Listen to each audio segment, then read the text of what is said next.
They fear one name, not because he's noisy, but because he's solid. The only candidate they truly want out of this race is Atiku Abubakar, because they fear him. They think pressure will stop him from contesting. They are pushing a campaign that says he has been running and losing. He should not contest. 20 in the man is early. But listen well, Nigeria.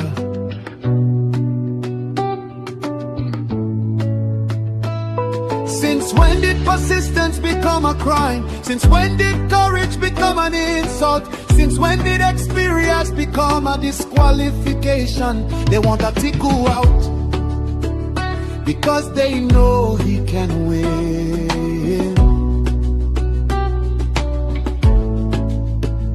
Across the north, across the south, across the lines they cannot cross. If he ran before, it means he is ready. If he tried before, it means he is strong. Only cowards quit in silence. Champions return when history calls. So let the people speak, let the millions rise, let the call go forth. Atiku must contest, Atiku must run. Let all Nigerian people lift this call loud and clear, in words and poetry and song, in spirit and in fire. Our demand is simple, our message is united. Atiku must run.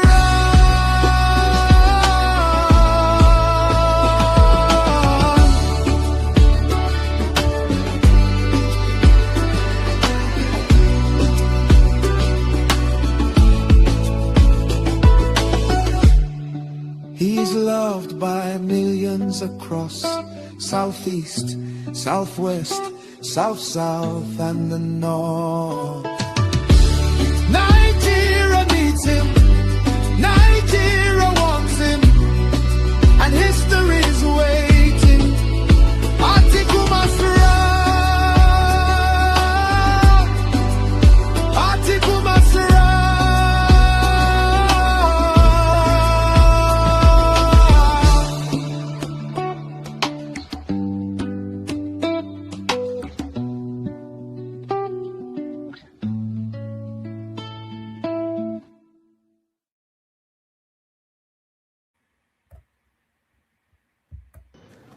Tinubu Ahmed of the APC, 8,794,726.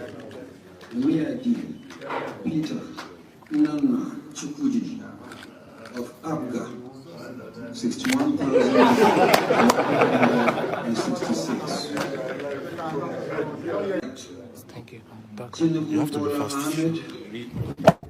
Of the APC.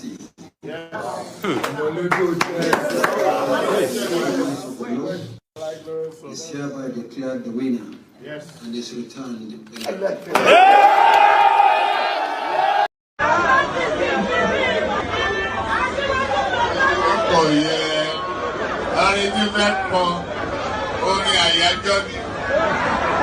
Orin àyájọ́ ni wọ́n dìde wọ́n pínlẹ̀ ogun oyin tí mo ní ká bá mi wá yẹn dà ká ní kó bá mi wá.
And it is right there. I beg one Agbelusile Atunfenuwi. You know, if there's any line that catches me in that particular little MC Olomo detail right there, is that line. Agbelusile Atunfenuwi.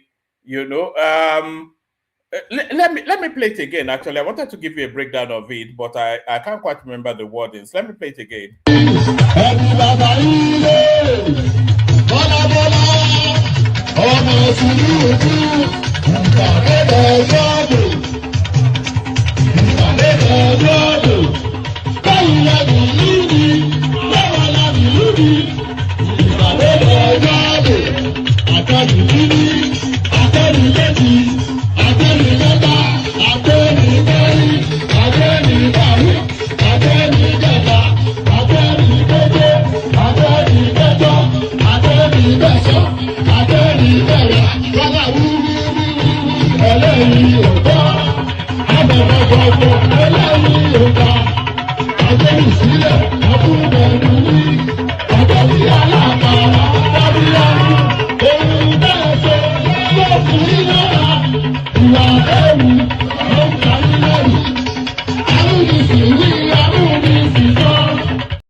And that is right there. Agbelusile Atunfenuwi, we put down the drums and we just uttered the words just for the purposes of clarity. That's what our MC Oloma was saying in that little ditty right there. Agbelu, good to see you, Bola Hon, Baoni, Ashowa. Ufoma Michael, I see you. You follow me everywhere. I see you've been monitoring my antics on TikTok. Agbelusile Atunfenuwi, we put the drums aside and we spoke to you directly in uttered words. That's what our MC Oloma was saying in that little ditty. And that was for the purposes of clarity, so that the drum beats do not confuse your understanding of what's being said to you. MC Oloma, of course, was speaking to the last elections. He said, "Benyele niluni, bawala niluni, ipade dojo ibo. Igbo is Igbo, and Igbo is voting. But you know that is a takpa, be a flower sort of a person. It's not a full-blood Yoruba. I'm not even sure MC Oloma is Nigerian, by the way. A lot of people feel that it's from Benin Republic. But nevertheless, what he was saying in that little ditty there, Benyile niluni, bawala niluni, ipade dojo ibo. So if the town belongs to you, and by town, so Ilu is town, country, etc. even a village or a settlement is still a Ilu. It's a congregation. It's a mass of it's a geographical mass of governance of people living in under one governance. That's what an Ilu is in Yoruba language.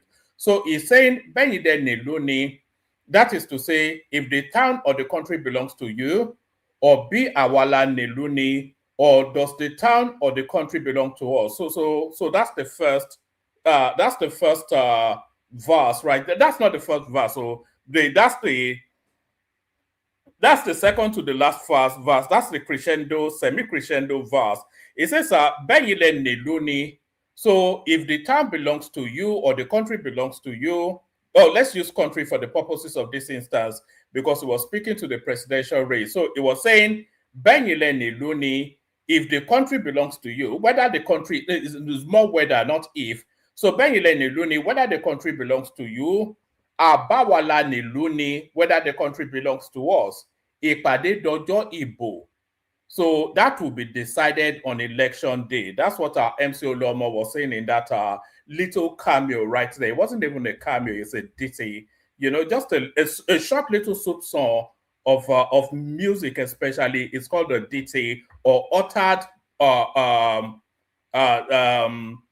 poetic sort of wordings. You can call it a ditty. It's not a full soup song. It's a vignette.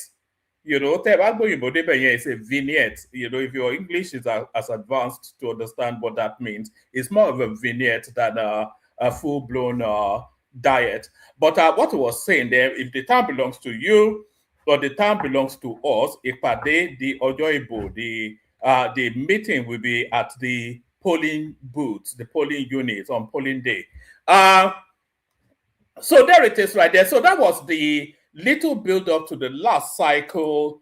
And fast forward near 4 years' time. The elections, by the way, they are 4 months away. Can you imagine that? And you don't even feel the atmosphere, but the elections, nevertheless, they are 4 months away. In 4 months' time, Nigeria will get a brand new president. And by a brand new president, it doesn't mean that Tinubu gets replaced, though. So understand how these things work. So come April, is it? Well, when does Tinubu's tenure finish? Come April, Tinubu's tenure will finish. So if he then gets sworn in again, it's a brand new president.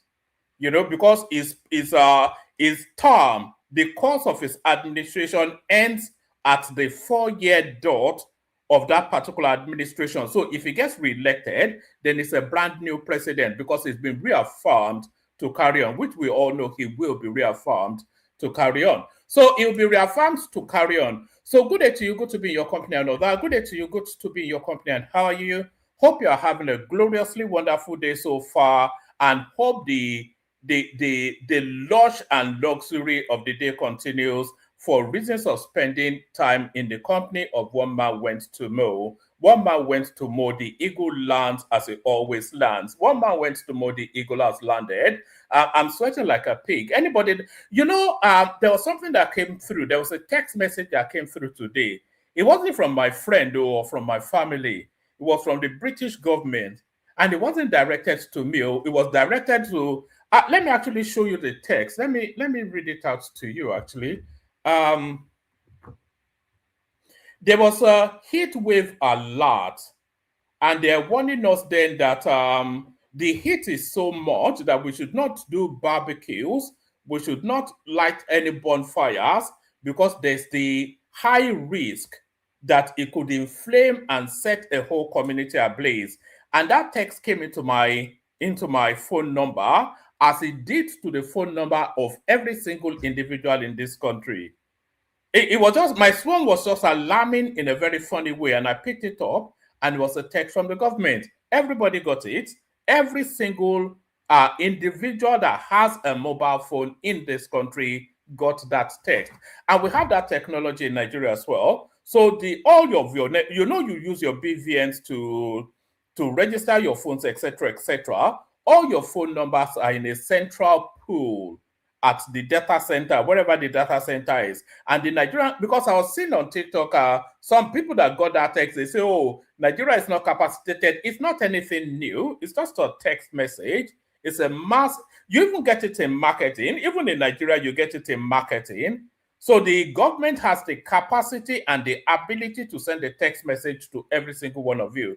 And I suspect they may well do that even in the course of the upcoming elections. They will abuse the system a little bit. But so that was that. But good day to you. Why am I hearing my voice down? Why am I hearing my voice?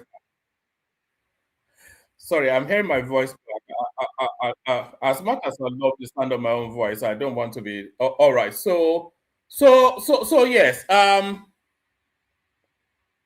So I see you there, Hassan. So good day to you. Good to be your company. I've done all that. So let me invite you to click on the like button. If you haven't already clicked on the like button, then can I invite you to do that? Click on the like button.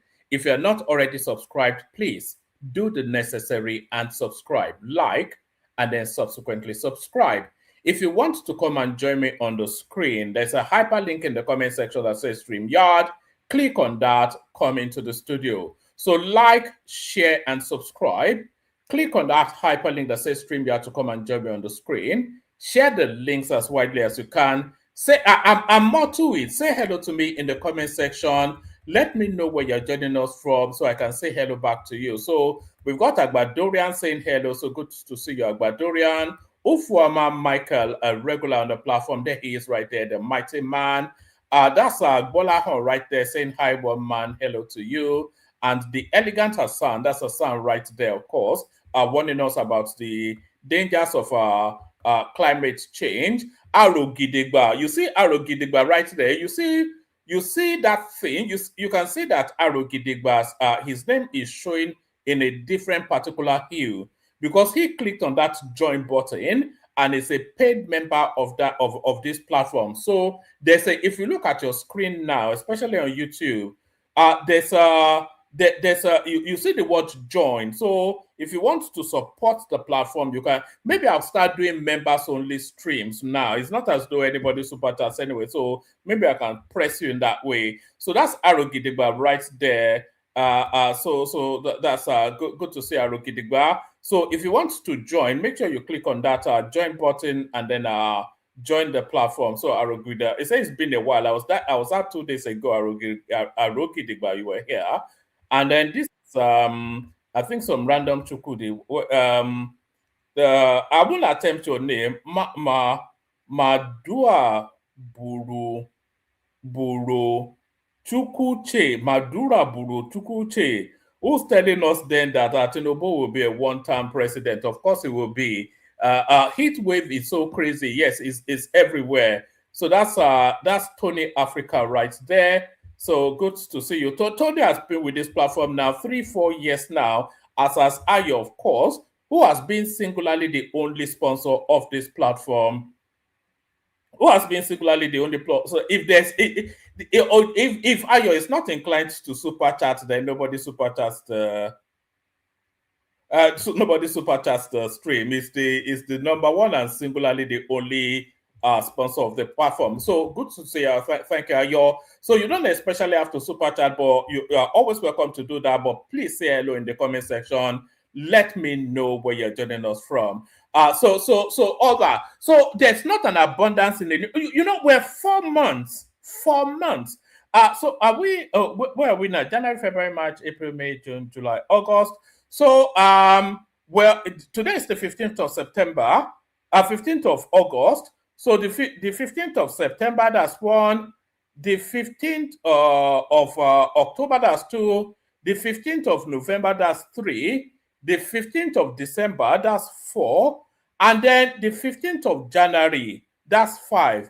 We are 5 years and 1 day away from the presidential election of the 25th largest economy on the planet. And there is no sense that anything is going on. There is no sense that the opposition are completely bereft of any capacity. There's nothing. They've tried all the tricks. They have tried all known tricks known to mankind. They have circled. They are now recycling. They are recycling the same wagon and recycling the same narratives. We're back to Tinubu's certificate. In spite of University of Chicago telling us or that he went to, is it Chicago State University, let's be proper in the terminology, before they take that one to start to make hay.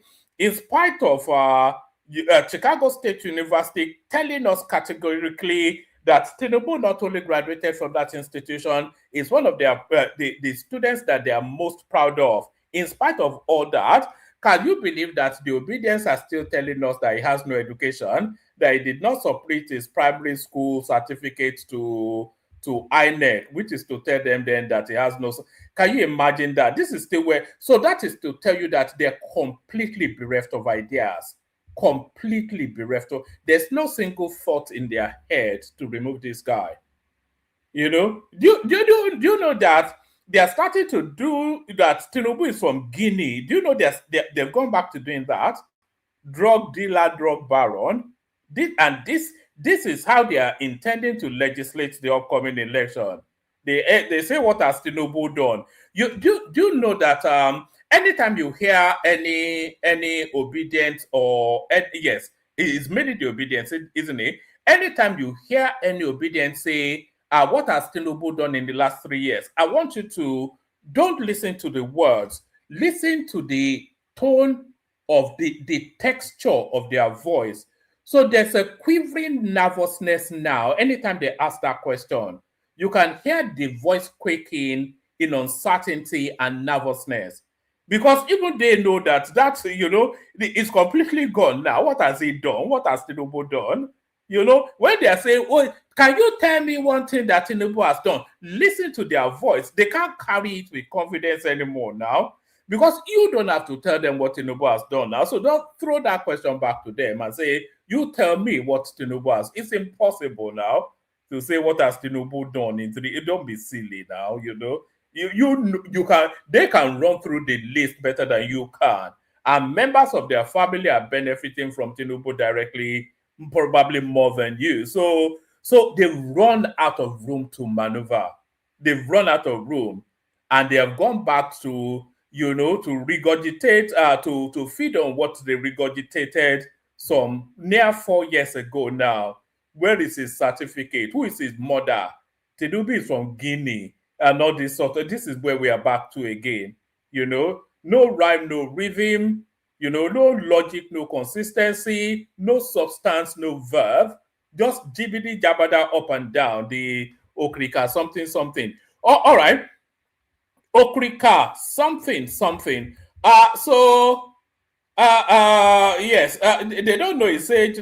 Do you know that there was one of the news circulating, by the way, is Atiku Abubakar going to court to go and challenge Tinubu's. Is not now challenging Tinubu's school start anymore. Is now challenging Tinubu's NYSC. So they're telling us Tinubu did not go to school, but then they are challenging his NYSC. So so they're saying there's a disparity between and by the way, can somebody send me the list of Peter Obi's names? Because I think Abayomi Arabambi is querying that. So Atiku Abubakar is now questioning some disparity in Tinubu's NYSC certificate. So the person did not go to school, but he has an NYSC certificate. So make that only in the funkified minds of our obedience. Would that make sense? He didn't go to school, but he has an NYSC certificate. So we're talking about that. And then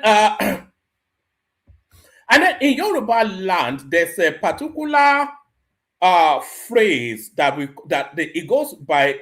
Somebody can correct me in the comment section if I misquote it.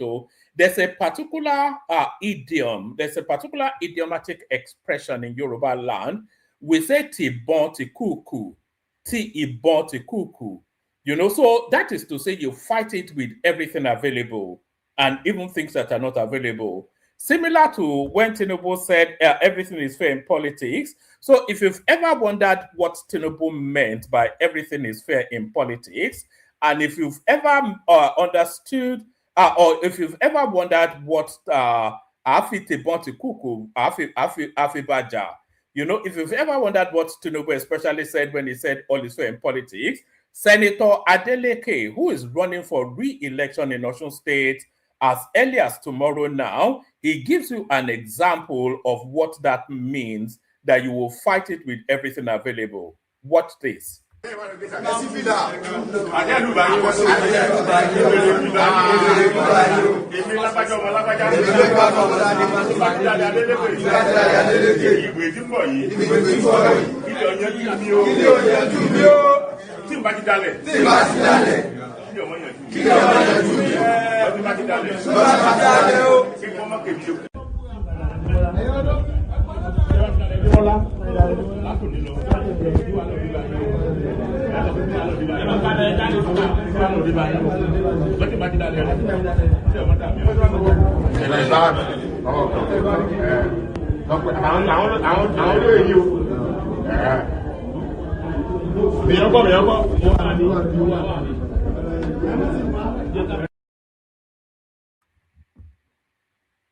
Yes, indeed, you can believe your eyes. Yes, you can believe your eyes.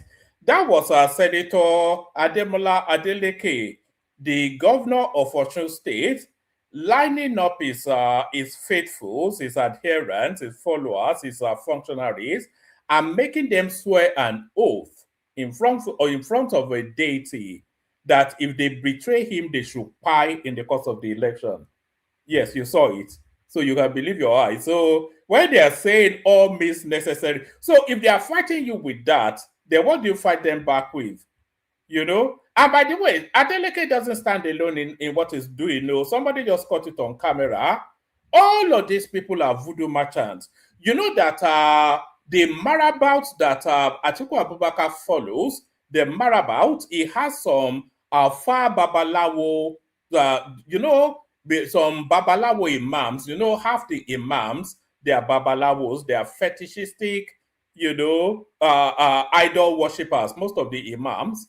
So Atiku has some imams, some babalawos, I think they say it's in Senegal or somewhere, that have been telling him for decades that their deities tell them that Atiku is going to be president of Nigeria. And they have done that sufficiently.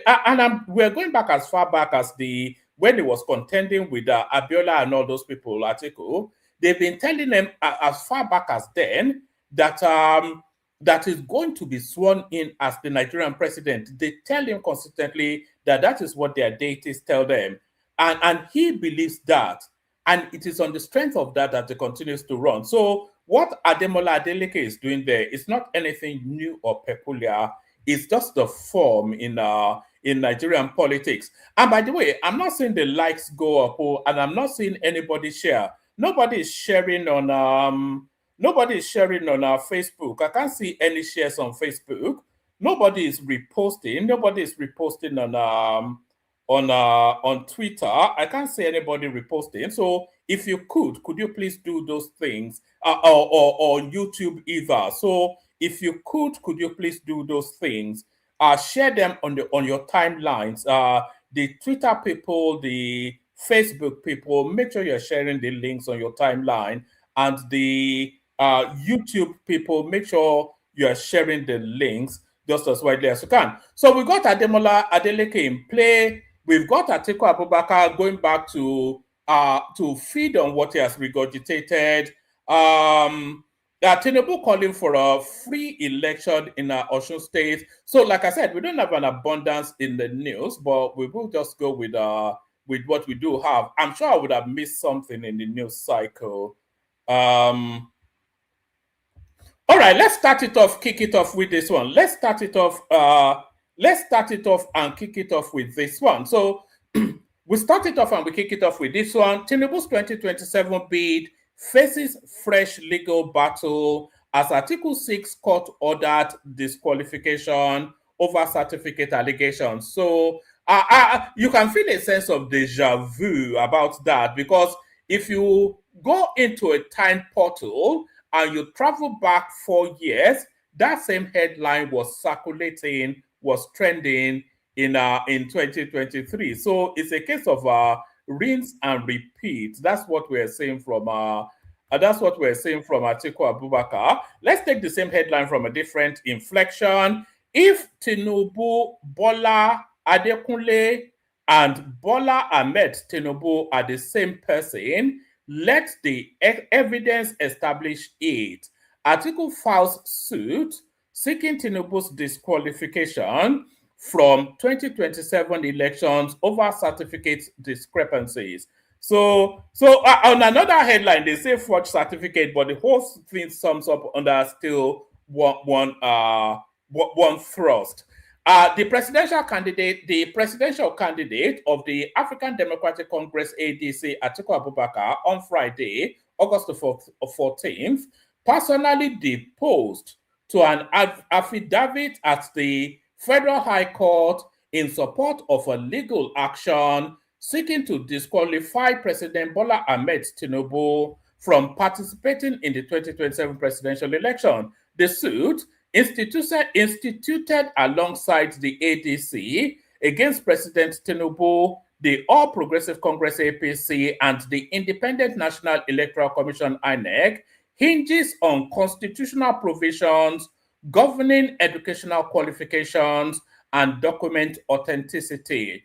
The legal action specifically invokes Section 137, Sub 1I, Section 139, Sub 1A and I, and Sections 285, Sub 14C of the 1999 Constitution as amended, alongside provisions of the Electoral Act 2026. Central to the legal suit. Oh, can somebody find me? Let me see if I can find it myself, actually. Picture of Tinubu wearing NYSC uniform. Let me see if I can. All right.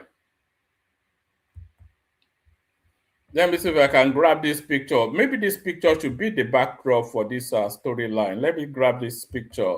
This picture should be the backdrop for this storyline. So just to give it perspective, let me put this picture up.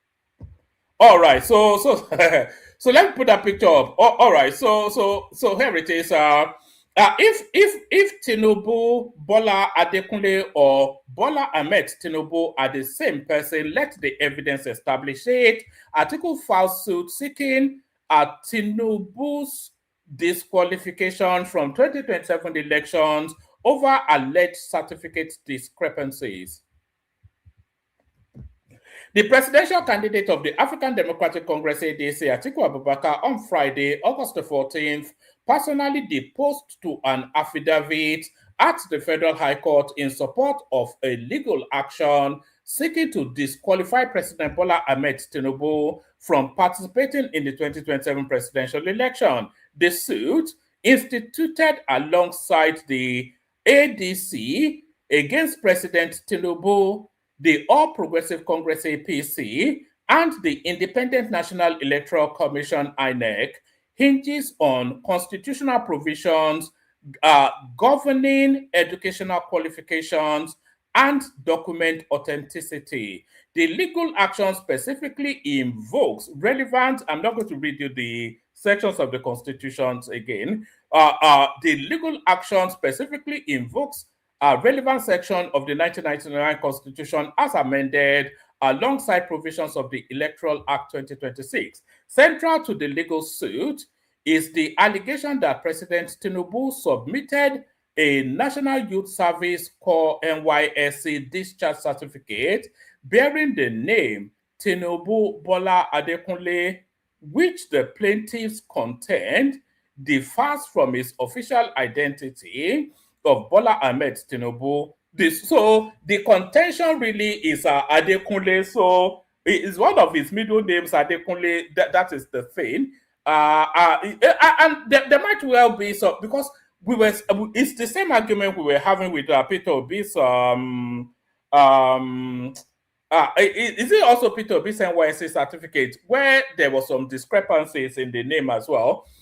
Central to the lawsuit is the allegation that President Tinubu submitted a National Youth Service NYSC discharge certificate bearing the name Tinubu Bola Adekunle, which the plaintiff contends differs from his official identity of Bola Ahmed Tinubu. The suit asks the court to determine whether the presentation of the document violates Section 137 of the Constitution, which prohibits candidates who present forged credentials to the electoral body from seeking executive office.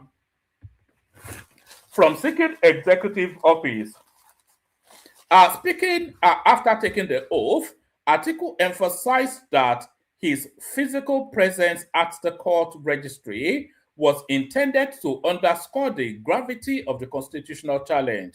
I came here personally because the issues before the court go to the heart of our constitution and the integrity of the office of the president. I cannot ask Nigerians to respect the constitution whilst treating a matter of this magnitude casually.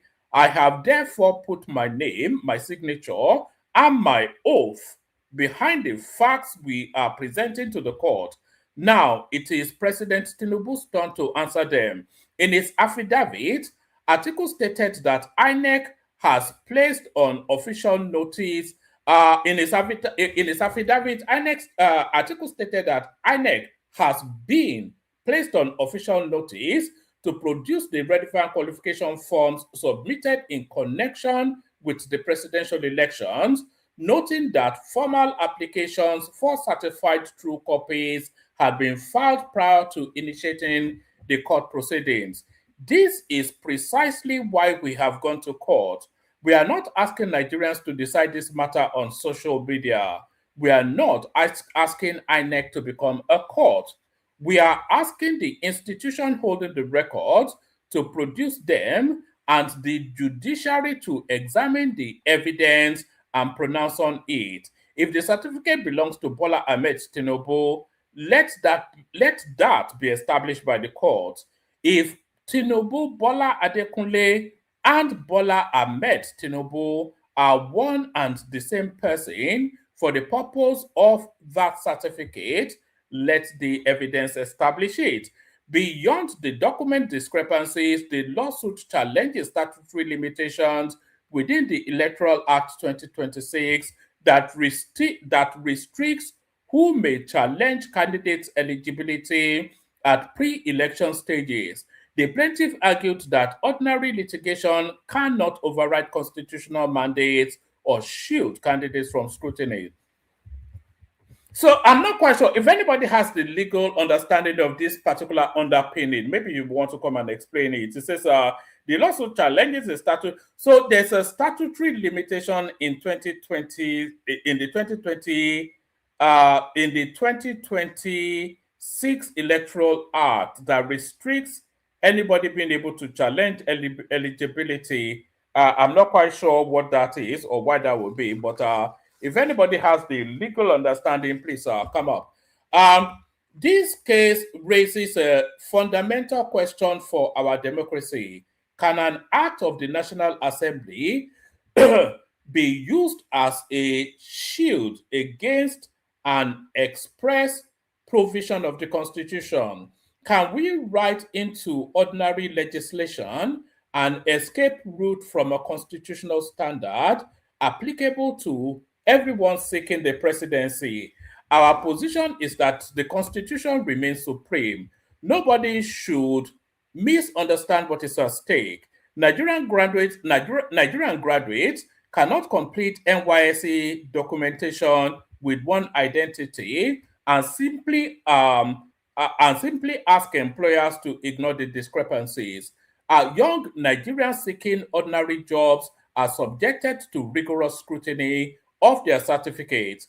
The standard cannot suddenly disappear because the applicant is seeking the highest office in the land. The presidency is not an immunity. The presidency is not an immunity certificate against constitutional scrutiny.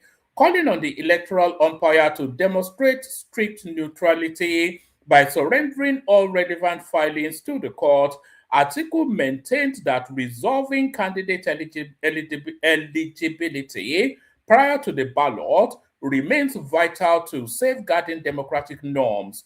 INEC is holding the documents. The court has the jurisdiction to examine the issues. President Tinubu has the opportunity to defend himself. That is the constitutional process, and nobody should be afraid of it. The 2027 election must begin with clarity about the qualifications of those seeking the presidency. Nigerians should not be asked to vote first and investigate later. I have sworn to my case before the law. I am prepared to be held accountable for what I have placed before the court. President Tinubu should equally be prepared to answer the case against him before the court. This is not about privilege, personality, or presidential power. It is about one constitution and one standard for every Nigerian. So that's article right there. It's a gamble, isn't it? It's like a lottery ticket, somewhat. I wonder how that will play out. At least that will provide for some sort of fodder for the obedience space. So that will be something for them to do their palongo dancing around. So we expect a lot of dancing around that on the obedience spaces. But this looks like Tinubu in an NYSC outfit to me. But then, of course, what do I know? So that's that one. Let's go on from that to something else. What's this something else? Like I said, there's not an abundance in the news cycle. So let's go to this one. Is that so? Let's bring this one up.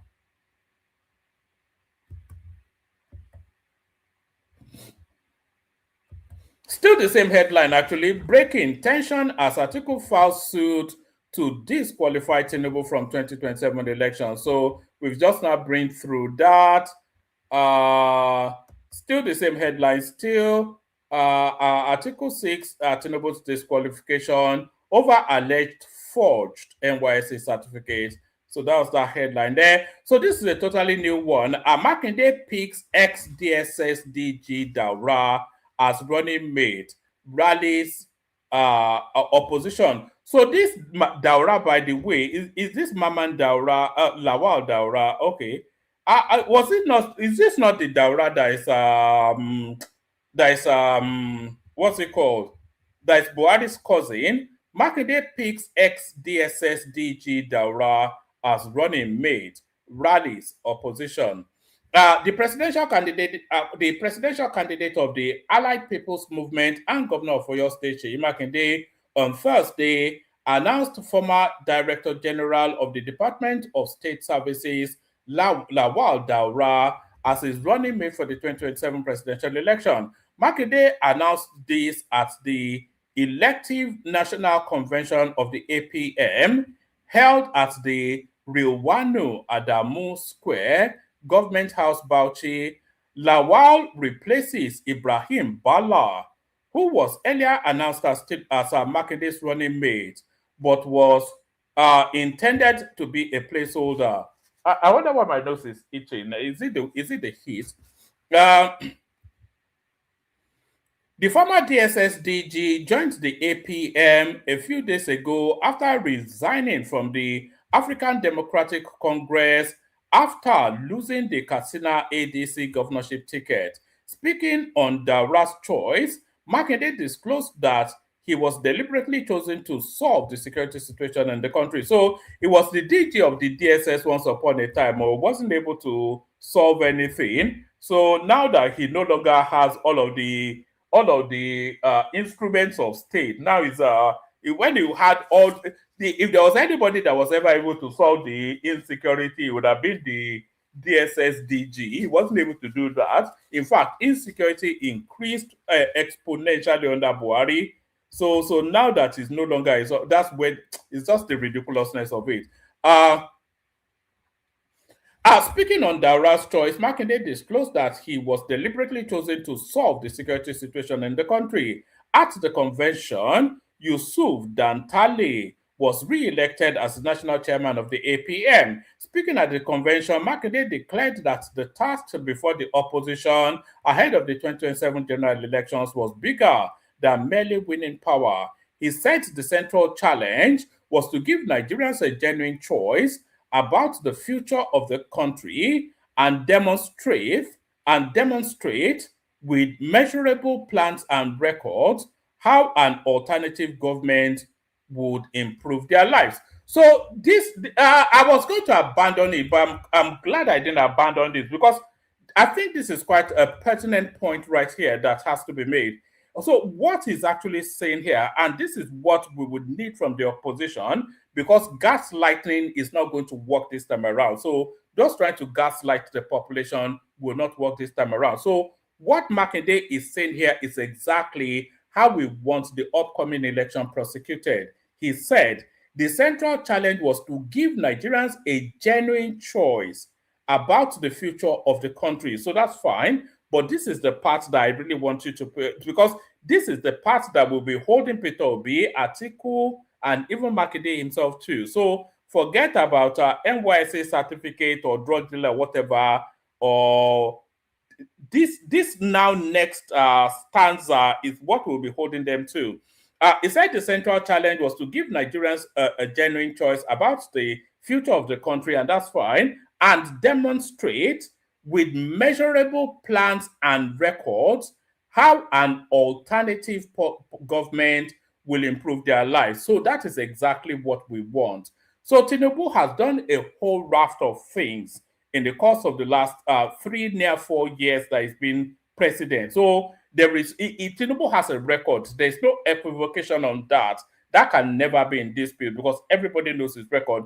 They know all that he has done to try to reform that country. So now what the opposition has to present to us is an alternative that is better than what Tinubu is doing. So an alternative to the Lagos, Ibadan, Badagry, except but all these high roads. So an alternative to that, to the nail front, to all of the things that Tinubu is doing, either an alternative or a better way of doing it. So that is what we want to hear from the opposition, not gaslighting. But then, of course, that's the only politics that people like Peter Obi know. As we approach 2027, therefore, I believe the task before all of us is bigger than winning an election. It is to give Nigerians a real choice about the future of their country, Makinde said, congratulating the new national officers elected at the convention. Makinde said the APM had, within a short period, emerged as an opposition party to reckon with. He urged the new leadership of the party to work with other opposition political parties towards presenting a credible alternative to Nigerians in 2027, stressing that a viable opposition remains indispensable to the survival of democracy. So I don't expect to see Seyi Makinde as on the ballot in 2027. What I do anticipate for Seyi Makinde is that he wants to maintain some sort of relevance, to use it as a negotiating tool as we get to the thick end of the elections. And when do we even get to the thick end of the elections? We should be there by now. We're 4 or 5 months away from the elections. But what Seyi Makinde is angling for is a battling position.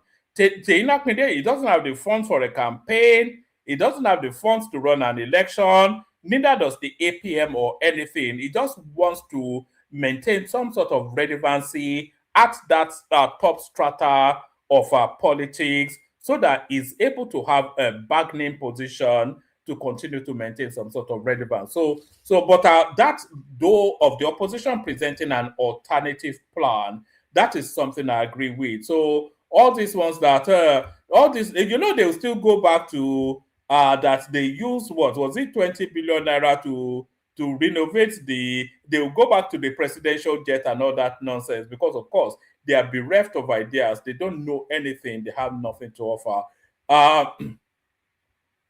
So what else do we have? So Osun election, of course, later on today. We're now in Saturday where I am. So certainly we'll be having conversations around that.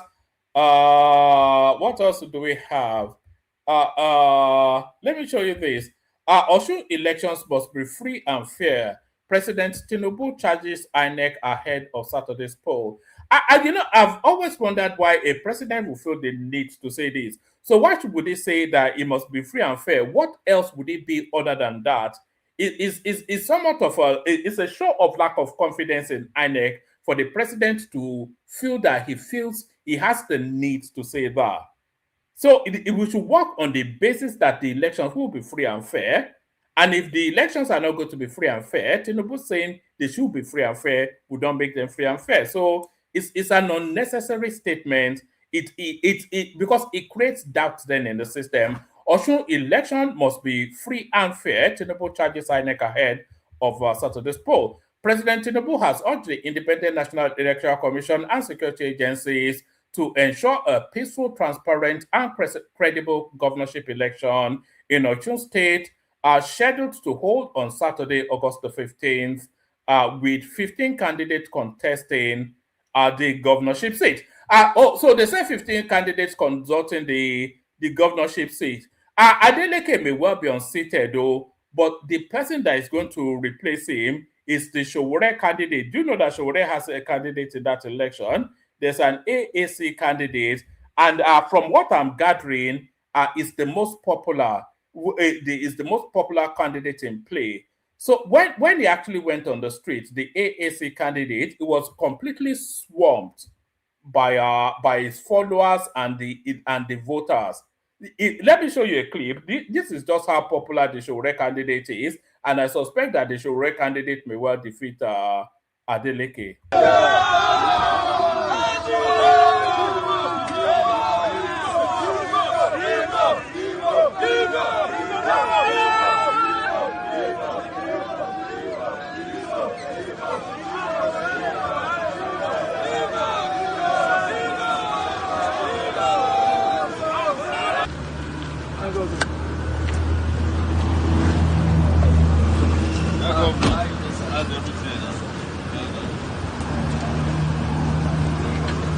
Okay. Daddy, that's Agbada. And I want to wear how's everything? So is the place ready? Femi Adeleke.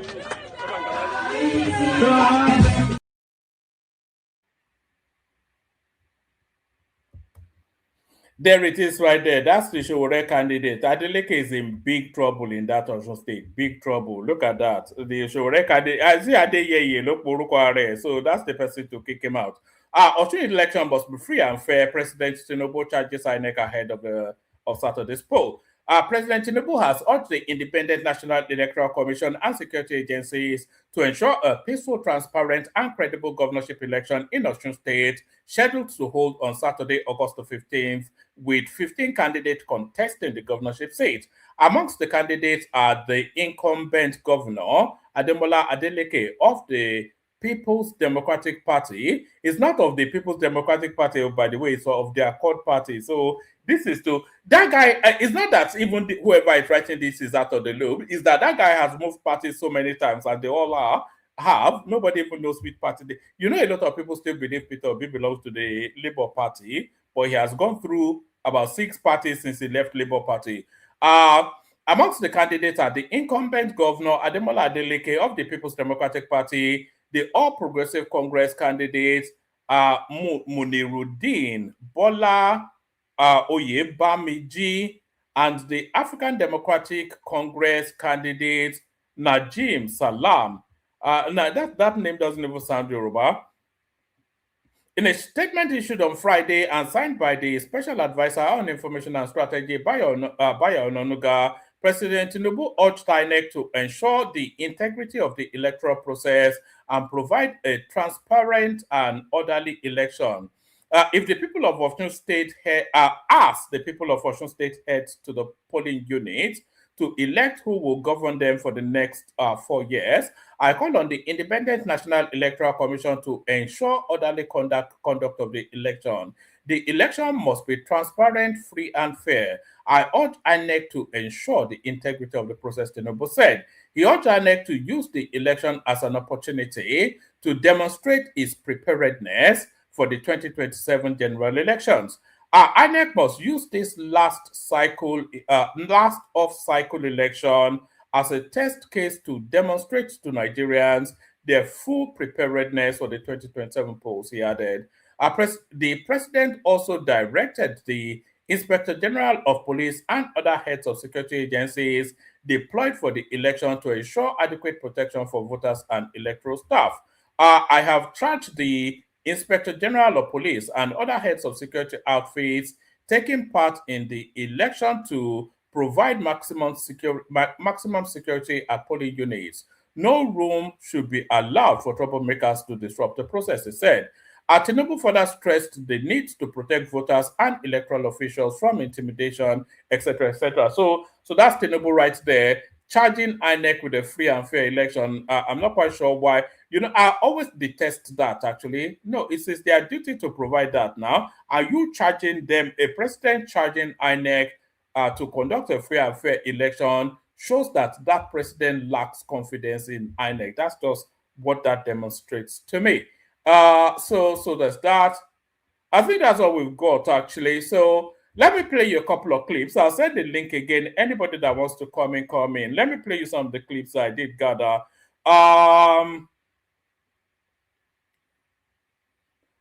So yes, did I play you the video of Governor Adeleke using voodoo to intimidate the electorate?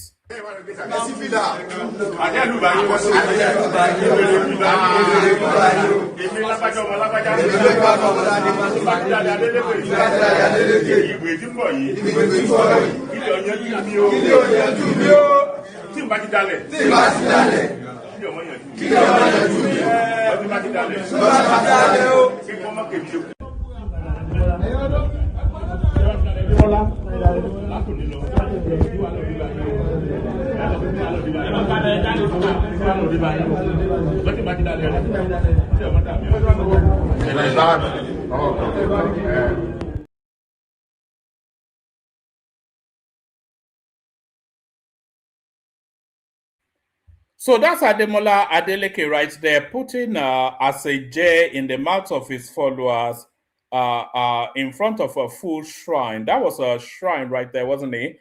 So if you've ever wondered about the progress on the new Muritala Mohammed International Airport, here's the progress report on that.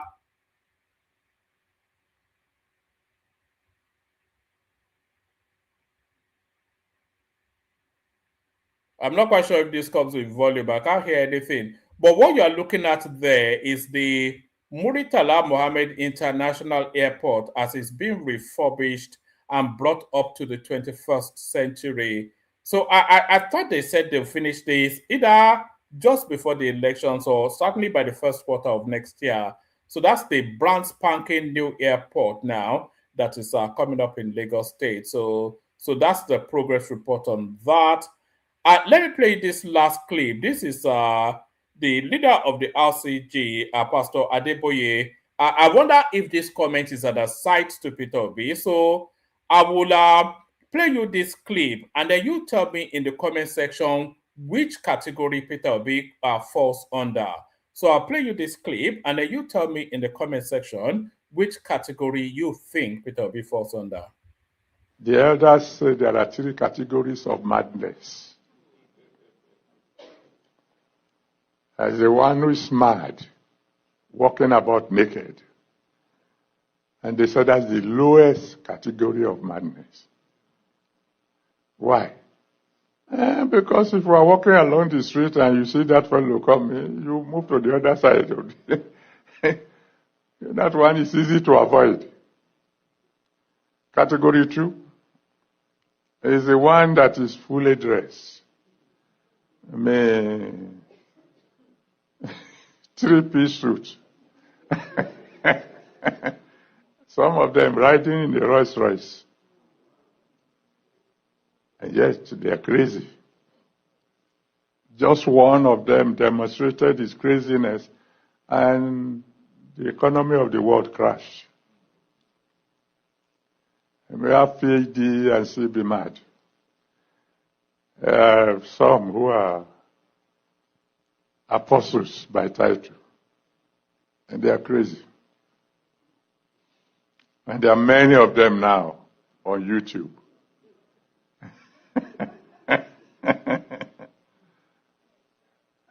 And all you need to do is say a word, and you silence them.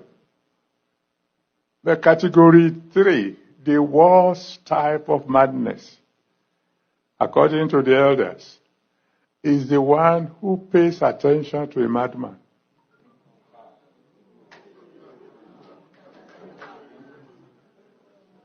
A madman is dancing, and you are watching. You are categorized.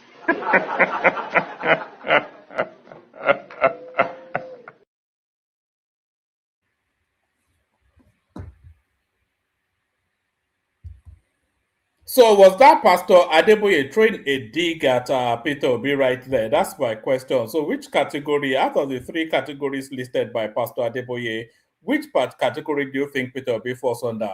Okay, so I played the Kegite music. I'll send the link. Anybody that wants to come and join.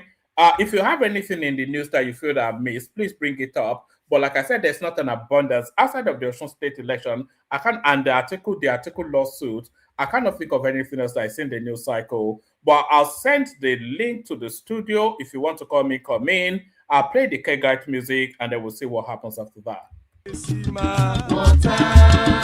Only water, where they see ma.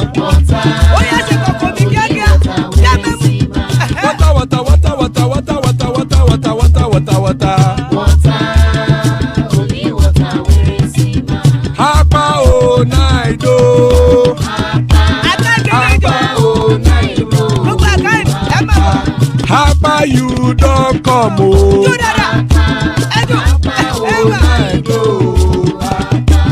Hapa o naido.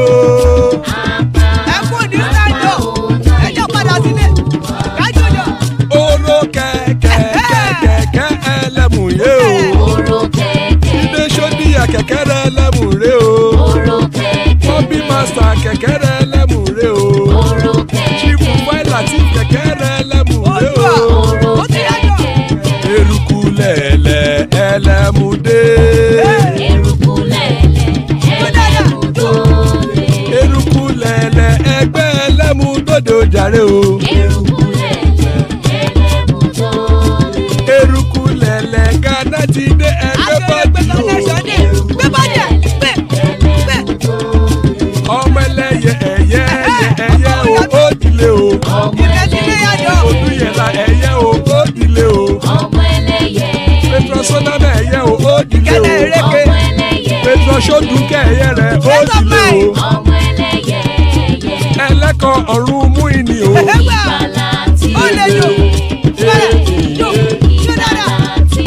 Àkùkọ ọ̀run mẹ́kọ̀.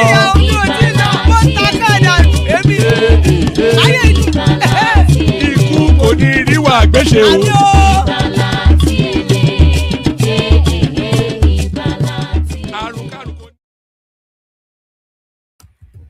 And there it is right there. Àkùkọ ọ̀run mẹ́kọ̀, ikú kò ní ríwà gbéṣe. So joining us, Bishop. Always a delight when Bishop is here. Greater delight still when he is joined by Zita, Patrick Uche as well. So still plenty of room. Anybody that wants to hop on. Good to have you, ladies and gentlemen. So good to have you. Anybody that wants to join, please join. We start it off. We kick it off. Let's kick it off with Patrick. Kick it off with me. Oh, all right. Let's kick it off with you then. Often you don't like to start first. Yeah, because there is something I wanted to address. Oh, all right. Let's have it. And I'm no verse. So, woman, you see, going forward or henceforth, if anybody sent you something and put my name in it, I don't even know why you give some people your phone numbers anyway. Maybe you are a social media whatever. You have to have my number now to be able to send me stuff. Okay, when they send you any text message again and put my name, good or bad, I will address it in this platform. That's what I will be doing. You see, the last text message you sent to me, I want to address it. I think the person that sent... It wasn't that big a deal. No, because the person mentioned, I want to make it a deal because the person mentioned children and somebody that have a kind of a peculiar interest with children. I can fight you blue, black whatever you are doing, you involve children. You will not like me. I can go all out because they are so innocent. They don't know anything. They're kids. You shouldn't be involving them in your shenanigans. Honestly, sincerely speaking. Now, I'm sure the person, he said, kids are listening. So since he keep his kids to listen to one-man platform, which is not meant for kids, and it's not meant for people who are trying to learn basic English, I want to let him know that he must have stopped his English language in English 101. I'm being fair by telling the person that he stopped in English 101. But I am sure the person stopped his English in English 90. Because if he exceed 90, 101 and keep going further, he will know that there is something that is called, he or she, whosoever it is, should know that is what they call formal and informal English language. And if he think he knows English language, I has not come across the phrase in English language called stacked discourse markers, then he shouldn't be sending you text messages. Honestly, sincerely speaking, it's not a standard English and it's not grammatically wrong. It's what they call stacked discourse markers. When you want to be emphatic, you stack similar words together and then push it to be emphatic in your message. So tell that whosoever, next time, if you want to learn English language, not a one-man platform, but if you want to encourage him or her, you could please open up an English channel so that they can go there to learn English. We come here to speak our robro, whether you speak pidgin or whether you speak formal English or informal English or whether you speak, sometimes some people discuss in their native language in this platform. But for that idiot to send you a message and say, honestly, sincerely speaking, it's a wrong English. It's not a wrong English. It's not a crime to English language. It's not a bad English. Although it's not standard, it's not grammatically wrong.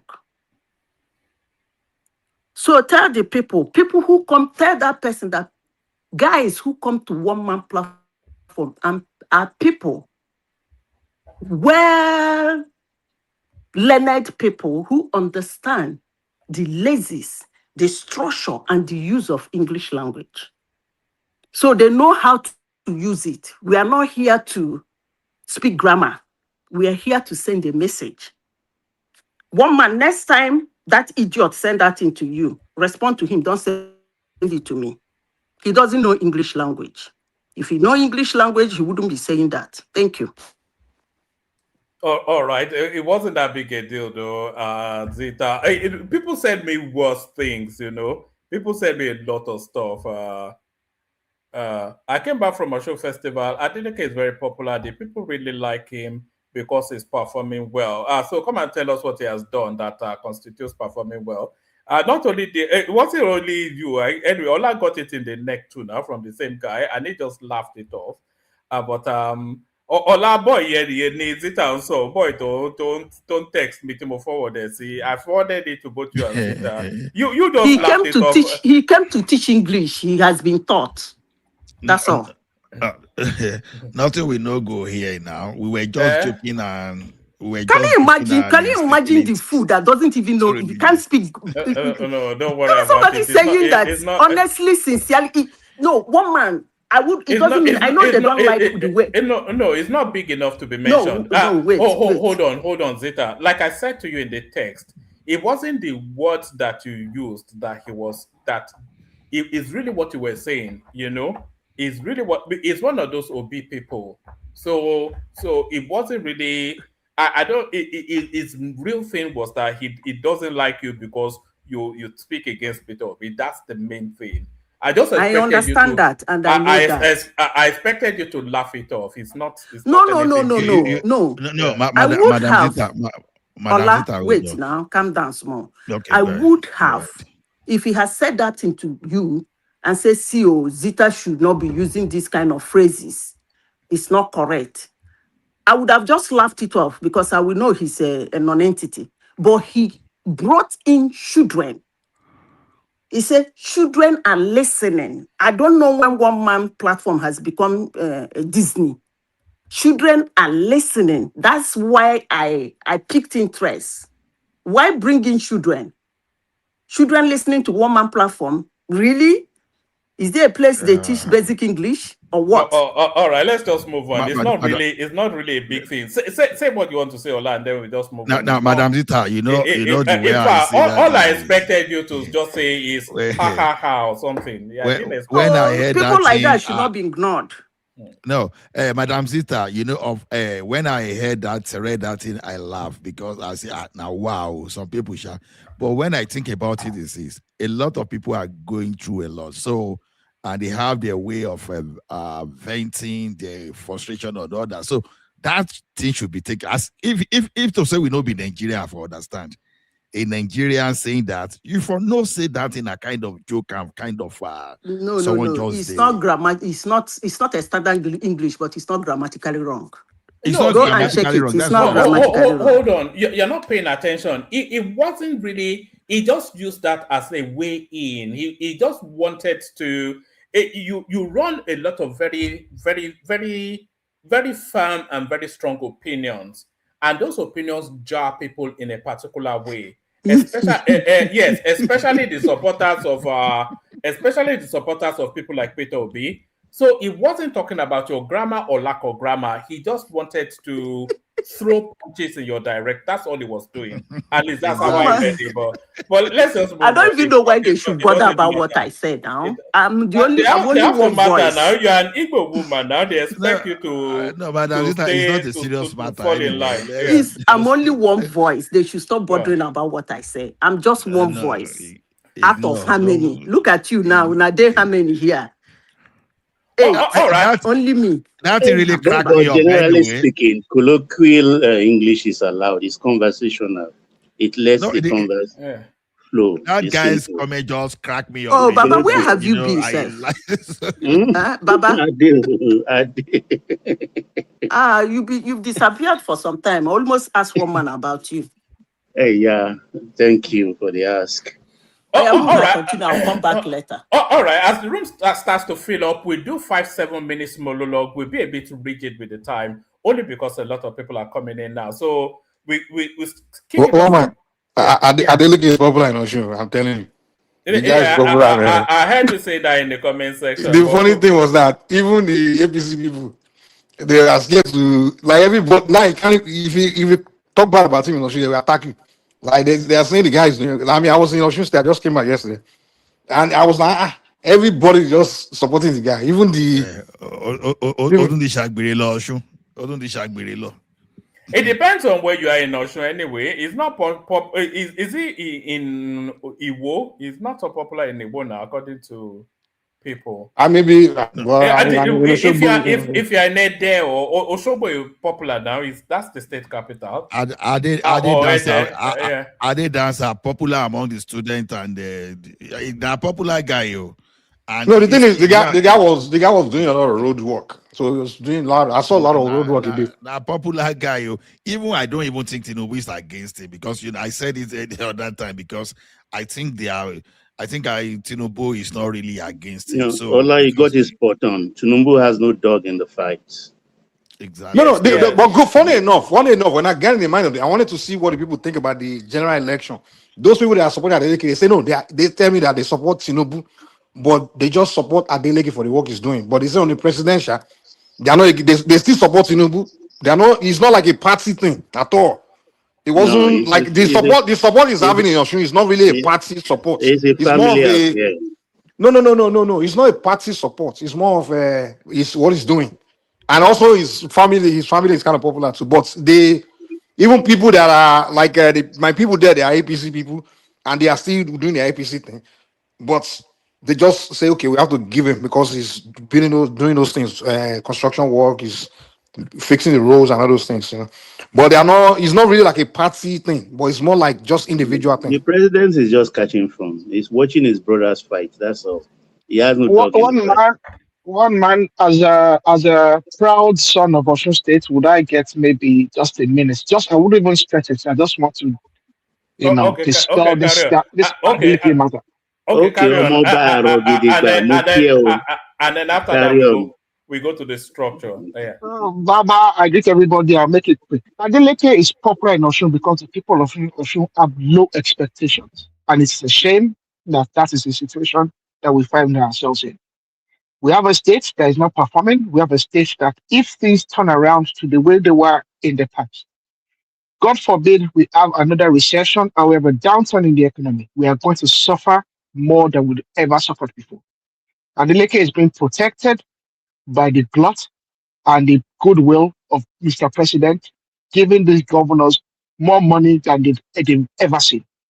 His failures and his inadequacies are being protected and covered by the fact that there's so much money floating around. As a governor, he has been absolutely inept. There's been no economic growth. There's been no development. There's no import. There's nothing for the future in Osun State, other than the fact that there's a lot of money floating around. And that is the reality. The people You have of a Osun have point no there too. expectation. The only reason They have everybody are no. supporting is because the guy was fixing road. I'm like, is that the only thing? I mean, they say he was fixing road and he built one overhead. Adeleke, he built an overhead bridge in Ife. That overhead bridge lands right in front of my family house. I was showing my parents that the bridge the other day. It is absolutely useless. There's not It's so enough easy traffic to going. they make Nigerians support you. All you have to do is just build road or fix road. That's it. You don't have to do There's, anything else. anyone that's familiar with Ile-Ife knows that Lagide, there's not that much traffic going up and down Lagide Road for you to build a bridge that goes from Zenith Bank and lands up in Iremo Road. Absolutely no reason. It is pointless. It is useless. I'm not against infrastructure, but that particular infrastructure is absolutely of no use. If you want to decongest Central Ife, you should do a ring road. We already have, most people don't go through Ife to go to Ilesha anymore. Okay, so there's not that much traffic coming through Central Ife. Ife is not really that. It's not some super big, it's not some big urban center of some sort that needs that kind of infrastructure. It's pointless, really. So that's it. Thank you very much.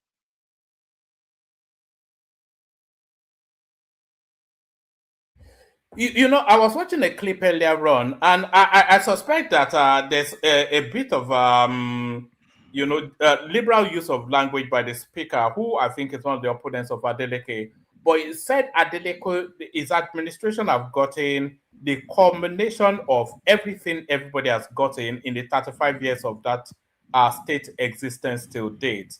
So he has gotten, at least in the cost of Adeleke's 4 years in that seat, he would have had what, at least $3 billion or at least $2 billion in IGRs and FAC allocations.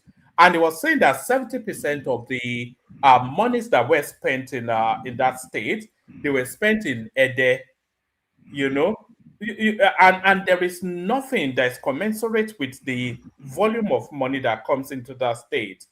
So all we just do is see him dance, but unfortunately, I have the sense that he will be returned.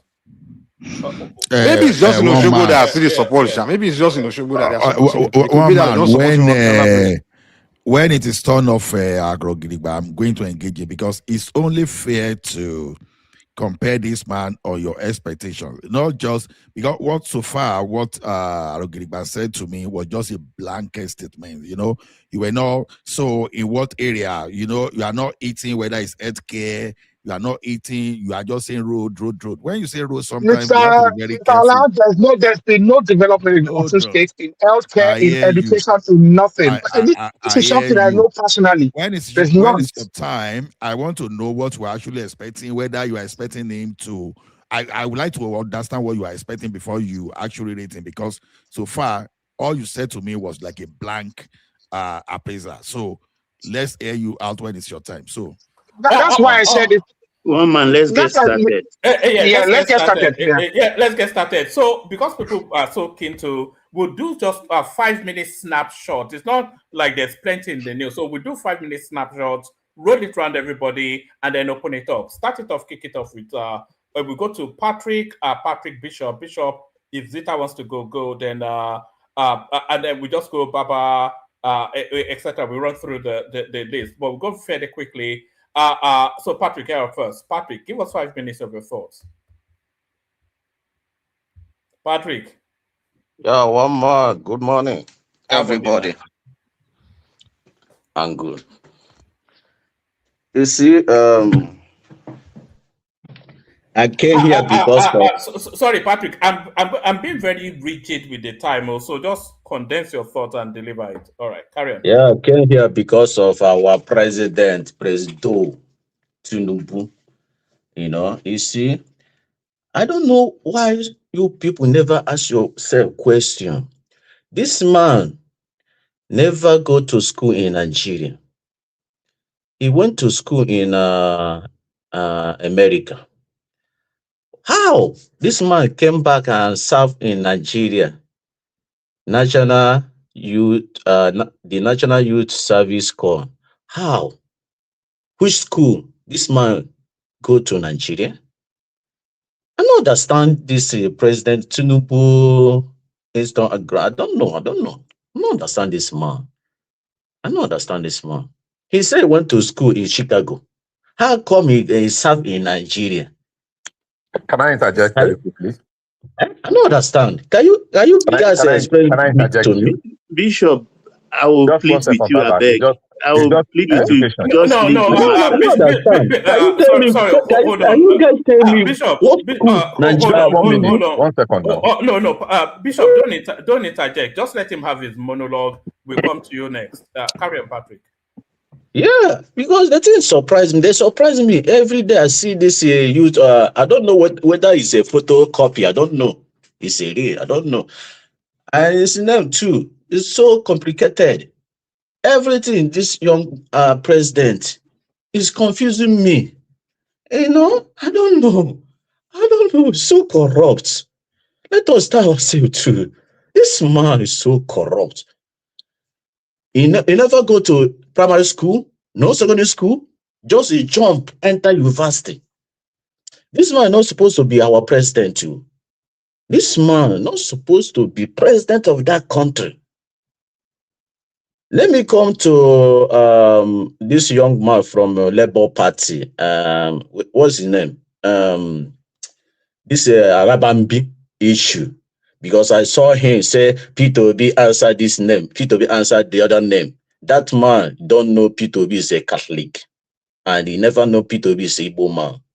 Any Igbo man and Catholic supposed to have 5 names if you don't know. I'm a Catholic. I have more than 5 names if you don't know. Number 1, native name. Before you born, your parents will name you native name. That name is between that 4 market day in Igbo land. That 4 market day have Ori Afo Eke. They will give you that name. That's called native name. Any Igbo man have. The second name is Igbo name. Your people will give you, like Ichoku, the Okechukwu, all those names, all those Madabrochuku, like you see my name, you know, it's my Igbo name. Then, thirdly, they will give you English name, you know, that English name will be one man, Patrick, all those David, all those names, English name. The fourth, they will give, if you're a Catholic, they will give you. Where you have confirmation, where is it called confirmation? They will give you that confirmation name. If you have that confirmation in Catholic Church, they will give you that confirmation name. So when I see this Arabambi talking, why Peter Obi got so many names? Why Peter Obi got so many? Maybe this one doesn't know. He doesn't know. 3 more minutes, Patrick. So I addressed that issue where said some people say Peter Obi have no, his name is Peter Gregory Obi. That Obi is son name. Make it 5 names supposed to have as a Catholic and the Igbo indigene. Unless that person is not Catholic, maybe Anglican, he can have all the 3 names. Okay. So let me come to our president, Tinubu. You see, come 2027, I don't think this man will be a one-time president. I hear you say by next year, Nigeria will have a new president. You already agree. Nigeria constitution is 110. It's not 8 years. Where Peter Obi say, I will be a president only 4 years is our constitution. After 4 years, if you do well, people will let you back again. When people will say, I will do early 110, that 110 is 4 years. You already confirm it. By next year, Nigeria will have a new president. Whether Tinubu is coming back or not. But only thing, we in Nigeria, we vote a new capable president come 2027. That person will be Peter Obi and Kwankwaso ticket. We in Nigeria will support. No other team at all. Tinubu is going back Lagos by next year because this man done nothing in 4 years. I don't see anything this man have done as a president. You remove subsidy, you take our money, you punish our citizens, you give our senators, governors, local government. Where is the money? Nothing. No hospital, no running water, no electricity, insecurity everywhere. All right. So brilliant. This government is failure. Hopefully, on 2027, P2B and Kwankwaso is our hope, last hope in that country. Thank you. All right, brilliant. All right, brilliant. Excellent. Well put. Thank you. So thank you, Patrick. So we're going from Patrick to Bishop. So Bishop, you're up next. Bishop, like I said, we want to push it through so that everybody gets to speak quickly. Floor is yours. Okay. Good evening, everyone. A very quick one. Thank you very much once again. Bye-bye. Welcome. Good evening, Bishop. I hope you brought something from Ibadan. Let me be very fast. Number one, why I wanted to interject, you will help him prolong the matter. No, not prolong. I just wanted to point something straight. We cannot be using this platform to project ignorance, especially the kind of ignorance that is being promoted by some people, like this man just promoted. Everybody know that if you school anywhere in the world, you can come back. It is even mandatory. If you have to do something in the future or seek employment in Nigeria, if your age is still within the bracket, anywhere, even if you school in the moon, I have seen people, not 1, not 2, not 3, not 10. I know people presently that are applying after their schooling and as prestigious institution as much as Harvard, applying to go back to Nigeria to go and start. So let him know. Can you tell us one person that NYC follow Tinubu South? I'm not saying whether anybody. You are saying that. You tell us no, don't interject me. No. Keep yourself. Hold on, Patrick. Can you say one person? Can you say one person that served with Peter Obi? Please, my time is running. Please. Yes, I will learn more than 10 people. I will learn more than 10 people.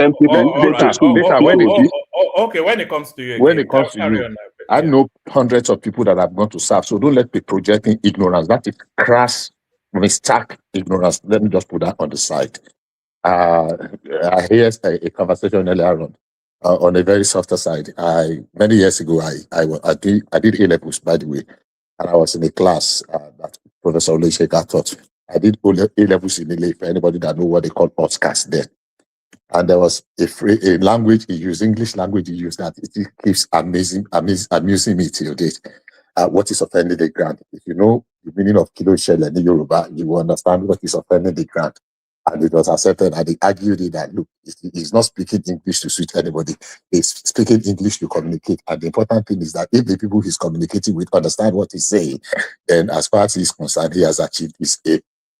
I mean, that's on the side. That we are going back to discussing NYC certificate or Tinubu certificate. I will not dignify that. Baba, please remind me, what is this grammar that your Bonafide Lagosian used to speak? Infinigritatem something. Infradignitated.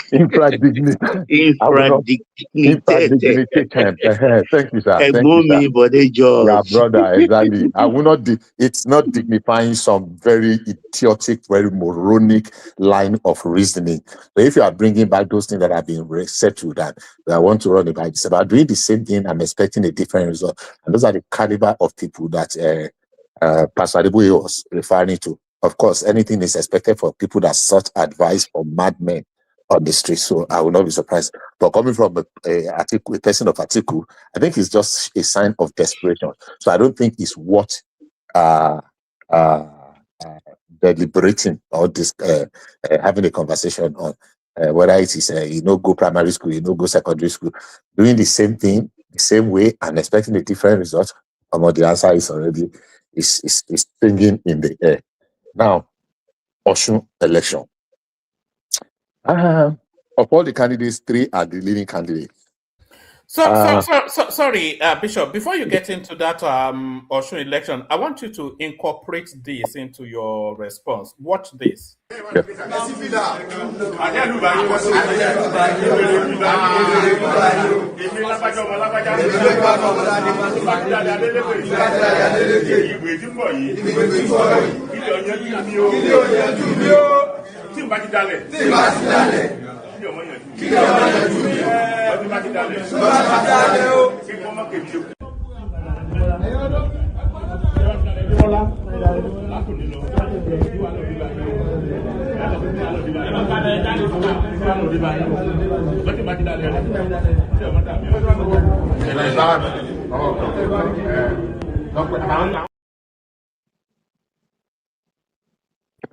All right, thank you, sir. I've seen that. I saw it earlier on.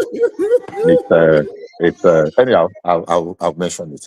So going to Austrian election, I listen to people who are saying, very confident that Adeleke will win. If we look at the records very clearly,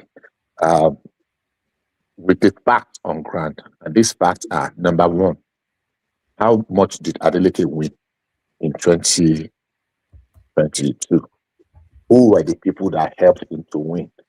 Does he still maintain the structure that won him the election? Who were his opponents that time? This time around, there are 3 prominent candidates.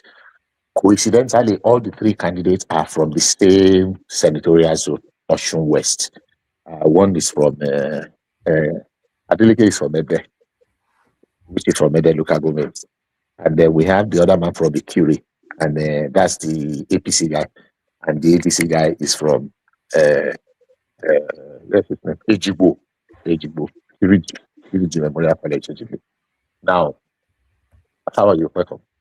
So, and the people that helped Adeleke to win, that contributed to his victory in 2022 were, number one, Aregbesola. Aregbesola mobilized the federal might to work for Adeleke with half of the APC people in the what they call the top, the Omoluabi Progressive or something, half of them. So today, he has withdrawn those people that work for him. They are in ADC, and some faction of PDP are in ADC. Adeleke himself have moved out of PDP with the remnant of PDP going with Oyinlola. So the faction that left the man from Osun, the Aregbesola, have gone with APC now. The faction that left with the PDP guy, what's his name?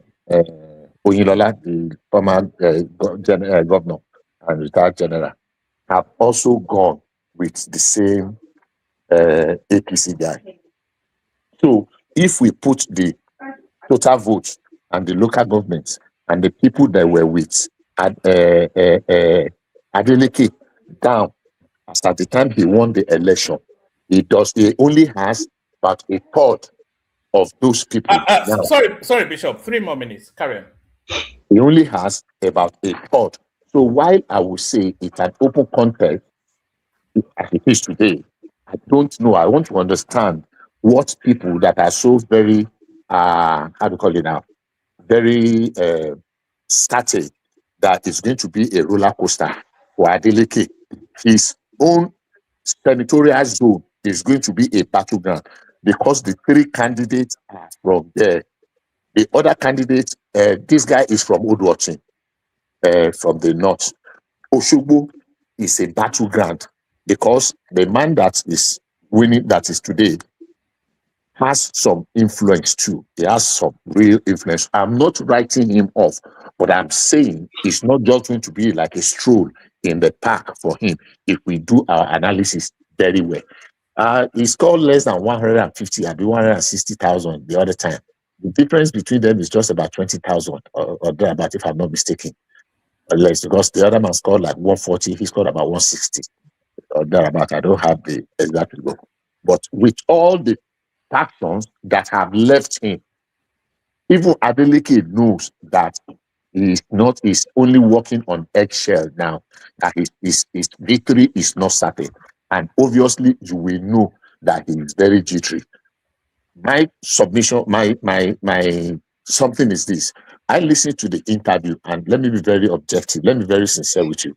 None of them, I don't think any one of them is good enough to be a governor in that state, whether it is Adeleke or the other two, Ambo or the other one. Listening to them, honestly speaking, I was not really too impressed. I was a little bit disappointed listening to them, but somebody must win. And if it's going to be a straight battle between Adeleke and Ambo, with those factors that people that have left it, I thought that he's been able to win Iola Omishore to his side. But seeing Iola Omishore with the president not too long ago and seeing him at the campaign ground yesterday, campaigning for Ambo, then it's going to be a top notch for Adeleke to crack. Thank you very much. I yield for the moment. Oh, all right, brilliant, excellent, well put. Thank you for adhering to the time as well. We'll rush it through and then open it up. Zita, are you ready for us? Zita, you're up next. As always with Zita. All right, with the absence of Zita, we go to Baba. Baba, floor is yours. Yes, thank you, one man. Happy weekend to everybody. I salute you, co-panelists, and my friends at the commentariat, particularly Ayo, the Job platform, Ufoma Michael, always present, never disappoint. Jin Young, Yomites, and all the crowd there, I salute you. Happy weekend. And to our esteemed viewers, please click the like button. And if you haven't subscribed, that's the first thing you should do anyway. Please do so now, and don't forget to share the program. Thank you. Quickly, I think I will pivot into another angle entirely, because I don't know whether in my absence you've looked into that. This 100 group that are like dancing naked in the town square. I don't know. I think we are in a very unusual political season in Nigeria, where the oppositions, they are in disarray. They don't know what to do. And I think a lot of people have decided that, well, absent any tight opposition, I think everybody will just form a platform to cash out by pretending to be doing one thing or the other in terms of reconciliation or forming a group, political group to align. Because I've seen the bandits in hijab also forming ADNN or so, asking people who are disgruntled in other political parties to coalesce into that this thing. I know she wants to use that to collect funds too. But this Lukman 100G, I don't understand. I mean, it's not going to work. Even a child born today that has drank Nigeria's water and breathed its air immediately knows definitely that 100G group, whatever it is, it's not going to work. It's dead on arrival already. Because Atiku has told you it's not coming. because you guys will start talking about South presidency or not presidency. It's not going to do that. And I've had Tanko telling people that, well, it's left to be to go whether he wants to go or not. You can see there is a divisive voice in that. It's not saying authoritatively, if you are the right-hand man of Obi, like we know today, I mean, you should be able to tell us if Obi will go join them, I think on Tuesday, when they want to meet. But he said, well, it's left to Obi. I think the bandit in Hijab too said that's Obi's decision to make, and some other people. You can see they are in disarray. And I listened, somebody interpreted Kwankwaso's Hausa interview. You know, they all go into that BBC Hausa now, including Atiku, to talk to their people. And Kwankwaso wants to go to that meeting. And he's saying, well, they will go there with an open heart, and then if the people decide that it's going to be Obi, to be Obi. If they decide that it's going to be Atiku, it will be Atiku. And I start to wonder, then what happens to your mandate as VP to Obi if you are saying that? So they're all foaming from both sides of their mouth. No sincerity, nothing. I know it's going to be difficult for all of them to accept that the 2027 is a foregone conclusion. But the wise ones among them already are preparing for 2031, which is exactly the struggle for the North. And nobody knows who will emerge. But I know one thing for sure, that come 2031, when the power returns to the North, it's going to be a Christian candidate Tinubu will endorse. And most likely, a Christian candidate that can easily emerge will be from North Central. North Central. I write it down today. Everybody, we may be here together, we may not be here, but remember that one man told you in 2026 that the person that will take over from Tinubu will be a Christian Northerner.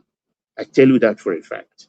Please, like they say now, they say click it or clock it, or what do they say now from Gen Zs. So that's that actually. And quickly, let me go to this NGO thing. They are legislating at the moment.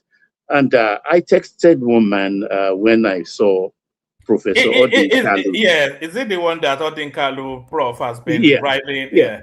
You see, these are agent provocateur. They know the game has ended. All they want to do is just try and use propaganda to do a lot of as much damage as they can. And in doing so, they are damaging themselves by reputation, because an academician should not come in the guise of trying to make analysis. Sorry, Baba, 3 more minutes. You can't come in the guise of making analysis and be spewing lies. Every Western nation, particularly the West, where we are talking about, we call them civilized. All NGOs, all CSOs are registered. They are audited. That is why if you, like a church now, they find the GO of that church in anywhere in the West for doing one thing or the other, they will say, okay, you are fined £100,000. Name 6 charity organizations we can send the money to. You will name it yourself. Now they are trying, even our neighbors, they have that law, because they've used this NGO thing and CSO thing to defraud the country. It's a platform for money laundering heavily. And I don't know why other government administration allowed this thing to fester up to this point. I didn't even know we didn't have the law. We are not regulating that space. And you come as an academician, you are even saying, oh, they want to tax your Isusu, they want to audit your Isusu, your contribution, or they want to look into how your money comes into the country, who gives you the money, they will want to impound it. And I open my mouth. I mean, this is a professor and a lawyer to boot. Why are you doing this? The other day it came with, they put the election 16th January because they know the Igbos will not be returning. It is a civic duty. If you are an Igbo man, you are Baba, And do you share the concern? Because there's a particular chap that goes on Rudolph's channel as well. It's called Franklin something or the other. I can't remember his last name. He's a PhD from somewhere or the other, and it's just unabashedly ethnic. And I'm starting to see an undercurrent of ethnic jingo in Professor Odinkalu's you are public not domain. wrong. Does that surprise and even disappoint you that somebody of that caliber would lower to such a pedestrian ethnic something? Yeah, that's why I texted you immediately, because I never knew he could stoop so low to that kind of pedestrianism. I mean, 16th Igbos wouldn't be back. It's civic duty once in 4 years. It's a presidential election. Even if you are in Kutuwenji on the 13th, I will trek to my station where I register to vote. So 16th, somebody is eating Kobe and drinking Pami in his village. So we should wait for him to return back to station before we do a presidential election. I mean, they don't have anything to say. It's as simple as that. And when you don't have anything to say, it's better you keep quiet, shut your mouth, rather than disgrace yourself. I don't know why they do that. Because you guys are frustrated. Obi has frustrated all of you. Obi is aligning with activists. He doesn't want academicians around him. He doesn't want strategists around him. He has pushed all of you to the background. You are fuming. That is Obi's choice. Live with it. Because I listened to the other one from Igbuzo. What's his name now? I can't remember his name, the bearded professor. Himself is professor of law. Whatever. You know, it really disappoints me because when somebody attains a level of reverence in society, especially through academia, you expect them to be elevated beyond the just that. That's my point. But you see it too often, and I don't even want to be ethnic, but you see it too often. Look at somebody like Wole Soyinka, who will back against Tinubu, even though he will support him in some, but he tries to. So you want that sort of language. I mean, most times Baba is keeping quiet. He's not saying anything. Because if you don't say anything, nobody can quote silence. You can't quote silence, can you? You cannot. Keep quiet. I don't understand them.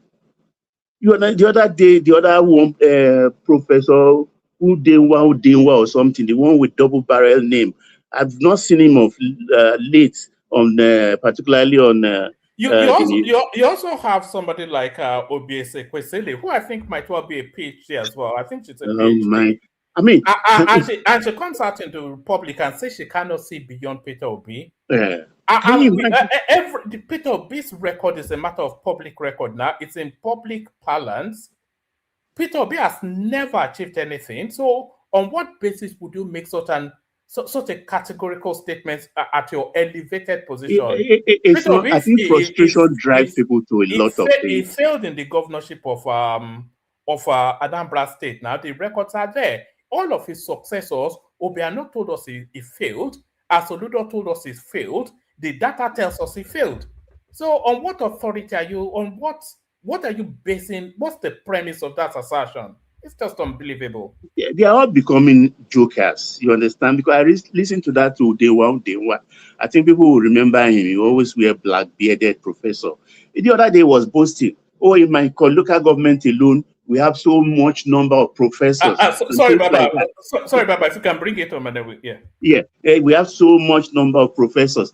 And I was asking my screen, okay, you have so much number of professors. Can you show us your village? What that has transformed your village into? If you have maybe 50 professors in your local government. I mean, there are some things you don't even say. You should be ashamed that your local government, if they have 20 professors in your local government or 50, your village should be something else. At least if for nothing, there will be some academic institution privately funded by the professors, by the weight of their academic prowess in your village. So I think frustration to come out and just say something is driving a lot of them mad. It's a melancholia kind of. I yield, one man. All right, brilliant, excellent. Baba still has a lot to say. It's just that I pushed him, but I will move it around quickly, bring it back to Baba. If Ola is ready, we'll go to Ola. Absent Ola, we go to Larry, Wake Up, Arogidigba. We have AI joining us as well. Akin also in the house. So, Ola, floor is yours. Make others still fire on. All right, brilliant. Larry, Otojo Meta, the Mr. Dollar man of kò sí dollar kan tó wà ní America ẹ ti Larry ò lé all dollars must be cornered. Good to see Hey, you. one man. What's we go do now? Yeah, well, it's good. It's good. How are you? I'm good. Good to have you here. Floor is Okay. yours. Yeah, great. Yeah, I don't really have so much to say, but let me say a little bit on Osun. I think a lot of people are not really understanding the game that APC wants to play in Osun. Osun is going to be similar to Edo. And what you're going to see tomorrow is a lot of money game. That election there's going to be a lot of vote buying. And a lot of people do not really understand the main reason why APC is sending all the governors. So the strategy is this. Each of the governors is going to hold one local government. So they kind of like, what they did in Edo, they divide the local governments, give each of the governors one local government to take care of, which means that you see a lot of finances being pumped into that election. Adeleke, personally, I actually want Adeleke to win, but I do not think Adeleke is going to win. With what I'm saying. Sincerely. Tinubu, even though, Tinubu at the point when he started, Tinubu is kind of like indifferent, but I think it's gone beyond him. And they basically told him that he needs to win Osun. He needs to make a statement. So Osun is more like a testing ground for the next election. So that's why you see all of them going into Osun, that Osun is a must win. And the thing is, if Adeleke wins Osun, it's going to be disastrous for APC because it's going to, you have all your guys there and you guys couldn't even do one thing, win that state. So it's going to be difficult for Adeleke. And tomorrow, what you see tomorrow is going to be a lot of tweets, probably Davido tweeting and, oh, yeah, they blah, blah, blah, yada, yada, yada, yada. That's what you're going to see tomorrow. And even all these people, they shout a lot. Even Davido himself. I felt, Davido, if he really likes his uncle, he should be in Osun. He shouldn't be in London. He should be in Osun at least, have a voter's card, go Did into... you see his clip coming out of London when he was... He's in London. He's currently in London. He's with Pastor Toby in London. I still saw him this evening. He's in London. So he should be, because you shout and everything. If you really love your uncle, I expect him to be in London, have a voter's card, be in Osun, have a voter's card in a day and vote tomorrow. But, they are going to be on the internet. They've been a lot of bloggers. You're going to see a lot of things tomorrow. Oh, yada, yada, yada, yada. But it's I don't really, people don't understand. You see election in Nigeria, it's not about, oh, people love you and all this. No, it's gone beyond that. You need political structures to win election in Nigeria, because those political structures are the ones that are going to maneuver things for you.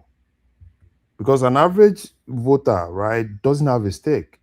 Because an average voter just want to go, let me go and vote, and if they can't handle it, they go back home. But you see the politicians, they do a lot of things. You see them at the polling booths, they do a lot of things. And I think where Adeleke is kind of like getting it wrong is losing those political structures. Because those political structures will definitely want to make a statement. Adeleke is not just all about Adeleke tomorrow. It's about all the other structures in Osun, particularly those that are really vying for House of Reps, Senate, and everything. Because they know that if Adeleke wins, it's going to be difficult for them in the election. So they are all going out, the Wale Okes, all of them, all of them are going all out against Adeleke. And I think Adeleke is also still, I think where he got it wrong, it's managing relationships. Because if Adeleke had managed Aregbesol's relationship very well, Aregbesola should be on his side now. I do not know how he managed that relationship to the point that he lost Aregbesola. And the same thing goes for Oyinlola. I do not know how Adeleke lost Oyinlola, because Oyinlola was used to be on his side. He came in there, he was asking for car, he doesn't have a car, I gave him. No, that's not it. Because Oyinlola is not a poor man, right? This is someone that have, been a general, been a military head of state, been a governor for 8 years, and if you give him a car, it's not like you're giving him a car, because it's been legislated that, former governors should have some of all those things. And even at that, right, he should be able to manage that relationship very well, because Oyinlola have always been with him. So I think that's one of those things that will definitely work against him tomorrow. Because a lot of those guys have left him. Even though there are one or two people, people love him, right? Particularly, and I think a lot of people outside Osun love Adeleke. Because I took my time, asked one or two people that are currently living in Osun, what's up, what's happening, and all these things. But, like somebody said, right, Osun people, people are just kind of like indifferent. Is it Adeleke? And I think a lot of people, particularly people outside there, are not really happy with Adeleke. I don't know how for 3 years, close to 4 years, Adeleke could make, they said, based on what they said, right, over 400 billion, and over close to 300 billion of that goes to Ede. How do you explain that? He said, oh, yeah, it's local government. Yeah, I understand. Because people will always ask questions. Nobody is saying you shouldn't do a lot of things in your place, but at least let it, kind of like just do it 40-60, right? Do 40 in your place, the other places, let them take 60%. And, I understand where it's coming from, their family and all those things. But tomorrow there's going to be a lot of noise. There's going to be a lot of vote buying. There's going to be, I don't really see, election disruption and all those things. The only thing you see more tomorrow is a lot of vote buying and a lot of people trying to make a statement. And there's going to be a lot of shout. You know how it happened in Edo? Oh, shout, oh, Adeleke is in Ade. All of a sudden, blah, blah, blah, blah, blah. The whole thing changed. The video will be on the internet, probably ranting. A lot of bloggers are ranting here and there. And it's it. I personally want Adeleke to win. But, being objective and looking at things holistically, I do not really think Adeleke is going to win. I do not think Adeleke is going to win. If people are saying, oh, probably, no, I do not think Adeleke is going to win. Because if Tinubu had not been interested, because Tinubu at the point, it was like, yeah, he's indifferent, he doesn't even care. But immediately I started seeing that machinery moving into Osun, having the likes of Adeleke, all of them moving into Osun, then Adeleke should know that there is a problem. Because those guys are not just going to be in Osun to just go there and Adeleke wins and, they become, because a lot of people are going to make jest of them. All of you couldn't even win a state. And they want to make a statement. From Edo, from everywhere, all of them are there. So it's just going to be, so, if you give a governor like a local government, it doesn't cost him anything. Pull out money, right? Adeleke, all you just see tomorrow is probably somebody's sharing 20,000, somebody's raising it to 30,000. That's what you see. Because there's money on ground. Adeleke's family, they have money on ground. So it's going to be money for money. Money for money, then the politicians will do their way, right? They do their thing. Because they hold, some of them hold the local government, some of them hold the wards, some of them hold the units, because it's going to be more of, oh, so person lost his unit, right? And they want to make a statement. So it's a lot of, a lot of people will be watching tomorrow. I don't really even want to focus on the internet, because there's going to be a lot of noise. A lot of noise on the internet. 3 more minutes, Larry. 3 more minutes. Yeah, so that's that. Is there any other thing? Is there any other thing to talk on? Yeah, we were talking about Atiku's lawsuit against No, that one is Tinubu's. dead on arrival. That's no, Tinubu's. that's DOA. And then Sheyi Makinde teaming up with Lawal Daura, the former DSS DG, as his running mate for, apparently Sheyi Makinde is still running, and I thought he'd withdraw. No, I think for Sheyi Makinde, I think maybe he has some money that he just want to, throw around, right? That's what I just think. Because Sheyi Makinde, I don't know. Because when I saw Daura, I'm like, the first thing I remember was Oshibajo. Was it not the same guy that Oshibajo sacked? That was Daura now. Yes, for attempted treason. Yeah. That was the same guy Oshibajo sacked. Yes. Now. So Sheyi Makinde, I think he's lost it. He's lost it. He was looking for a bargaining, kind of like a bargaining power, but I think he lost it. So it's kind of like difficult for him. So the only thing he can do now is probably align with Atiku, look for a way, but no, he's lost it. And a lot of people... Do you think he will be on the ballot? Because that bargaining power that you said, I think that's really Sheyi Makinde's politics. No, he's lost it. And I think he will try and navigate himself into, like, he will still end up with Atiku anyway, but that will not save him. You don't know what is happening. Himself and Mohammed, if you listen to this Kwankwa's woman that pushed him into the coalition, this I've forgotten this man running up and down. Galadima says they went to Bauchi. Bala agreed to join NDC. When they got back to Kano, he called them on phone and told them no, he cannot do it. You understand? Same thing Makinde won. It's like Adeleke. They all want to be in APC. But for one sin they've committed or the other, the core people in APC say we don't want them. That's their dilemma. And they've committed offenses. So they know they are candidate for jail. Particularly Bala Mohammed and Makinde. I think Fayose will see Makinde to jail anyway. It's been with Wiki.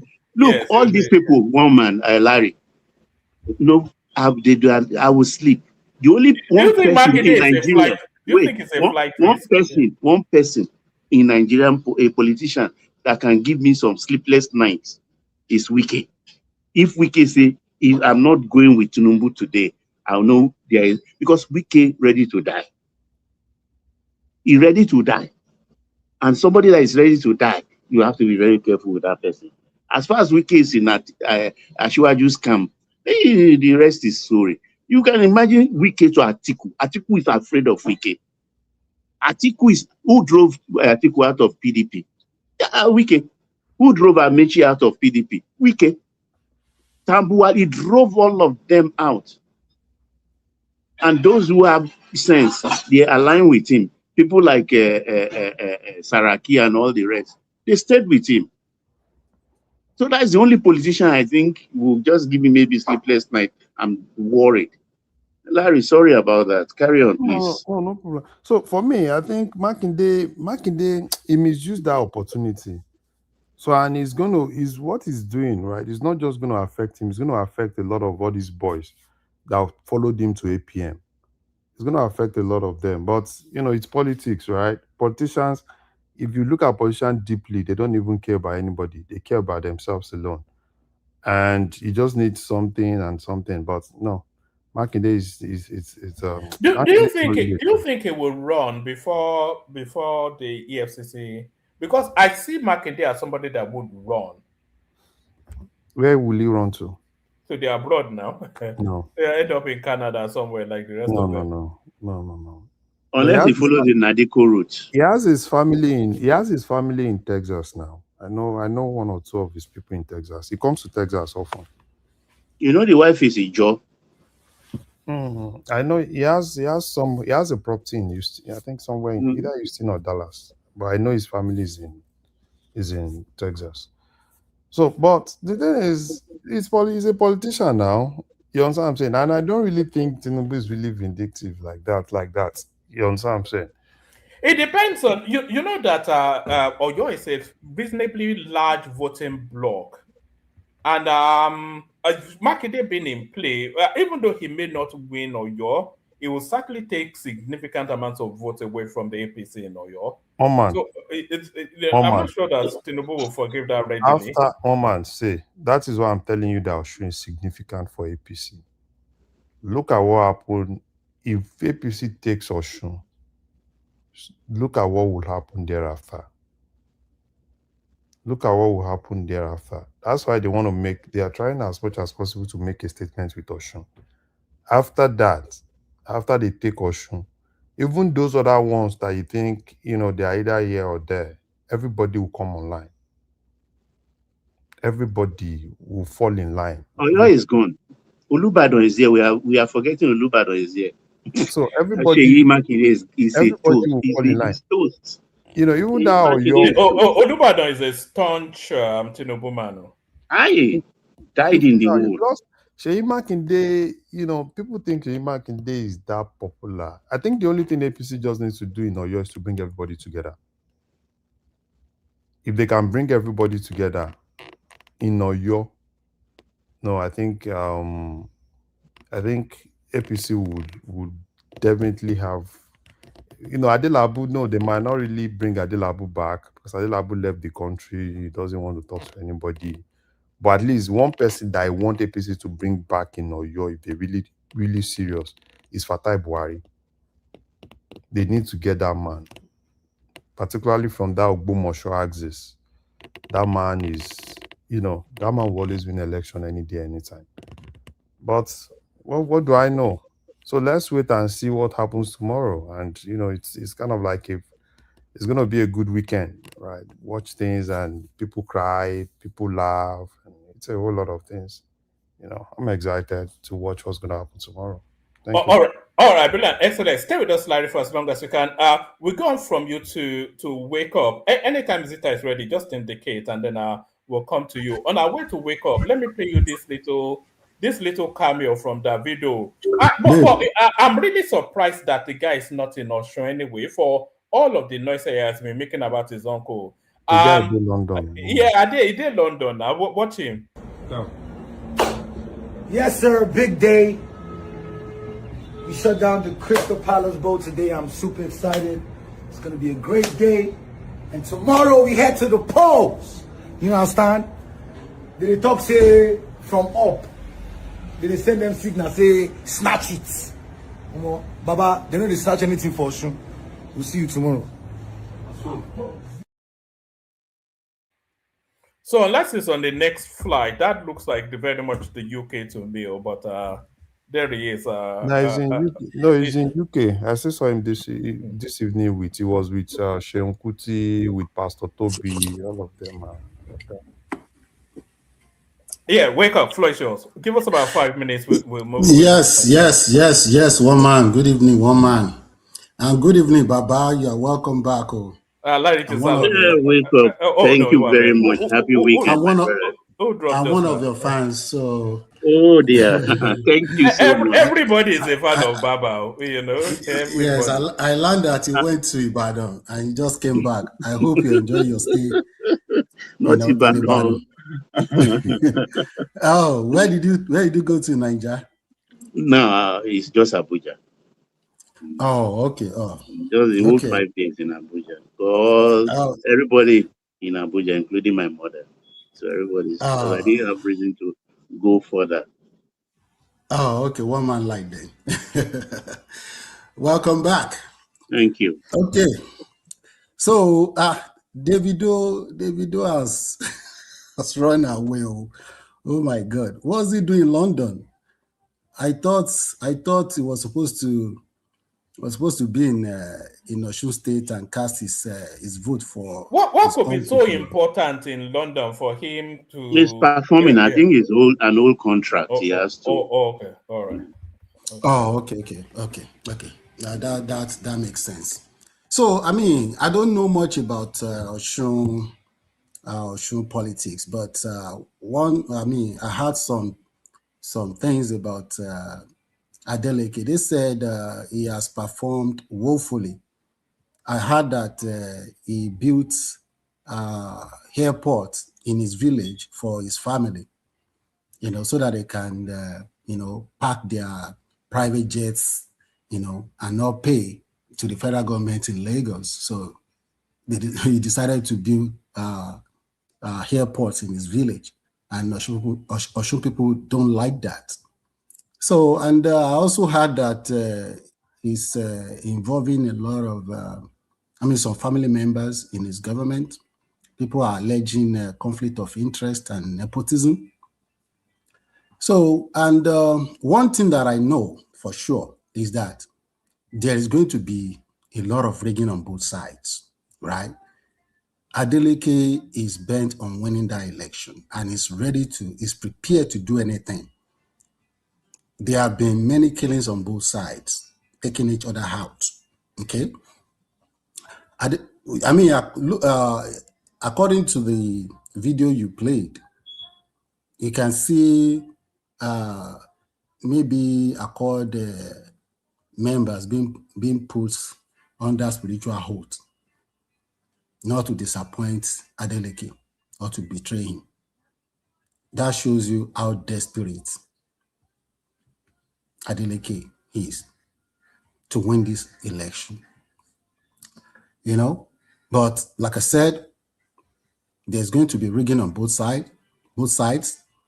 And I think Mr. President, like Baba said, Mr. President doesn't have a dog in the fight, and I think APC gubernatorial candidates must have learned his lesson from what happened in Anambra when Mr. President decided to side with Solodo and did no harm. Solodo cleared that election. And I believe APC candidate, he wouldn't want that to happen in Osun State because they know that Adeleke has made public declaration in support of President 2027 election. But they don't care. They care about Osun State governorship election. The APC candidate. He wants to win. And he's going to do whatever it takes to win that election. And they're going to use all the paraphernalia of Tinubu's office in his absence. And they're gonna deploy all those powers to rig and win that election. And let one thing be clear. There has never been any election in Nigeria since 1993 election that has not been rigged. Okay? Politicians always rig election, whether directly by buying vote or using thugs or go through the court system to buy their way in. It's normal in Nigerian politics. Okay? So regarding oppositions, it's just it's quite unfortunate that we have lazy oppositions, lazy people. They have abandoned real issues that they can hold the administration to. They have abandoned those issues, and now they are running after certificate forgery. I'm not here to defend President Tinubu's academic record or school record. No, he's the only one that can defend that. But what I know is that the gentleman is qualified, is capable. He's capable. We have seen what he has done in Lagos, and we continue to see the same thing in this current administration. The guy is capable of leading. The guy how can I put it? I'm looking for a particular word. He's qualified to run that office. So instead of opposition, holding into account on real issues, yesterday I was talking about interest rate being too high. Because 2022, interest rate was like 11, 13%. But 2026 is 26, 27% is too high. They could have gone after Mr. President about interest rate, about him, cutting the interest. He needs to cut that interest rate. If you want supply side to, to hire people, to increase productivity, you need to lower the rate. Instead of opposition talking about that, instead of talking about how they're going to restructure the country, instead of talking about true federalism, instead of talking about how they're going to give us uninterrupted electricity supply, instead of talking about real issues, they abandoned all those issues. And now they are running after shadows. They are suing Tinubu in federal court, someone that owns the judiciary and the legislature. How are you going to win that kind of a man in a faulty system that power is vested in one man? Are these people smoking pot or drinking sapele water? I don't understand. If they were Tinubu today, would do the same thing. They will use the paraphernalia of that office. So I don't know why they are chasing shadows instead of holding. Look, the funny thing, my brother. Do you know even Atiku himself? I think his primary or secondary school certificate. It's another name like Zell. Two names out of those in certificate. They are different entirely.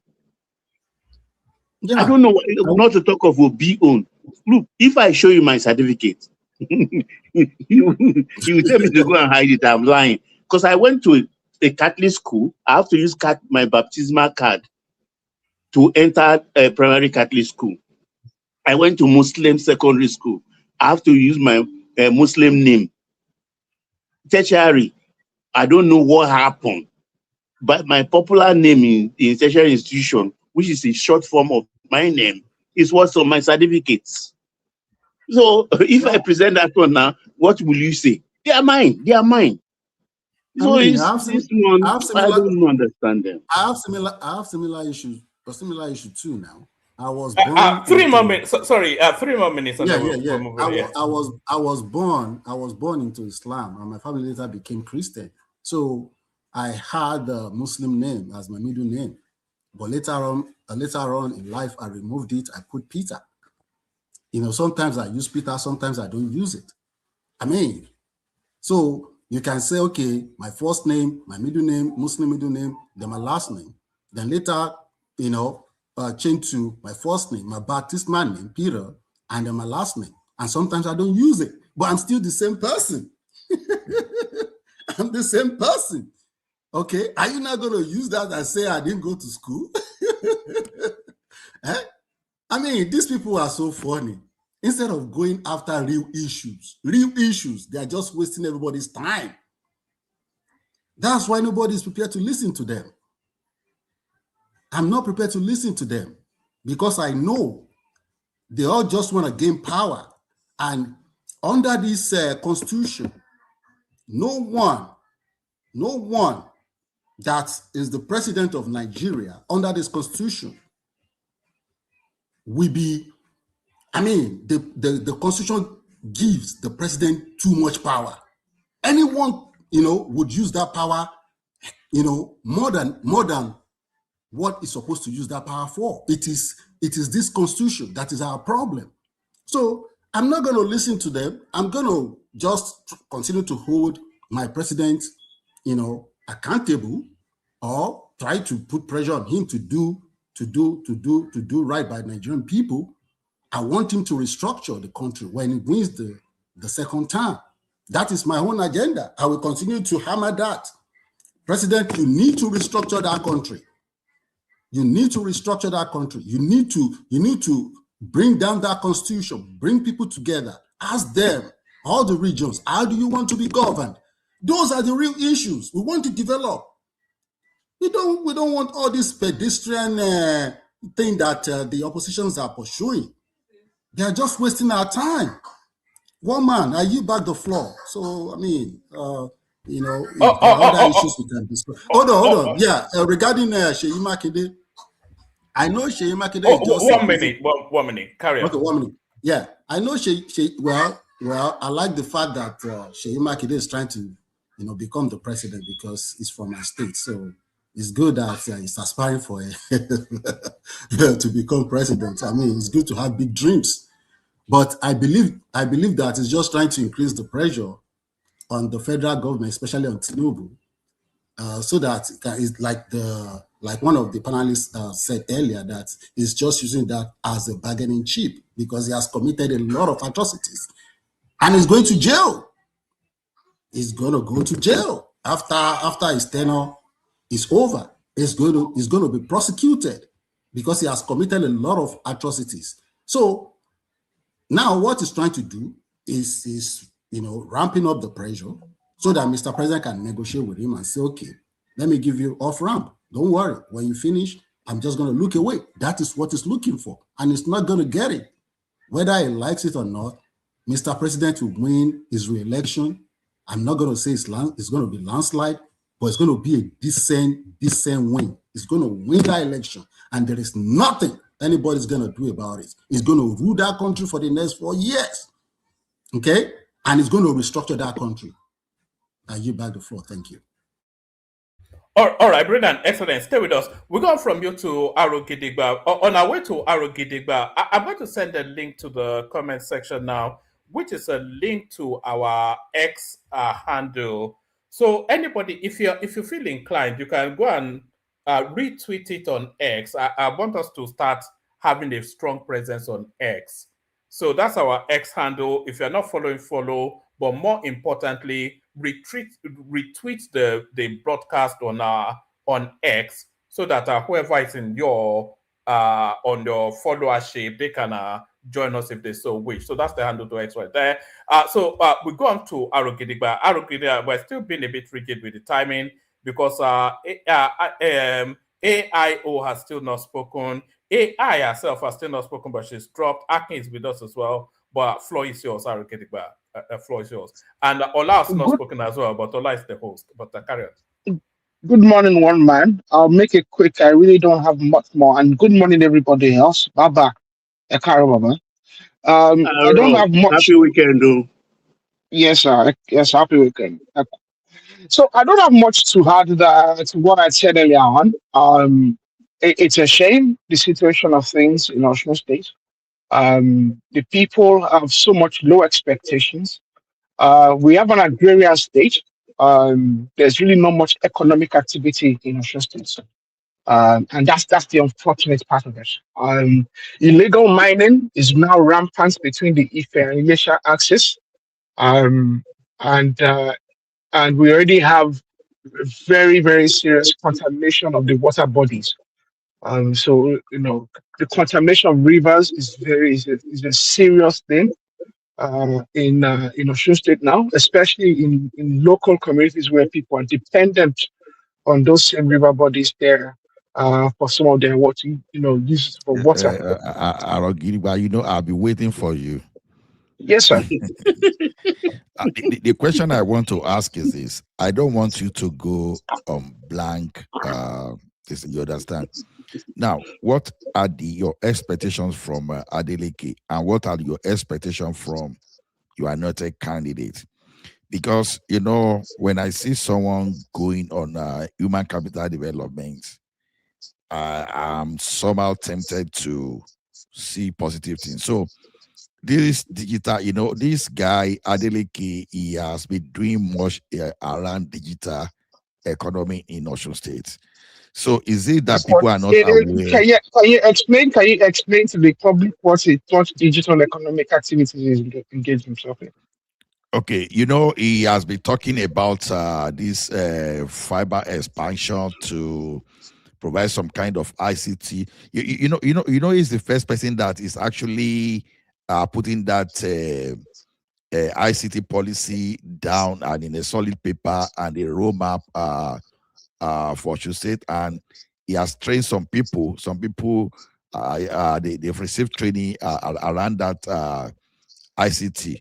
So he's is trying to lay like a fiber across, at least for people to have more access, you know. So those are the Mr. Allah, things Mr. that Allah, Mr. Allah, I can tell you firsthand that there's no, I mean, there's other people from Osun State present here that can dispel this. If I'm telling, there is no, there has been no upgrade and there's been no deployment of fiber optic network in Osun State.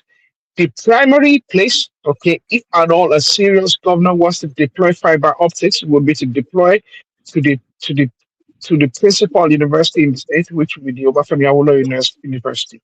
There's been no deployment there, okay. These other two, there's, I mean, in Osun State is peculiar because Osun State has a lot of semi-urban centers. Okay, you have you have Ilesha, you have Oshogbo, you have you have Ikire. There's so many urban, semi-urban centers. Okay, and Osun State is very peculiar in that regard. Okay, okay. I can So tell you for what a fact exactly is that that this doing with man, Dry in Franco? Well, I know. Yeah. I just want to. So what exactly is doing with Dry in Franco? Then you know this the geo mapping too. Naturally in Osun State, I think if you are using your Google whatever, Google Map, whatever. Mr. Allah. Let me just no. Let me land the point so Mr. that La, because I want to know. I I can want tell to you, know. Mr. La, Don't fight it. Just hold so on much now. other friend. Hold on. I just want Mr. to know. La, Easy. there's nothing Hold happening. on. Let Mr. me La, hold on. Hold on. a childhood friend is a senior, is a special advisor in this government. Okay.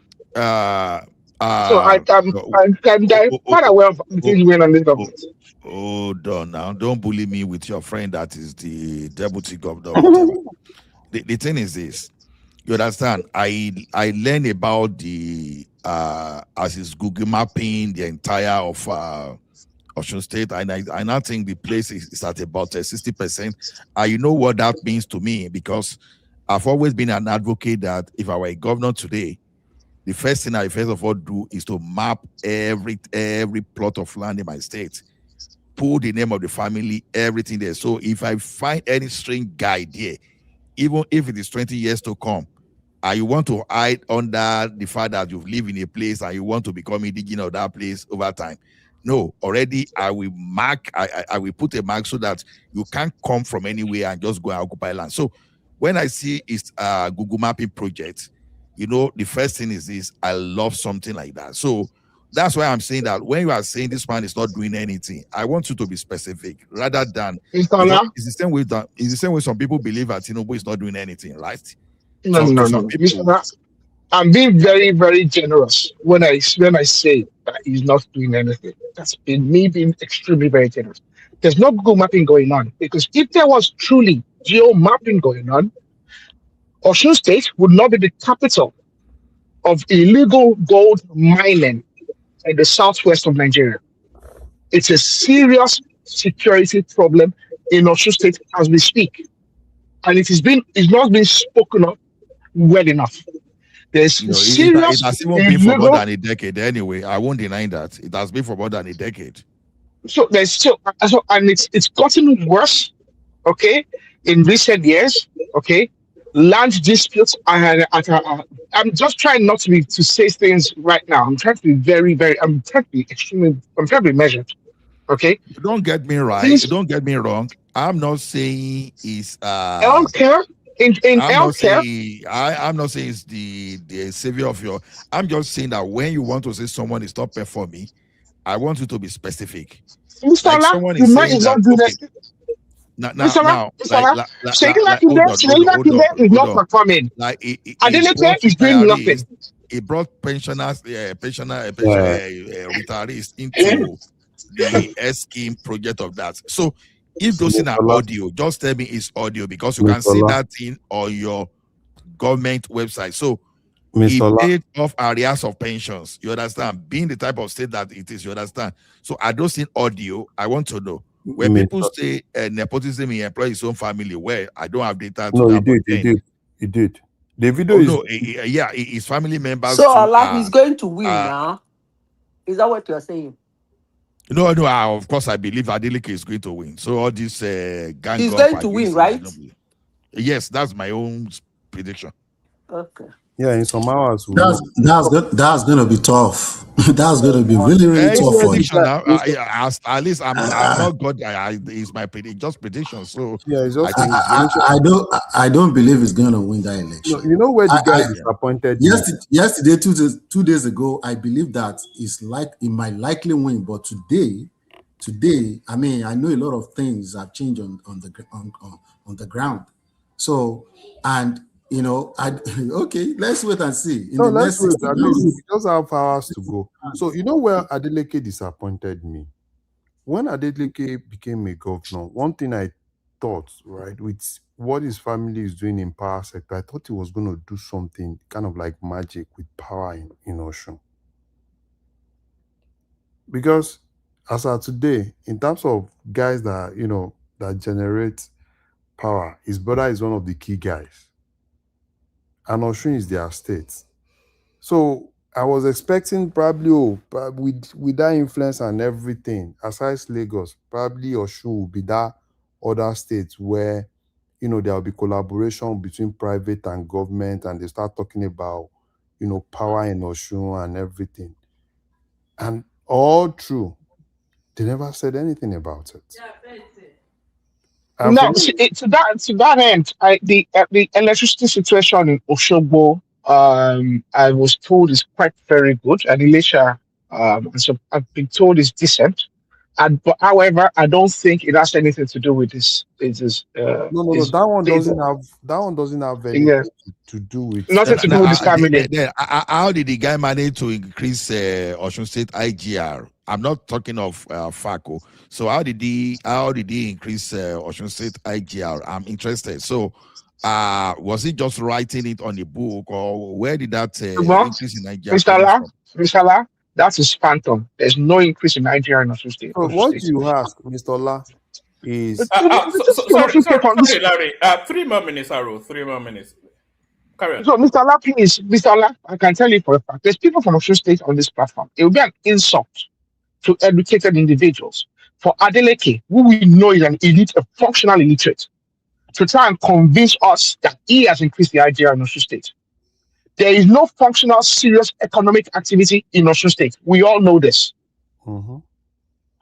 The only thing Adeleke is enjoying right now is the fact that Tinubu has been able to give governors so much money, okay, that he's just spending money. There's a difference between federal allocation and internally generated revenue. Mr. Ola, I'm telling you this, that Ademola Adeleke cannot have increased the IGR in Osun State because there's no serious economic activity. There's no economic activity in Osun State for which he will generate the IGR. None. Zero. There's no economic activity. So if we are being practical, right? Okay. Look at it in this context. What exactly has changed? Just like Aro said, are there new industries that are coming up in Osun? I don't know. I'm only asking. So that's because the people I talk to in Osun, that's part of the things they kind of like said, right? We have this notion, it's a civil service state. It's a civil service state. And that state has potentials that I think any sensible governor should be able to turn into something. In terms of agriculture, the mining sector, that state has a lot of potential. Look at what this guy is doing in Nasarawa with bitumen. They have one of the highest gold deposits in Osun State now. And Osun has one of the highest in gold deposits and everything. You don't have to dig deep to find gold in Osun State between Elisha and Ife. You don't have to dig. You don't have to do too much work. You can literally just scratch the ground and you find gold. It's not like those things are not happening, no.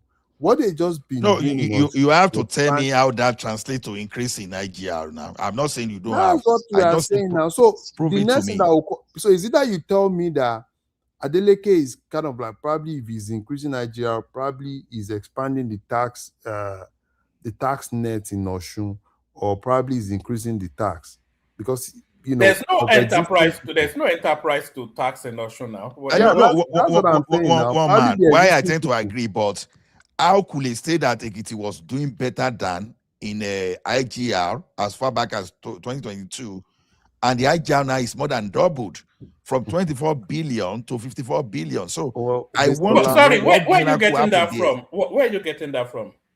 From it's online. You can get it from 59, NBS. 51 billion every month, or what? We are talking Mr. of a Allah, year. Mr. Allah, you disappoint me or what? Lie, you No, no, no, disappoint no. me. And Let's you should be get kill Off me. all this soft blackmail. The question no, is no, no, this. no. Mr. I Ola, said 54 billion. hold on. Let's I stand said on the that year 54 billion. 2022, Let's stand on your it was data. 24 billion. Hold on. Listen to me. Mhm. I said in 2022, it was 24 billion. I didn't say January 2022. I said year 2022. And Okay. how did it jump to 54.77 billion in 2024? That's more than doubled. And so if there are no economic activities, I just want to understand. Tell me the miracle that happened there. I won't help you. I want you to help me. But you presented the data now. So what underpins it? What underpins? Is it the currency changing? What underpins it? Increase in federal allocation. That's what No, happened. No, the it's talking about guy just did is IGR. this. That's No, not. what the Oh, guy just did internal. is Okay, territorial. digital. It's all about digitization of revenue collection. Because when I said he is investing in digital economy, and I see someone that push back here, you understand? When you did digitalization, you understand? You expect something like that because you plug the loopholes, some rent seekers, some touts around your revenue collection. By the time you put you put digital system in place, you fence them out. So you may not see that thing as a big deal, but let me tell you one thing: that's you are building. You understand? You are building your basis. You understand? You understand? Just like when we're saying, some people were saying, "Oh, Tinubu was taxing Lagos," and that it was not taxing. Those money were there, but some individual, they were looting, they were making profit from it. You understand? But it just pushed them out of that corrupt system by putting the electronic things in place. So Adeleke did exactly the same thing. So I'm just saying, because sometimes there are some intangible achievement that people overlook just because it's not bringing Elon Musk or it's not bringing Jeff Bezos into to Osun State. And you know, when people don't like you, they have some arrays of eloquent people that will come to the social media and help pull those people down. So I'm just saying, I'm not saying Adeleke is the best. Osun State is not my state, but I want you to compare, because this is where we are missing it. I want you to compare to the person you want to bring. The reason some people are complaining that Ebin Power and Tinubu is not performing, they are talking that they are not seeing the micro today, it's just because of some of this useless governor, useless local government chairperson. Even if they are distributing the money to people only, you will still feel that micro impact. So because those people are supposed to, when the federal government takes care of the macro, the state and the local government are supposed to be the one for micro. So even if this guy is even employing his family and is giving them money to spend in the state, and you are now building some kind of if you like, call it face economy or weak economy, whatever, at least you are seeing something impactful there. So what are these your supposed angel coming from APC that will be this guy tomorrow? What are the policies? Is All it right, going to bring it home. We still got AIO. We still Wait, got yeah, let me bring it up because when everybody's spoken, then maybe you want to go back to that conversation. yeah, I think Yes. Mr. Ola, I don't want to, because I don't think Mr. Ola is really getting it. And it's I'm not trying to be blackmailing. There's not emotional blackmailing here. It's painful. It's disgraceful. The state is in things are not really going well for the state. However, things look like they are good because there's money, constant courtesy of federal government being able to release more funds to the states. However, if things turn around, we'll go back to the situation where Arebe had great plans for the state. However, as an engineer, he got carried away with so much all these ideas. Okay. and ultimately it got bit in the ass because it couldn't finance it at the time. Okay, Osun State was at the time where they were getting about 1 billion, less than 1 billion, because after the deductions for all their loans, they were getting less than 1 billion for the month. That couldn't even cover their wage bill. To a situation where Adeleke is getting 16 billion every month. Look at the big difference. And that's why Adeleke might win, because the people are seeing something they've never seen before. But they don't see the bigger picture. They don't see the bigger trouble in the future. But it is what it is. It's a shame. We need someone like a Tinubu that can plan for the future. Osun State, there's no plan for the future. There's no economic activity. There's been no plan to develop that state. There's nothing happening, nothing going on. I'm telling you, it's shameful. Nothing. The education, the health sector, nothing. No enterprise, no trade. I think it's not only in Osun State that we need somebody like Tinubu to be governor. It's not only in Osun State. We need it in all the Western states except Lagos, because Tinubu has helped them in Lagos. So and you are something in Northern State. All right. AI, you're up next. AI, are you there? Sorry about the long wait. AI. All right, I think it's falling asleep. Honestly, sincerely speaking, Madam Zita, where are you? No, it's not even. There are two AIs. The male AI is the one. Is it me? It's my turn. Oh, no, it can be your turn. I was calling the other AI. What's the other name that we call him? No, the other one is AIO. AKO, yes, AKO. Are you there, AKO?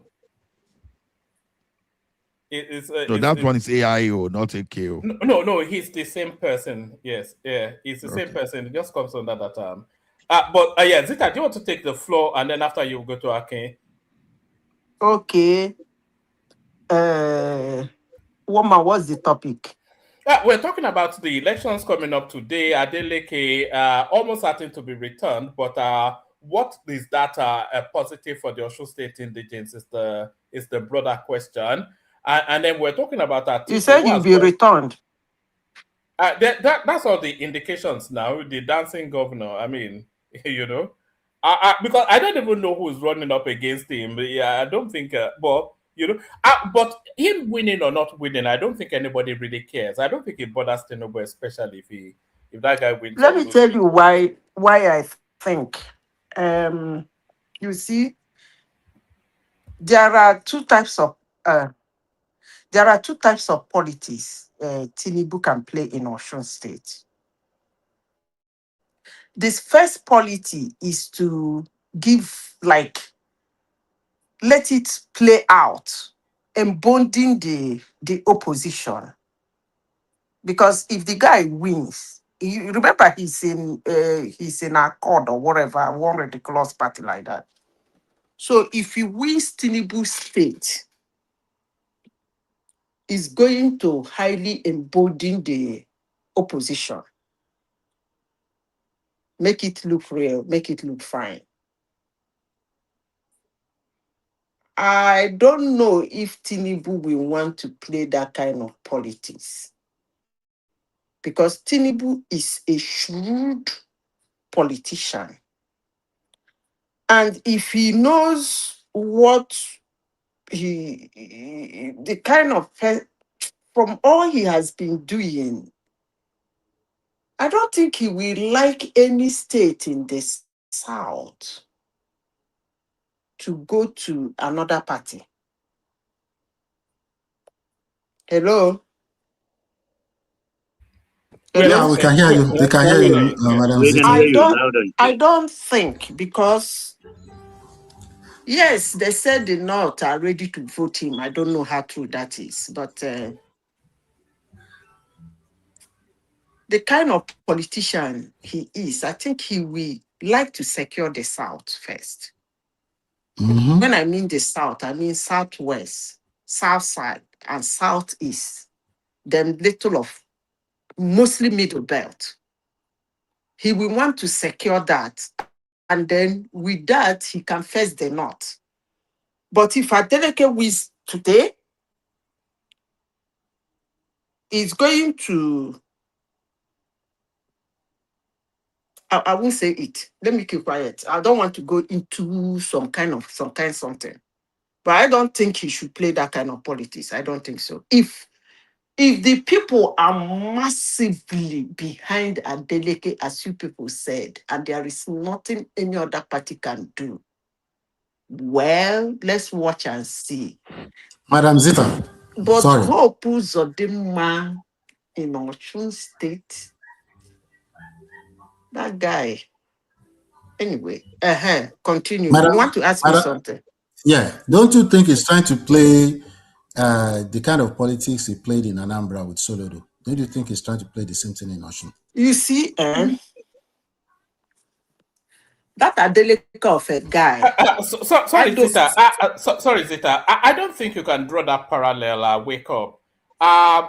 Soludo is altogether a different beast than Adeleke, and Anambra State is a vastly more advanced state than Osun State. So you can't play games with Soludo. Soludo will destroy him. But Adeleke is just no, clownish. No governor destroys a president. Don't say that. Whether you like a president, you don't like him, don't go that. Not destroy him. But what I'm saying is before hold on. What I'm saying is Soludo is an altogether more robust personality. He's an international figure, a national figure, an academic who has a body of work and reputation, unlike Adeleke, who is just, they forced him back to school when he lost the last election, just so he can present something. He doesn't know how to speak, he doesn't know how to think, he doesn't know anything. So but it's a completely different. Don't you see that Adeleke is a talkative? He talks a lot. One man see. He's not going to keep quiet. You can't what say are you that. talking about? Yeah, but no, you can't say that. What will he do? What do you mean he won't keep quiet? You can't say that. So Ludo will deal with it. Governor deals with it. Don't even say that No. before Obasanjo. Obasanjo will start chasing. Abandon that one. Don't fix too much on that. What I meant was So the thing is that yeah. The thing is that you don't actually, as I said before, every election is rigged. Yes. Honestly, sincerely speaking, hate me, like me, I don't care. Every election all over the world, I'm not talking about Nigeria, all over the world is rigged. Yes. Go and look for the meaning of rigging. Now, but you cannot rig where you are not popular, accepted, or where you are not given an opportunity. In Anambra State is kind of a tradition of ABGA. So jumping in to take out ABGA governor is gonna be too messy for anybody to handle. So nobody is going to do that. But in an environment where you are accepted somewhat, you can rig. And that environment is a place like Osun. Number one, according to Truth and Lie, I don't know if you know which one is True and Lie now. So let me put the two of them together. Tinubu is from Osun State. Okay? He was one time governor of Lagos State. In 2023, he lost Osun, he lost Lagos. The only good thing about Lagos is that they were able to still grab Lagos in the gubernatorial. But Osun, they lost it both in governor, presidency, they lost Osun. I don't really think he will want to do that again. I don't think so. Some people will be abusing me. Are you saying they are going to rig the election? As I said before, every election is being rigged. How they rig it is what raises an eyebrow. But when the elections are being rigged, the elections are rigged all over the world. So I don't know if we want to do that one man. I don't know. I heard that some people are supporting Ade Dancer, more especially his hometown. They are fighting blue, purple, and black there now. They said it's messy, but woman, I don't think if he wins, he will embolden opposition. And hello, We can hear you, Madam Zita. hello, We're listening. We're woman. listening. One thing you will understand is that guy is not somebody who will accept his nephew is making a threat. He comes from a wealthy home. Their family is political. Although that guy is not a politician, I must say. If he wins this election, he's not going to credit it to Tinubu or INEC.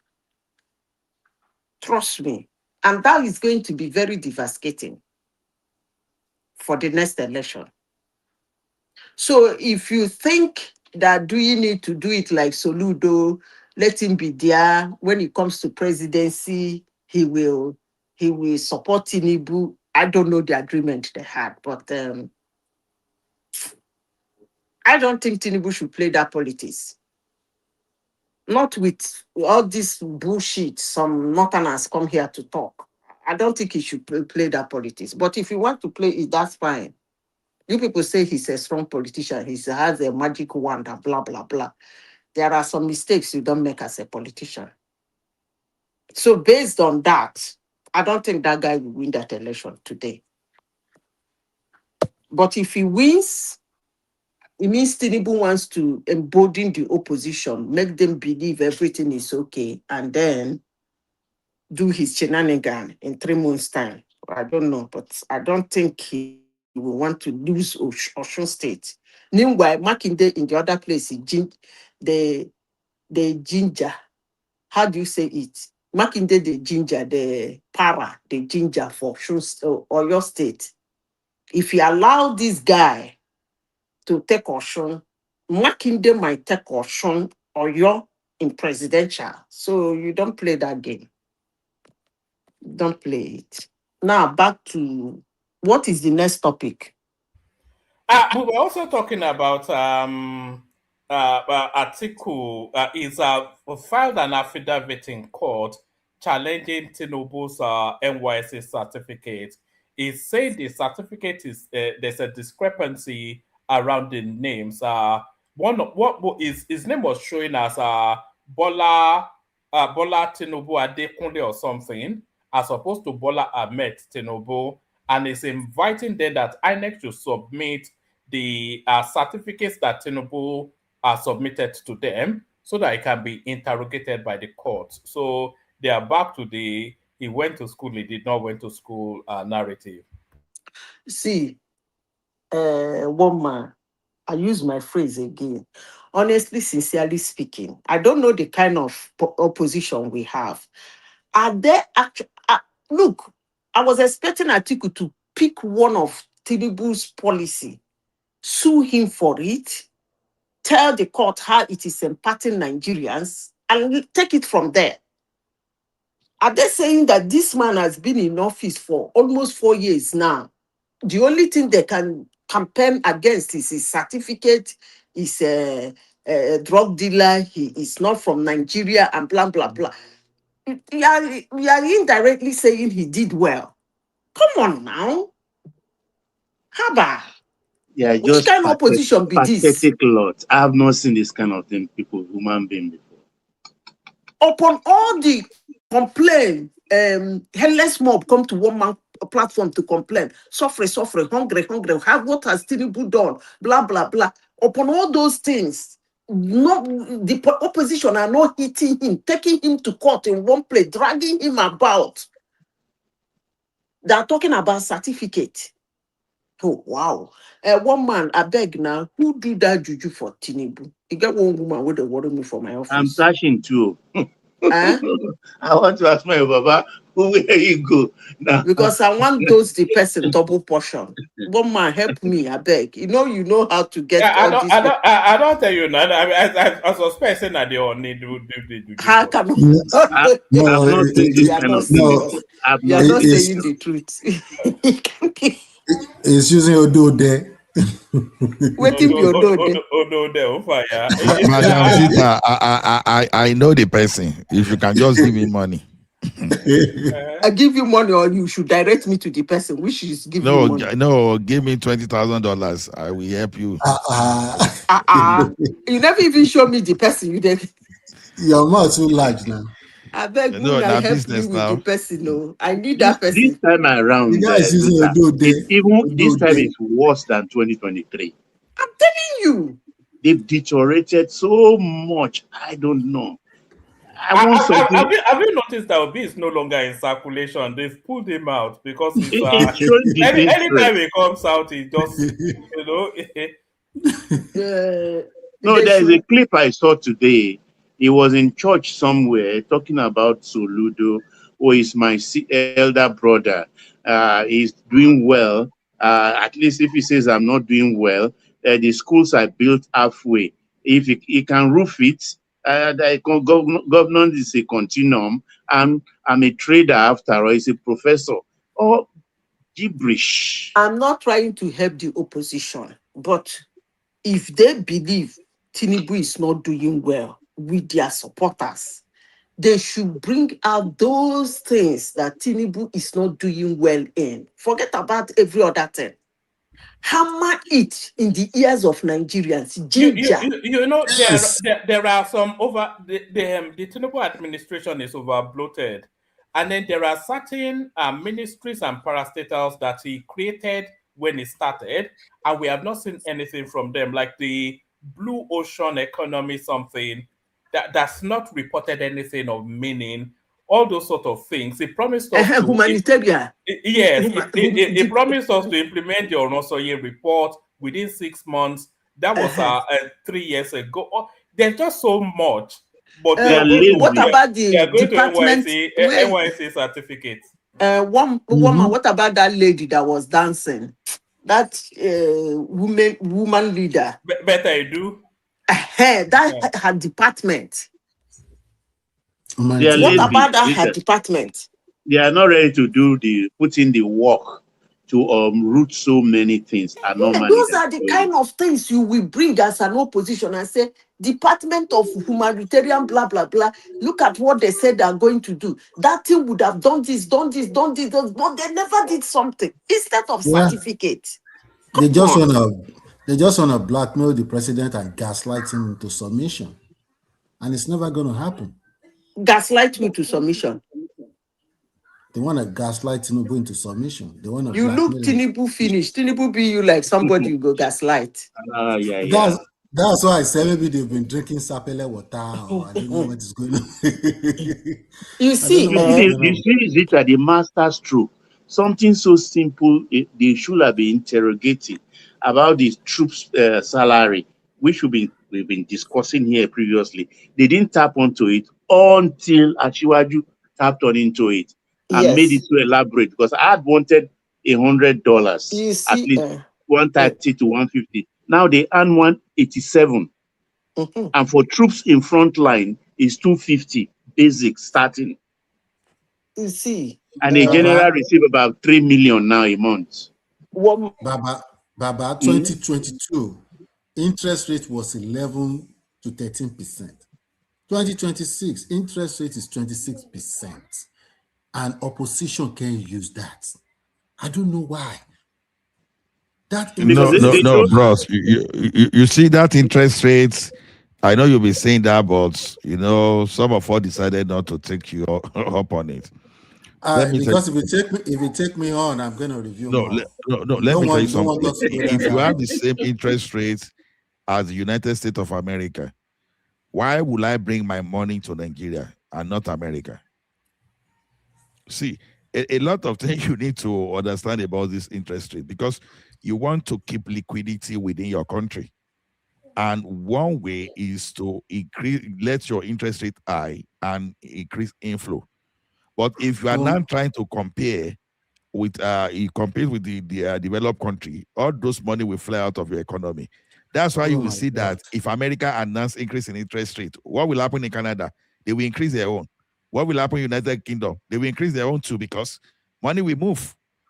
So the interest rate you just mentioned is not as straightforward as you just mentioned like No, that. hold on. It is too high. It is too high. Central bank cannot set 26% interest rate. It is My too bro, high. No, wake up. that You are know talking why? here, if The the interest money. rate is low, you won't move your money to Nigeria. I bet you.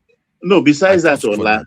we don't even know the total amount in circulation. Nigeria is awash with money. We are on record that they printed 30 trillion or so, ways and means. It's much more than that. So if they are trying to mop up the money in circulation by making money difficult to access. So, Baba, and have you they've done it forgotten? for 3 years, and it's like a noose that is tightening.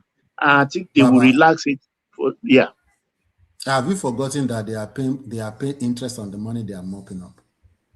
On the what? On the money they are mopping up. Have you forgotten that they are paying 26% interest rate to the But that's a investors? deferred. It's not an immediate thing. You understand? That is deferred. And they will, of course, that's why they are trying to increase the oil production. I mean, 31 licenses were issued about 2 months ago for new exploration and stuff like that. But And what new I'm saying is refineries are that coming on stream. So what I'm saying in anticipation of that, apart from the condensate and the gas, they are doing all of this so that they will be ready when those securities mature. yes, that is still using our own money to pay those people. It's like you are subsidizing the rich. I'm talking about the businesses who you supposed to give affordable loan to expand their operation. You are looking at outside instead of looking inward. What about the banks? No, if you are not aware, they put a lot of, wake up. Bank of Industry, Bank of Agriculture, and all the rest, a lot of facilities meant for exporters, for agriculturists, and a lot of industrial production facilities.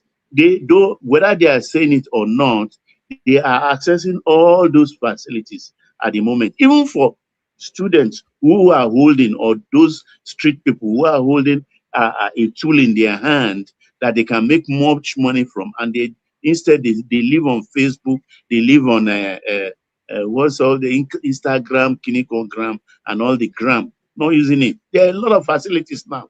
Those who know, they know, and they are making good life out of it. So, Baba, if you No, approach no, sorry. We must. We must move on. Let's move on. Let's move on. 3 more minutes. 3 more minutes, Zeta, and then we go on to, if AKO is ready, we go to AKO. If not, we go to Akin. We got Pansat here as well. So I'm going to Bill. Let Ola bring it home. So Ola, make sure the 3 people that have not spoken yet, let them get to them fairly quickly, and so that you can then have whatever debate you want to have. Zeta, back to you. How did you like them again? Let me know how you like them. It's AKO next. If it's ready, if it's not, then Akin, then Pansat. So that's the trilogy. Okay. All right, brilliant. Thank you, everyone. See you tomorrow. Who was the super chat? Of course, it's Ayo. No one else. So thank you, Ayo. So thank you, everyone. See you tomorrow. So AKO, AIO, are you ready to speak? No, sorry. Zita still has the floor. Okay. She has 3 more minutes. Then move it round. Yeah. Okay, Madam Zita, please continue. Madam Zita, don't go to the refrigerator again, though. Madam Zita, honestly speaking, let us continue.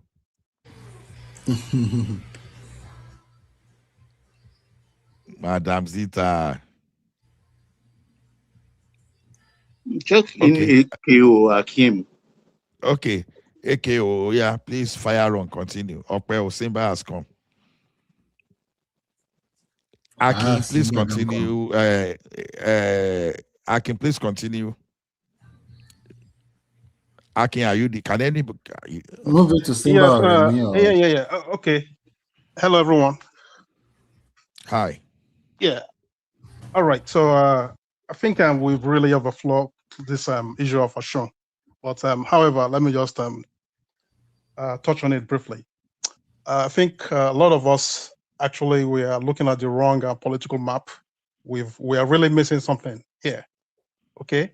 So I'd like to take us back to, I believe, 2022 when he ran against Oyetola in office.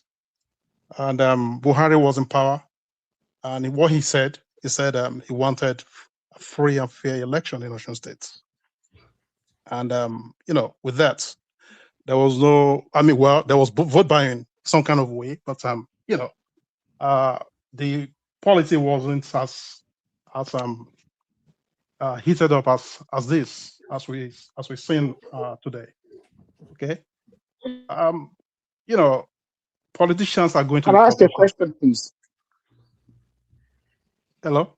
To the speaker. It's me, Aaron. Can I ask you a question, please? You've not even let him landed anything. He hasn't said anything. Yes, because you said there was let him free and talk before fair. you ask him question now. Let me just put it in. I'll be long. Are you aware of the situation with voting in Osun states in 2022? Well, yeah, aware that in some locations, in some polling units, there was voting going on until 10 p.m. Voting. Well, going on until 10 p.m. All I knew about the election there was that it was free and fair, and Adeleke won, right? So whatever extra came afterwards, I could care less, So the point is, Buhari was in power, and everyone knew Buhari, that he was brutal. Okay, he was a no-nonsense person, right? But in terms of politics, he's zero. Okay, and of course, yeah, Oyetola is cousin to the present president, but I can tell you, I'm okay. Put it this way: this election, I'm not saying that Adeleke is going to win landslide. It's far from it, because other contenders are, they are very strong too, in their respective areas. Okay, but the point is, the policy is just, it's a shame, right? So the whole idea of, Adeleke is going to lose because they've deployed 36 governors, whatever it is, policemen, military, whatever.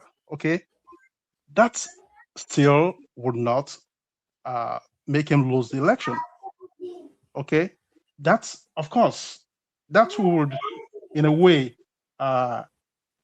maybe put some fear in the heart of those who are going out to cast their votes, right? That, hey, maybe these guys are going to intimidate us or things like that. But I'm telling you right now that with what I read, and of course the interview I saw a few days ago, okay, with these guys, with these candidates, I wasn't convinced enough. Okay, I was convinced, but I wasn't convinced enough that they're gonna sit this guy, Adeleke. Adeleke is coming back. Now it might not be landslide. It's coming back tomorrow. A win is a win for me. It might win by just 0.0% is a win. The point is that he's coming back, and we're going to come back here tomorrow or the next day to talk about it. All right. So I'm not going to waste time on whether you've deployed a paraphernalia of military, police, and civil defense and whatever. So that's just it about Adeleke and Osun State, right? So let's go to I believe What other things do we have there on the plates? Article certificate problem, for which is going to Okay, yeah. court, the 9 NYS's, Tinubu's NYSC certificate. All right, yes. Okay, so, I mean, this is all politics, to be honest. This is all politics. Article knows that he's going nowhere. I mean, his political journey is dead on arrival.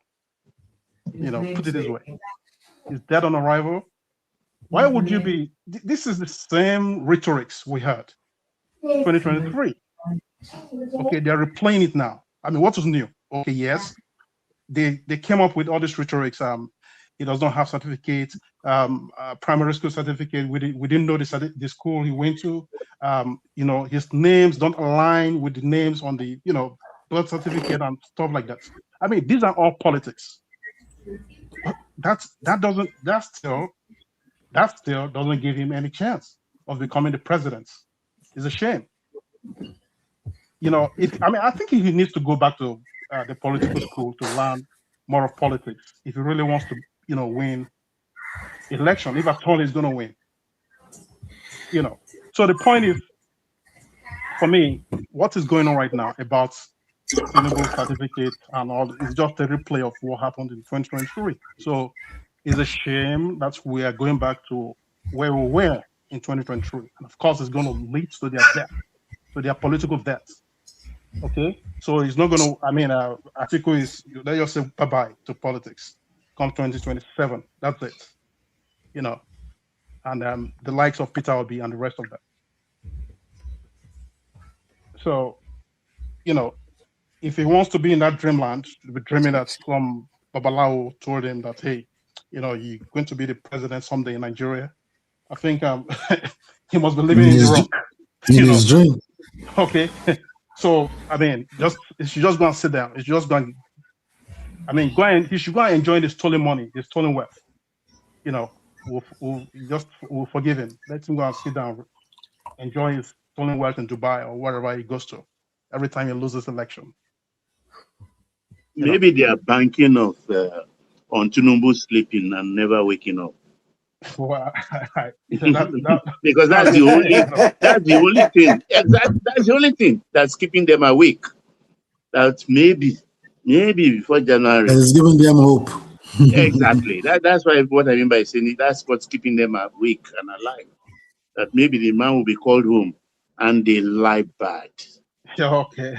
They should keep dreaming. Honestly, they should keep dreaming. Baba, do you remember that phrase? If witches were horses, beggars will ride to hell. Right. Thank you. Madam Zita, why can't you speak that of Yoruba? Ẹni tó bá ń wá ìṣẹ́jú akọ. Of course. Bàbá ẹjọ́ ẹ bá mi sọ fún Zita lóyìnbó. Who's going to interpret that in English, Madam Zita now? If you're waiting for the crab at the shoreline to blink, you will wait for a very, very long time. Exactly. Because the crab never blinks. Yeah. So, I mean, I think those are the two things, right? I mean, are there other things on the plates you want me to talk about? What was the topic, sir? Me, sir, if I come. What other topic do we have for? Me, I come late too. Pass it on. You can always come back. For the... Pass it on. If you're done, you yield and then. Okay, Professor Pansat, wait till we are coming. Wait, is that Pansat? Okay, it is me. I've already spoken about Osun and the issue of certificate or no certificate for Tinubu. That is. Okay, sure, certificate. Yeah. Right. So, do you have other things? No, not that I can remember. If there's any other thing you want to add to your time. Sheyi Makinde. Oh, okay. Sheyi Makinde, yeah. Sheyi Makinde, I think, I mean, I let me just put it nicely, okay? Sheyi Makinde is just a it's just I will say he is just hovering, until the 11th hours, of his governorship in Oyo State, right? Because he knows that he has no chance. I mean, why would he even give it the thought that he wants to run for president? I mean, it's okay to be to have that thought, but Is anybody ma beg you? Let him dream. okay, well, Yarabadon, that's fine. Okay, thank you. All right. So let him just finish his time in office and just relax. I mean, honestly, all this noise about they're going to put him. Can I say something about Sheyi Makinde that I'm certain about 100%? Sheyi Makinde will not do the handover. When the day he hands over, he will not be present in Nigeria. I can guarantee that if he's present in Nigeria, he will have a private jet waiting on him at the international airport in Ibadan. It has happened before. I don't want to say it from that area. Seriously, I don't think it's going to be. I don't think it's going to. He's going to take flights the moment Sheyi Makinde is done as governor. He's going to take flights. He's not going to remain in the country in Nigeria. He's not. But why is it that Sheyi Makinde is not doing like all those ex-governor and go? He lives in Houston. Why is he not going to the Senate like other? I don't think it's as serious as that. The way we are looking at it. The same thing Obiano did. Didn't they catch him at last? They catch him. Yes. But I don't think it's that serious. I mean, come on. It's serious. He was given 50 billion. He later claimed it's only 30, specifically to alleviate the suffering of the victims of that blast in Ibadan. And he did not. He handed to them, I think. Apart from that, Sheyi and they've been signing loans. No, when the story broke, he denied the money. At the end of the day, when Fayose showed his own receipt, it was then he accepted that it wasn't 50, but it was 30.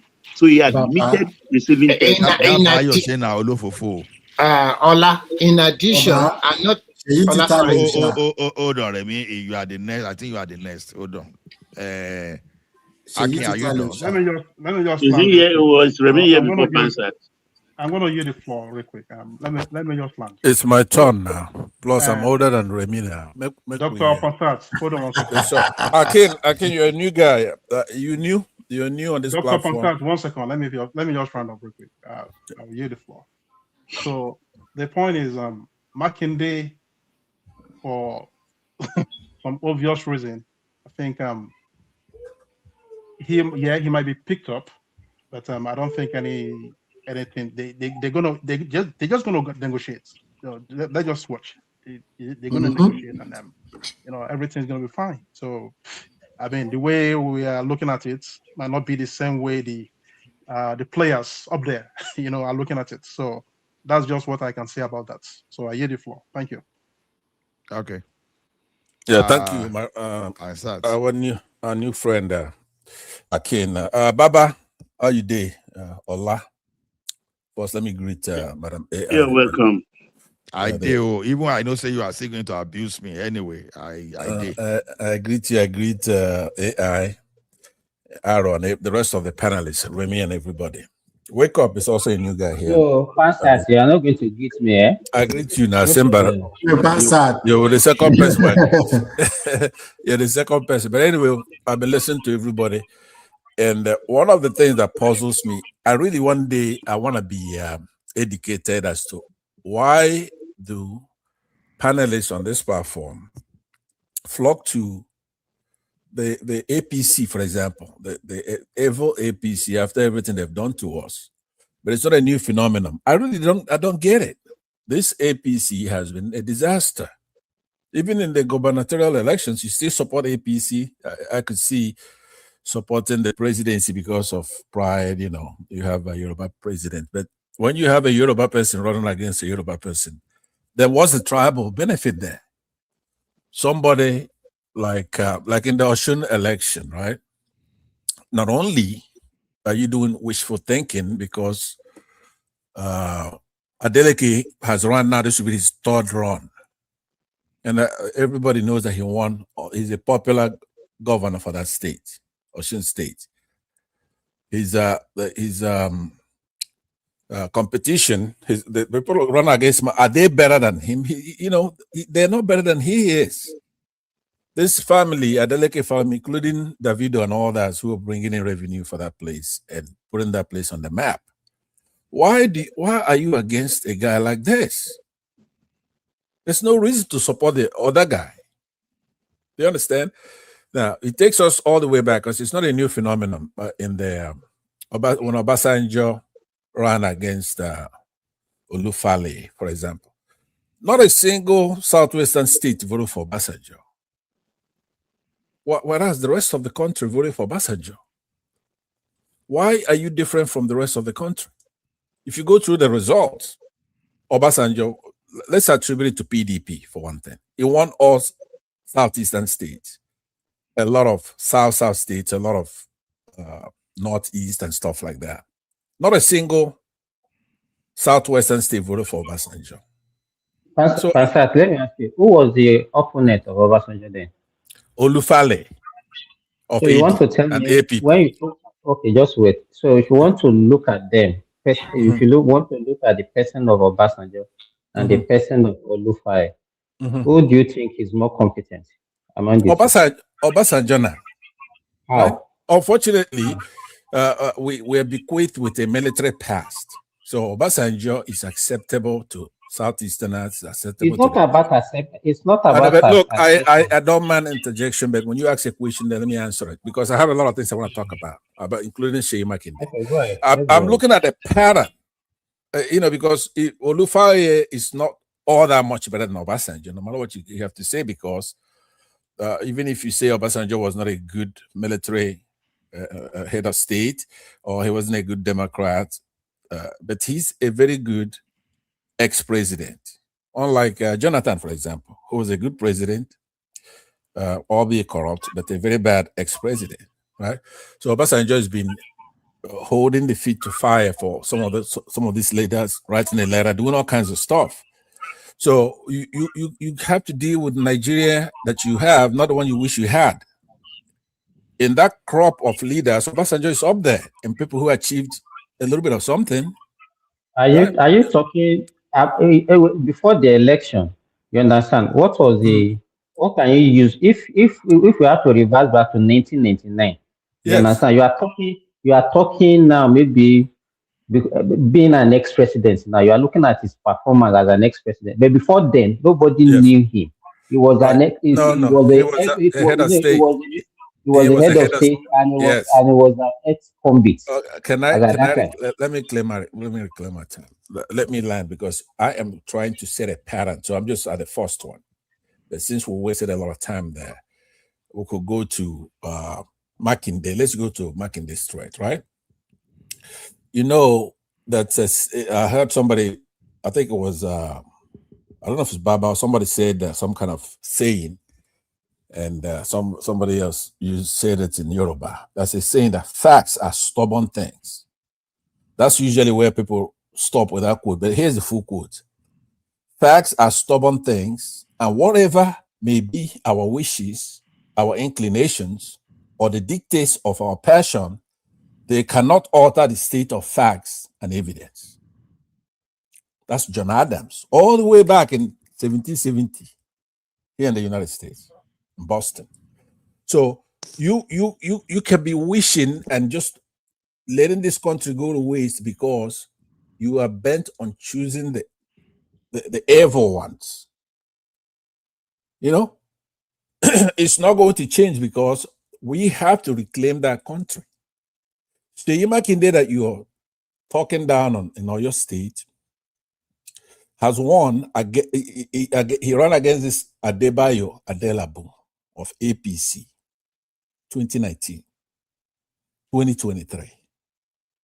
He defeated Teslim Folarin of APC, right? He's loved by his people. This Adelabu, right now, could you tell me one good thing about him? Why do you want to upset the apple cart? Adelabu is not contesting now. So what is the why are you taking? It's not from where? It's not. I'm trying to tell you the kind of character. He's not contesting. He's not contesting. He's not the Guba. Is Sheyi Makinde contesting? Is Sheyi Makinde contesting? I'm not talking about people. I'm talking about the people he defeated. Because if you wish it, if you don't like him, therefore you must like his opponent. That's what I mean. Sheyi Makinde wants to run for something else. He's not running again. So all I'm saying to you, whenever you have a choice between good and lesser, evil and lesser evil, then you have to just choose the lesser evil. That's all I'm saying. I'm trying to say that the pattern of the Southwestern voters is quite different from the rest of the country, especially in the South. We in the South. What do you have against people like Osibajo, for example? If Osibajo is running against Tinubu, right? Let's make an analogous to people in the Southeast. It's like Peter will be running against Omahi. We're not even going to think about it. We know who we're going to choose. You understand? But what I'm trying to tell you is that you're going to have to learn how to choose the better candidate.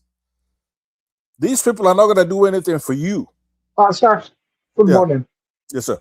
How do you come to the conclusion that Sheyi Makinde is a better candidate than Adelabu? Sheyi Makinde? Yeah, how do you come to the conclusion? It's obvious now. You could first of all, if I look at two of them, What was Sheyi Makinde? What is Sheyi Makinde? Does Sheyi Makinde have a track record of administration? Like I said, we're not going to go down to the minutia. If I take a look at them, You're talking about individual excellence. Adelabu was a reputed, individual, very young, one of the youngest individuals to become an executive at the central bank. Is brilliant. I don't know about his personality, but to the extent of if we want to do that comparison. I just told you APC was the thing there. That's what I was saying. APC, whether you like it or not, they have a record. They came in 2015. They have been a horrible party for the entire country. That means every nook and crevice of that country is not a good political party. It's an evil political party. Now, even for example, I went to a function here where Governor Oti was there, visiting the United States here, about a month ago or less, right? I'm not enamored because I kind of look at his body language. I know he was in the APC before. And I was talking to somebody, one of the people who were setting up that stuff, and he just didn't want me to bring the issue about. He just doesn't want to, he don't even want to talk about it. He's smart, he knows what he's doing. All that. No. We like, I like infrastructure. It's good. But our integrity is not in the infrastructure. We're going to have to take that country back. Because he was in that APC before, there's something evil about him, right? And his body language, he doesn't criticize Tinubu that much. And then he's been doing a lot of good. And, in Nigeria. Point of correction, sir. Some of us are Baptists. We are not APC members. Okay, that's even more sinister. That's worse. But I understand what you're saying, right? That to me, that's worse. You don't know. That's your opinion anyway. You are I know. That's what. What about obedience? What about the obedience? No. Let's not do let's not do that because only Muslims do that. No, they don't. Right? They don't belong to any party. Listen to me. Let's just we'll talk about all this as individual. We're one now. We're Nigerians now. We're not tribal. We're not parties. And I'm saying, you don't know where Tinubu come from.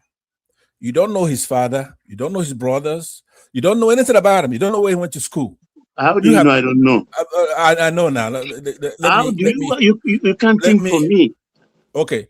Do you want to address that now, or you want to let me finish? If you want to address that, I'll give you a couple of minutes to do that. You want to address it? We have known this guy. Do you want to tell us where he's from and his parents and his brothers and his school? If you want to do that, I'll give you 2 minutes. You want to do that? Short No. Do and you first I tell say me? short and simple answer. Tunumbu is a Lagosian like me. Thank you, sir. Okay, but let me. I wanna yield you 2 minutes to answer the question I'm asking you. Do you know his antecedents? Do you know where he went to school, his teachers, his classmates, his parentage, what village he comes from? I think he has already If you answered want, it. no, he has not answered that. Relax. You don't have all the time. When is he going to finish his own time? Is prejudicial. Atiku has a case in court about that, so I will not talk about that openly on a platform. Thank you, Atiku sir. was not even born in Nigeria.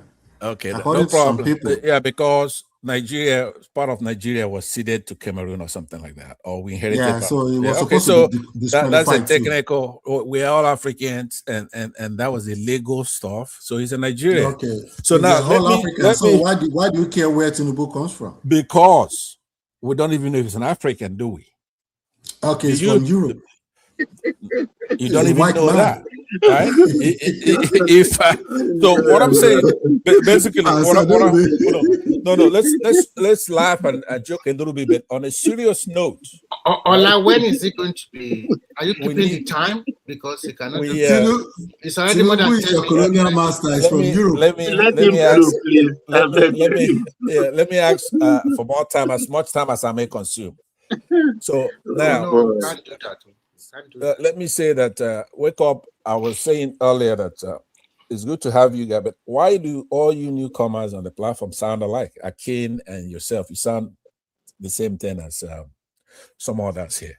But I want to encourage our southwestern flank to start picking the right people. Pick the right people. We have to punish this APC. They ruined our country. I don't want to say in a condescending manner. I just want you to start from today. What I would do, I won't be verbose about this. I want to make an appeal. I want to yield. And then if time comes again, then I'll make my presentation, because I want you to listen to me with a different kind of ear. You guys in the Southwest, you've led in the past the democratic dispensation. Let him talk. Let him finish, please. Let him finish. Okay. So what I wanted to say is that you, since 2015, you have not done very well at all from the Southwest. There's just no other way to put it. It's not condescending. It's a matter of fact. You have to be able to deal with these facts and then face it head on and see if we can do something about it. Like John Adams said, like I said in 1770, facts are stubborn things. You're going to have to clean up a lot of mess you've made in the country. From bringing in this Tinubu, resurrecting him in 2015, to ruining our country. And then double it up by having this Tinubu come in here. Let me tell you, I'm a Biafran, right? I'm a Nigerian. And I could say to you right now, we know. That's impossible. You can stop. You can't be a Biafran. And I'm gonna tell you what I mean by that. I know what you mean. Listen to me. I'm speaking to you now from the heart. You know, we have, for example, AI, it's an Igbo woman. You have Wiki, it's an Igbo person. What? There's no way we can lose. Wiki is an Ikori man, not an Igbo. No, I know, but listen to what I'm telling you. What's playing out is a good cop, bad cop, right? The Igbos, we get to win no matter what happens. In the Tinubu administration, they have Igbos, tough Igbos, right? Like Wiki and Omahi and Ozodema, right? And then those are in the government. Now you have people on this platform like AI. They have their eyes on the strategic goal of the Igbos, which is to reintegrate, bring the country together, and have progress being made, and have the northern Muslims stop killing people. Now, those people inside, like Wiki and Ozodema, they got the clutch of the government.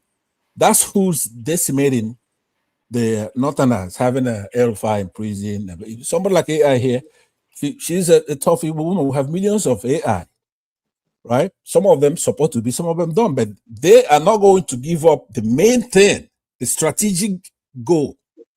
You're gonna find that out. I'm the only one who's gonna tell you this. So if you're holding on to Tinubu thinking that he's going to decimate the Igbos, he can't. You have Wike there. He's not our favorite. He's a PDP man. He's not a Democrat, right? He's not a good character. But he's not going to sell the main goal, the strategic goal. He still has it. So they're still there. As a matter of fact, he'll make more progress before Obi can make progress by placating this Northern Muslims. So you have to do things for the entire country because you're not really defeating the Igbos based on the people who are there. Ozodema, Soludo, these people are very educated, very intelligent. You know, like let me just land with this. It's like when I go to the Edo platform we're talking about, and they go, you know what? Your people are also bad. Soludo is not supporting the son of his state, right? See, Soludo and Monde Webelu, are they the same? We reject Soludo, who used to be a former governor of a central bank. He's educated, highly educated. Is Monde Webelu educated? No, they're not the same thing. So when these guys are playing strategic politics, yes, we benefit from it. I could support these people. To be honest with you, I could. If all I care about is Biafra. Now, let me answer the person who spoke, and I'm going to end with this. To me, what is Biafra? I don't support Nnamdi Kanu because he's talking about some kind of 5 states or whatever. Biafra is the entire country because we brought the country. We got independence. Sometimes a lot of you are saying, oh, he was all over our state, people in the north. He was all over our state. Where the hell do you think why do you think they're there? It's our country that we brought here. It's our country. We all over the place. Anyway, for what some Pastor just said, I want to ask one thing. I want to ask you one thing too. Can I just say one thing? Ask you a question just too. hold on. Let me finish with this. No, the question I want to ask is for the entire forum, even including the comment section. Just 1 minute. Here's what I'm saying to you, right? The way as an anthropologist, you know how I date the tribes in Nigeria? By soup. How many soups do you think the Yorubas have? 1, right? 1. Ofemana, right? How many soups? How many soups? Hold on. How many soups do you think the Igbos have? Baba, 309. No, wait a minute. 309. Right? Is it not already more than 15? It takes a long time to develop a soup, right? So the Igbos have been there. How many Michelin stars do you have? Panza, can you answer that question? Yeah, go ahead. What is it? When you go to all this ethnic jingoism stuff that you do, it makes you sound unintelligent. You know, I just don't want you to be doing that. No, don't let us go there. I have a question for you, Pansa. Oh my God! I mean, let me even is a comment. Tinubu is not trying to defeat Igbo people, but Tinubu will defeat Peter Obi. That's what I'm telling you. Yeah, that's Thank you. Okay. What I just want to ask is this: anybody, I'm asking for help. Now, I'm trying to create some kind of reading group because I know that we don't read book in Nigeria, so we don't know where we are coming from. Now, I mistakenly asked people yesterday if they can just read this book with me. The title is The Clash of Civilization and Remaking of World Order. So by Samuel Ottington. So the problem I have now is I can buy digital copy from Canada, you know, with my IT skill, I try everything to send digital copy to Nigeria without violating copyright. And I could not do that because those things are geocoded.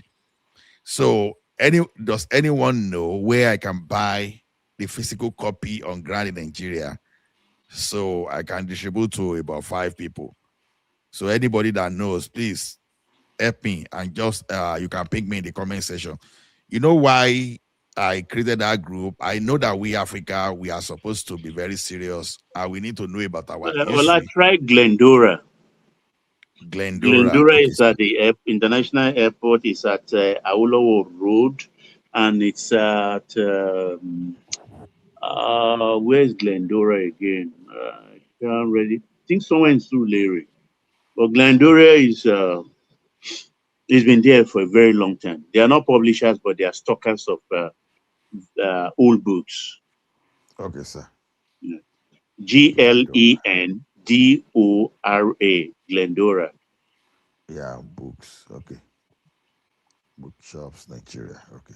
Okay. Any more questions Yeah, for me I have a before I question. yield? Pastor, Yeah, go ahead. Pastor, No, let me ask you a it's my question. turn to make my submission. Let me ask him a question real quick. Let me ask him a question. Pansat, yes, sir. you keep telling us that we are Biafran, right? So I'm kind of confused. Why not advise Peter Obi to go run for the president of Biafra instead of trying to get the presidency in Nigeria, because this is Nigeria we're talking about, right? Yeah, but I mean that's a fallacy now. I'm the one who said I'm a Biafran. P2B is not saying that he's a Biafran. You just said it now. What? I'm just saying it. I just said it. I'm saying it. But it's not P2B who's saying it now. Why? If you're mad at me for saying it, why? No, I'm not mad at you. Why are you transferring to? Yeah, that's what I'm saying. Me now, my own. Like I said, there's a difference between me and Nnamdi Kanu. Biafra to me, it's like a colloquial way of saying Southeasterners, Igbos, right? Even though for real, Biafra is more than Igbos. You have Calabar, you have all kinds of people who are Biafrans. You have some Yorubas who are Biafrans, by the way. So Biafra is maybe wake up is a Biafra too. In your dream. Maybe wake up is a Biafra. Pansat, let me ask you, what is the meaning of Biafra? What do you mean? I mean, what do you mean? It's a country. Google it. We've been a country with boundaries. We've been a country with boundaries for the last 500 years. Hold on now. This is what happened yesterday. Why do you guys do this? When somebody is talking, then all of you it's like you're a pack of dogs trying to jump on people. Say what you want to say. So what I'm saying is that if you've been a country for the last 500 years, I mean, I'm supporting you. We had our own stamps. We printed our own money, right? We manufactured our own Biafra. Hold on, Simba. You say, if I'm gonna tell people I'm a doctor, they say, where am I gonna carry myself? Decorum I'm gonna have. I said, doctor, you're supposed to have some decorum, right? Respect. You are not serious. You are not serious. So you want to be abusing me again? Listen to me. It's Remy's turn. As a scientist, you're not supposed to be. So you cannot answer the question. As a doctor, they say the way you're supposed to talk. Isn't that? Look, am I wrong, Baba? Answer my question. Baba. As a scientist, you're not supposed to be tribalistic too. Exactly. Right, and I tell you something. I'm an anthropologist, right? A part of anthropology is tribes, how they behave, their mores, where they come from, what have been their history, right? But people who come and they talk about raw tribal stuff, that's tribalism, right? But as an anthropologist, yes, you're supposed to tell things to the mores of a tribe, their religion. Like now I'm talking about the soup, right? Igbos have 309, right? It takes it's taking Yorubas. I don't how long you've been in Nigeria. I don't know where the hell you came from, but you've only created one soup in Nigeria, one of a man, right? Igbos have 309, so they've been there 309. How many that's anthropology. It's not. That's anthropology. Pansat, just hold on. I'm from Ekiti. I can tell you. Hold on, Remy. I know. I'm not. Line, do not indulge him now. Okay. Ola, don't worry. I'll conclude by talking about Osun State. Where don't worry. Let's you see, you are seeing Pansat. Let Remy talk. Don't run away. Remy, go ahead and talk. I'll stay around to talk about Osun State. Remy, go ahead. Okay. Good morning from here, and I hope everybody have a nice day. I think I will start from the Osun election. What I always look out for is the momentum. And if the momentum is so sure for Adeleke today, there won't be any problem of you trying to say maybe we win or not. In the Southwest election, the most people that are very important are the stakeholders in that state and how they put their team together towards one candidate or not. When you see what is going on right now, you see that most of the major stakeholders are already pitched their tent in support of the APC candidate. Money will play a big role, but the Adeleke, do they have the money of Nigerians and the state governors APC are coming together to help? And most of the major stakeholders are in support of the APC candidate. To me, I think Adeleke will lose this election. The sentiment that was there for him 2022 will not be there anymore. Unfortunately for him too, actually, he just got there because of what his uncle, his brother did, the Adeleke family. Not because he is a qualified candidate or is better than those ones that contested. It's just an emotional election. And the people of Osun, they just vote for sentiment or emotion. It's our Egbon, it's Adeleke. That's all. And if you really look at it, it's, to me, it's all-time low for some people to vote for this kind of person. But this is Nigeria. Anything goes in politics. But this time around, and his own rule for the last 3.5 years have clearly shown that it's being teleguided by his brother, I mean the billionaire, Davido's father. And all the major appointments go to 2 local governments, and most of his family members were in his cabinet. So what does he do? Nothing. Is that the kind of leader Osun should be boast of or should have? No. And this major APC candidate has been in governance for at least more than 12 years. He has been to secretary to the state government. He has been a commissioner.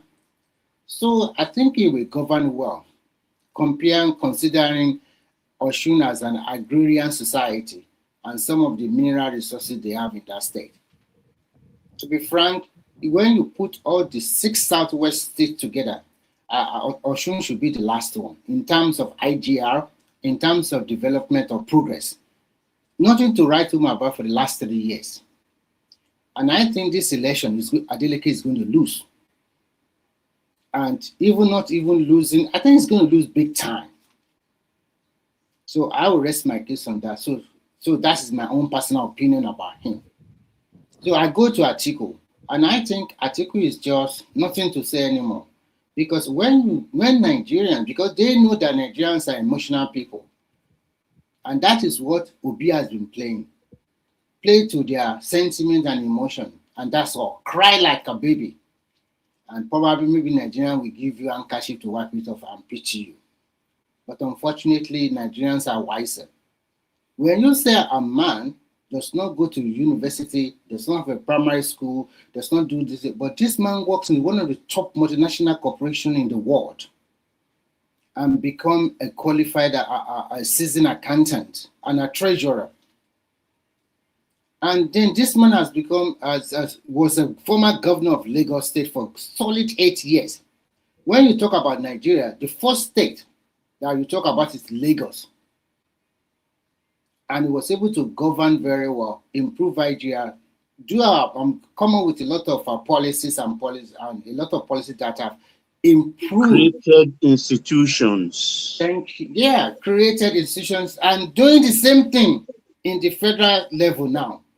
For the first time in the history of Nigeria, tell me which president have created a lot of new institutions that have really make a very good impact on Nigerian society like this man is doing.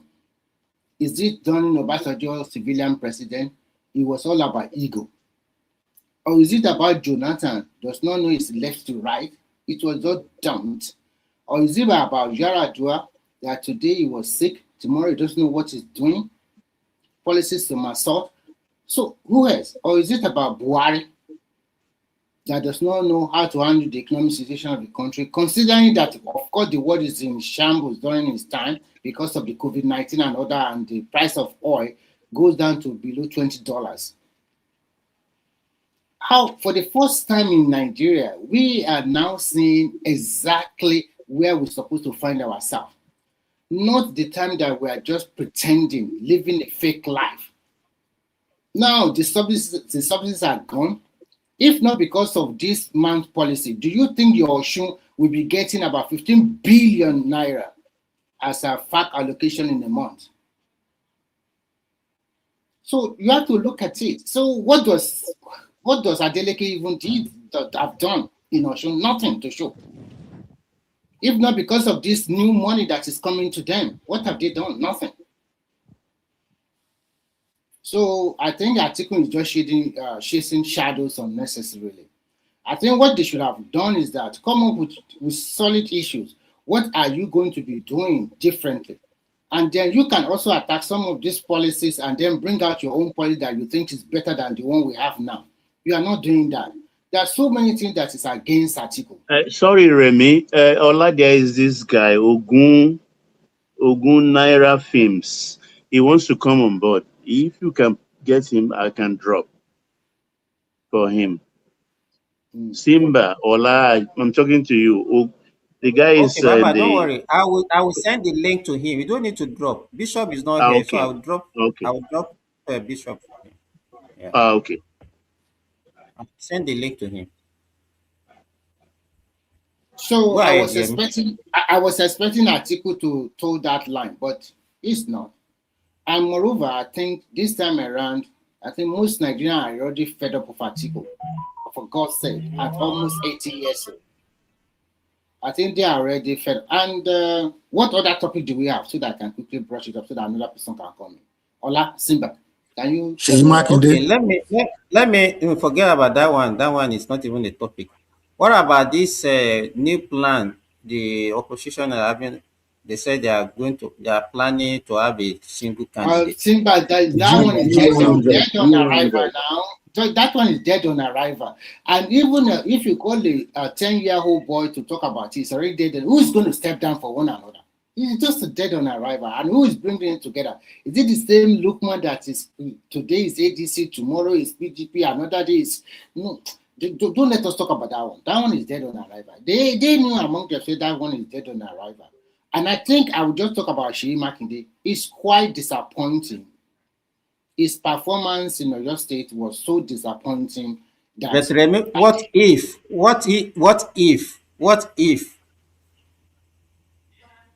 So what if? Then even what if you are talking about, who are they going to present? God, give me a name. They are going to present Obi. Atiku want to step down for Obi. And that is, if Atiku should step down for Obi, then everybody just go and take your popcorn and Coca-Cola and be eating. Atiku said he's not attending because they will go there now, they will be talking about zoning, and he's not interested in zoning. He emphatically stated that yesterday. So who's championing it? Papa, who's championing that? It is that former APC. APC. I don't even know what position he was a former APC Governors Forum Secretary, and later he left the APC. He went to ADC. Later he also left the ADC. Now he's no more party. See, if I look at the guy that is even organizing, you already know they are lying. Okay, it's not going to work. It's not going to work because I'm damn too sure Atiku can never, even if he wants to step down, he's not going to step down for Obi. With whatever Obi has done for him, that will be the last thing. Even if today, Atiku, you are going to die today.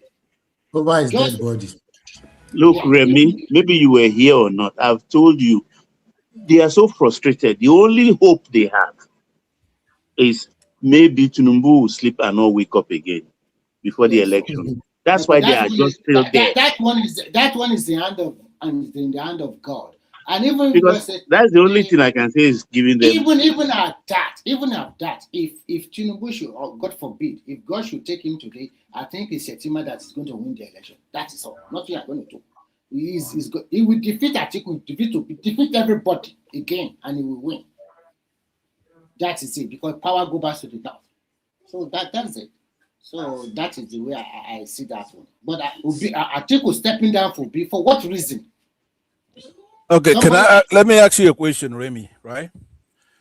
Is it a good or bad thing if Obi defeats Atiku in their shenanigans and come up and become president? Do you think Obi is worse than Atiku in your mind? First and foremost, if you are dreaming, I think only a dreamer will dream that Obi will become a president of Nigeria. And I also think that only No, it's not asking you, Remy. Answer the question. The question is asking you that who is better between Obi and Atiku? Between the You know, Remy Simba, if Pansat asks me that question, I'll be confused.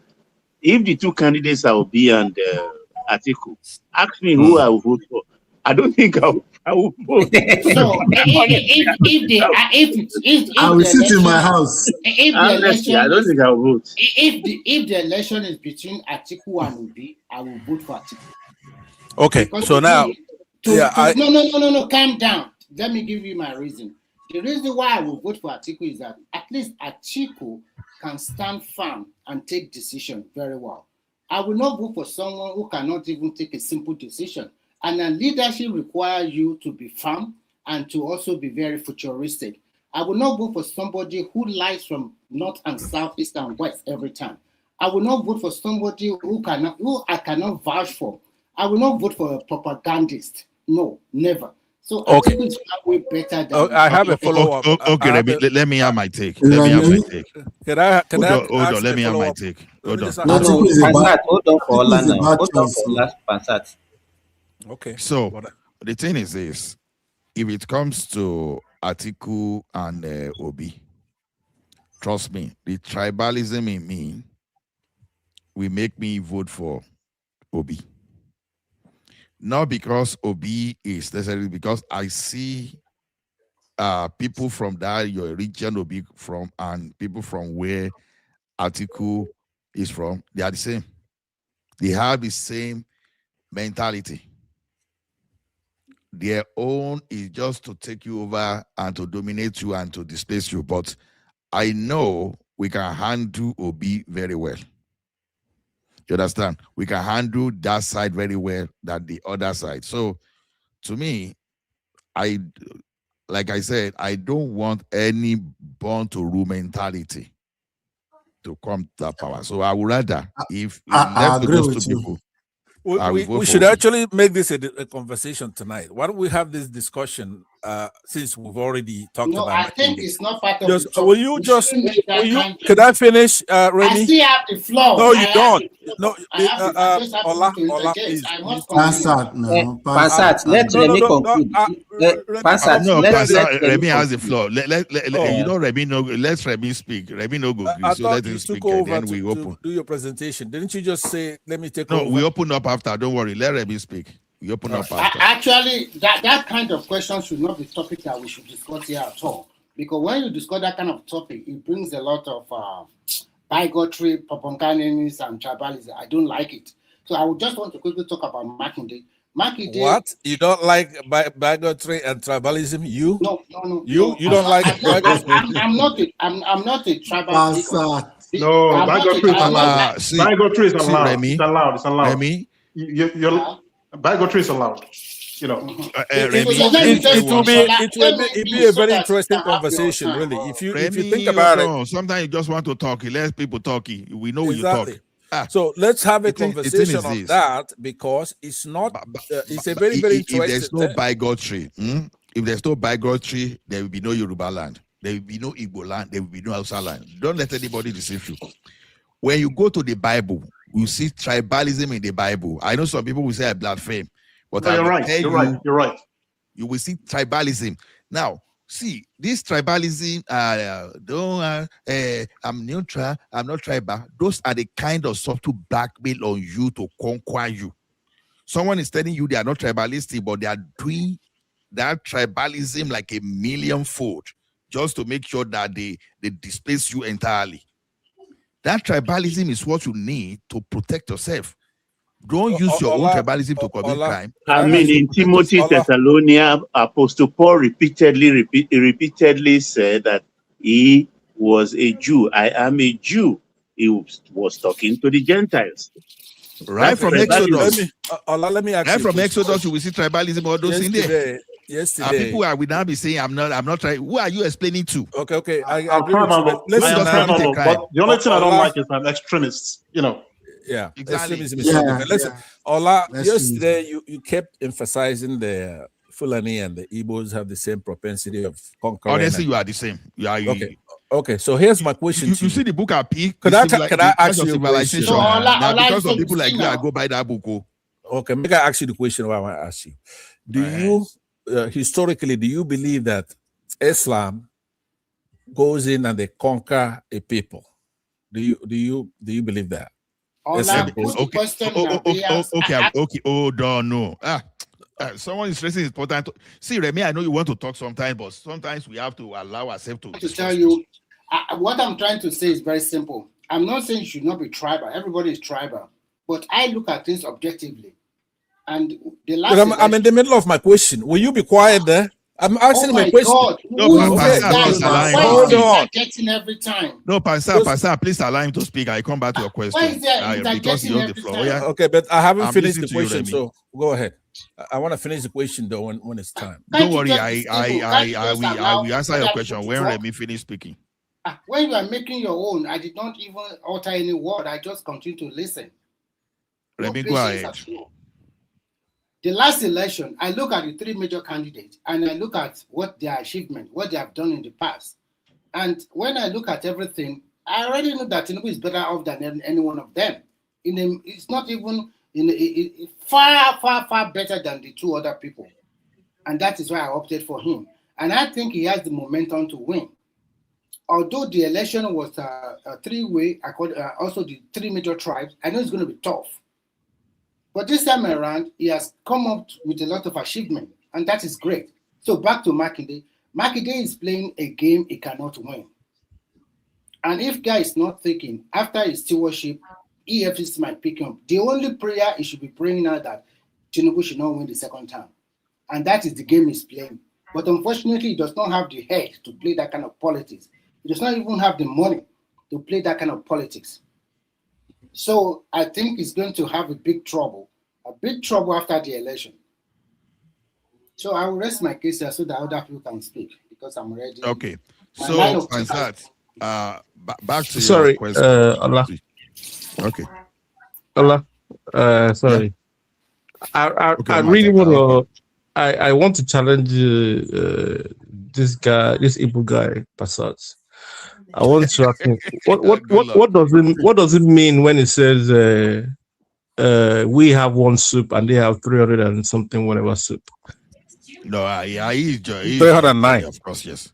Me from Ekiti, I can even tell you about 50 soup from my Ekiti. Why not? He's a tribalistic guy now. Okay, so let me answer him. Let me tell you one thing. Even as we are speaking here, you understand? I can tell you 10 types of soup immediately. You understand?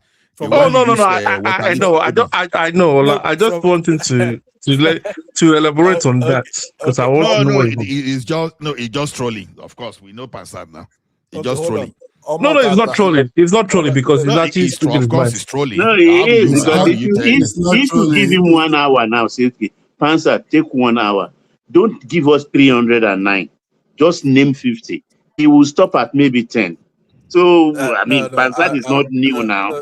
Believe me, Baba. There's something you have to know about. Okay, Passat. Something you have to know about me. I don't come here. Hold on, Passat.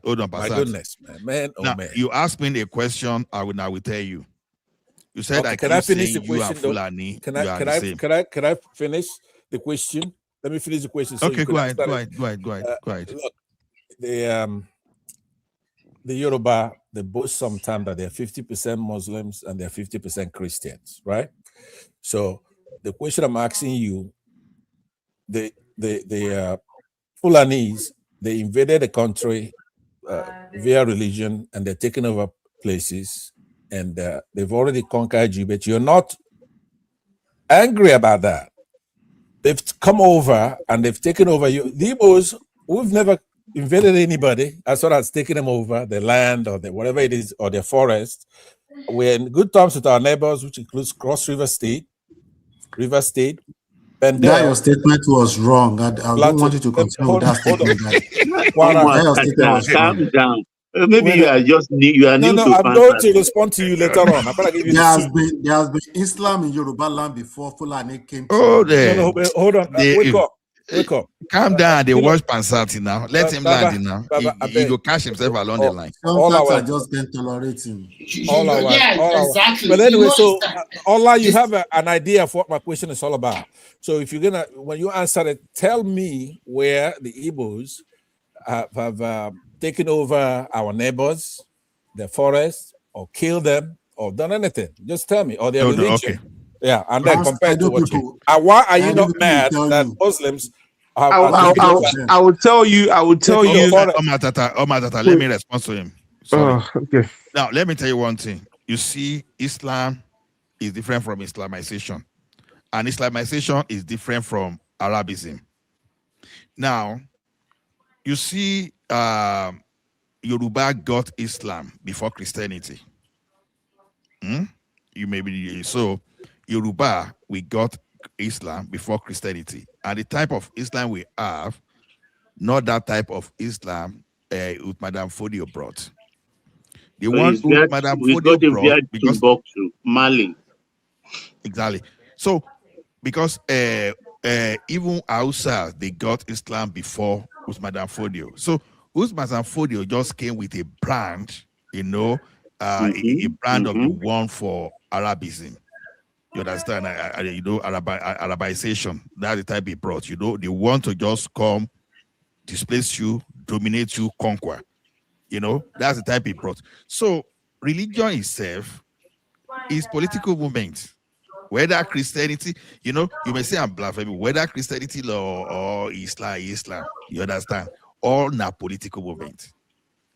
Now, see, when you see Oyibo, you see so. You understand? You think they love you? No. Arab and the Western world, they have similar agenda. The only thing that one is more brutal currently than the other. But one was so brutal in the past. When you look at Anglicanism in United Kingdom, you understand? When you talk of Church of England today, you will probably be talking of Anglican. Go and read the history of how they established Anglican Union in the United Kingdom. So let's now move to Igbo. You are talking about now. Catholicism, I think, is popular among Igbo people. And even Peter Obi never hid that when he was a governor. You understand? He never hid that when he was governor. He's a knight. So, exactly. So when you see your attitude as an Igbo people, you say you never displace people, you never dominate anybody. Biafra land, the South, you understand? You are different from Ijo. You are different from Ogoni people. You are different from Ibibio. You are different from Ishakiri people.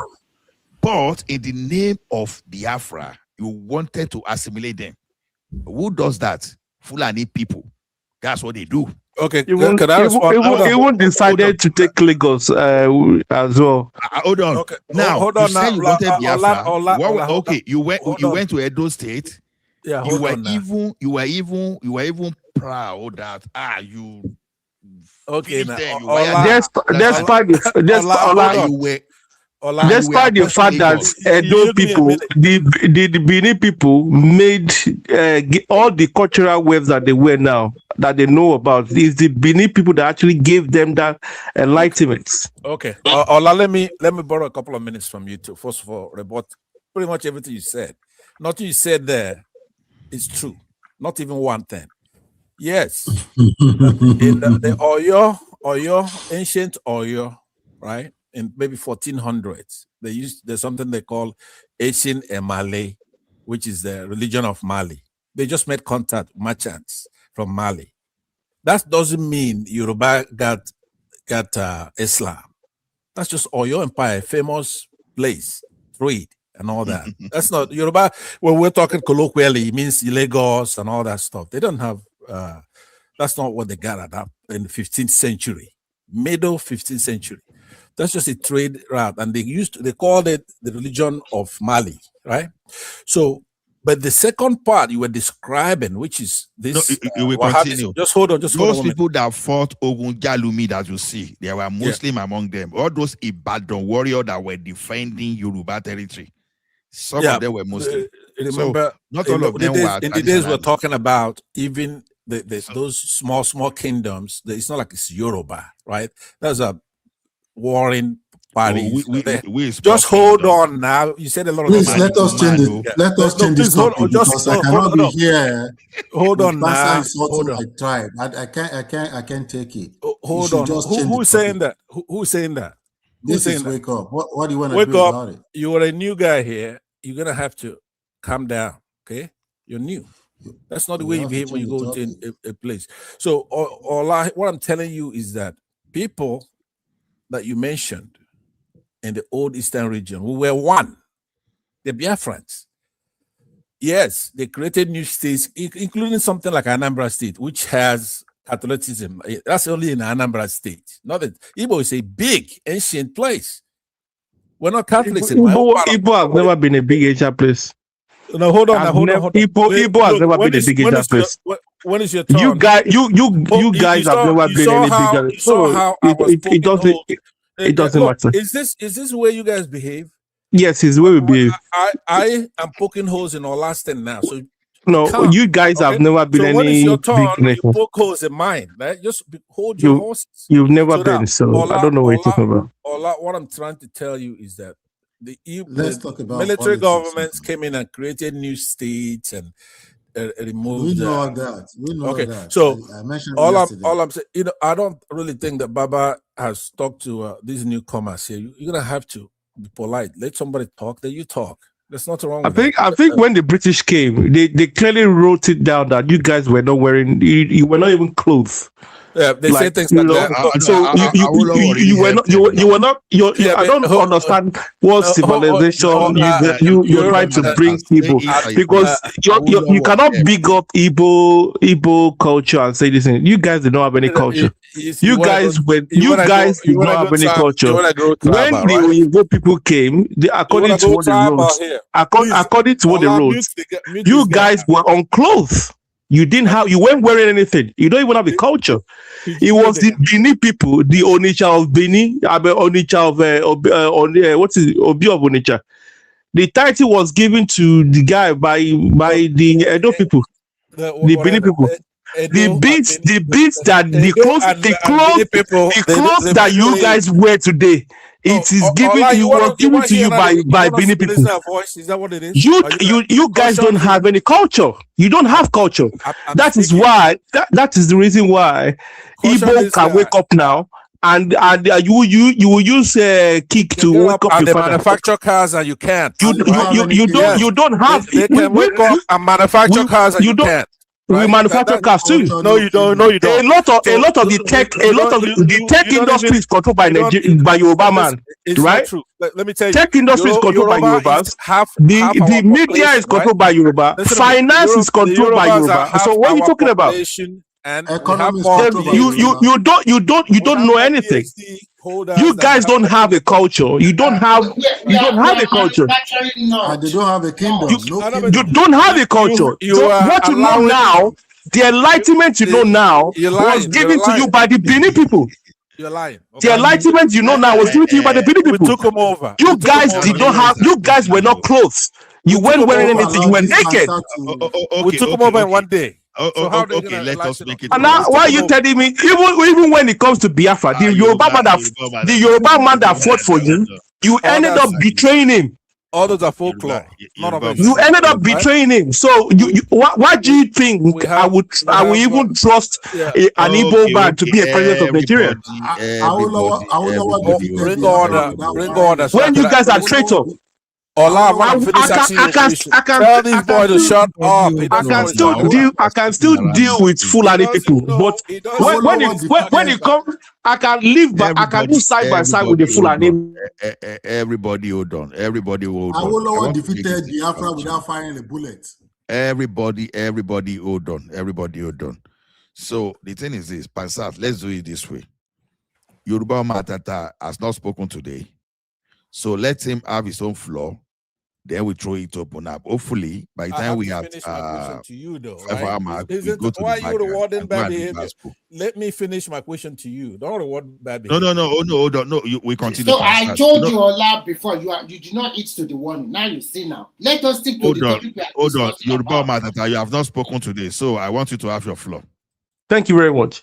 So the thing is, when Igbo man like this guy here comes in and starts changing narratives and all the stuff, they are very fond in doing that. And sometimes, I'm just like, are you, do you actually know what you're talking about? Because your Igbo as an existence, according to the Onyibo people that came, that observed the whole thing, when they came to Yoruba land, they saw that everything was in order. But when they went to Igbo land, there was no civilization. Hold on a second. You're complaining about people bottling and stuff. You're actually doing the same thing. Give me the book. Let me Because we're not. This is not main market, right? This is this is a virtual platform. This is not main market. You understand? Or this is so. Give me the citation. And the thing is, and when they came. Everything. Let Thomas speak his. Let him take his own time. He's the only person that are not spoken today. Yeah. When they came, everything was in order. We had the way we did our thing, and things went well. But when they went to Igbo land, it wasn't the same. They had no civilization. These people were practically naked. So they didn't have any culture. Matter of fact, they were cannibalists. They were eating each other, or a lot of accounts where they were eating each other, right? So you cannot come now and be trying to change, my heritage and telling me we did this, we were somebody came and the Islam we took is not this thing. I mean, and this is what I don't like about Igbos here. They like to change narratives, I remember one time when I went to Nigeria, and I purposely do this because this is small test that I always do. I went to the bookshop. When you go to there's a place in Computer Village, that bridge there are some booksellers, and I went there and asked them. A lot of them were Igbo people, and I asked them, "Do you have any book on Awolowo?" None of them did. They said no. Why? Because obviously they don't like Awolowo, but they had the other books that were pertaining to Nigerian history, but no books for Awolowo. The only place I found book for Awolowo was at the airport. So when you're coming in, we know the people like this, when they're talking, we know them and we know your agenda. You understand? And for me, after observing, even though I'm not a big fan of Fulani and all this, their Islamic, their agenda, I would rather, still slug it out with the Fulani than saying I want to slug it out with the Igbos, because you guys are menace. Yes. The Igbos. I'll tell you, Igbos are menace because they say, oh, Yoruba people are tribalistic. You guys are the most tribalistic in Nigeria. You pretend you're saying you're not. You pretend to do kumbaya, my lord. Let's hold the hands together. At least the other people, they tell us this is our agenda. But Igbo, they say, oh, no, we are not like this. So no, and then they will give you another form. We want this one. We don't want this one.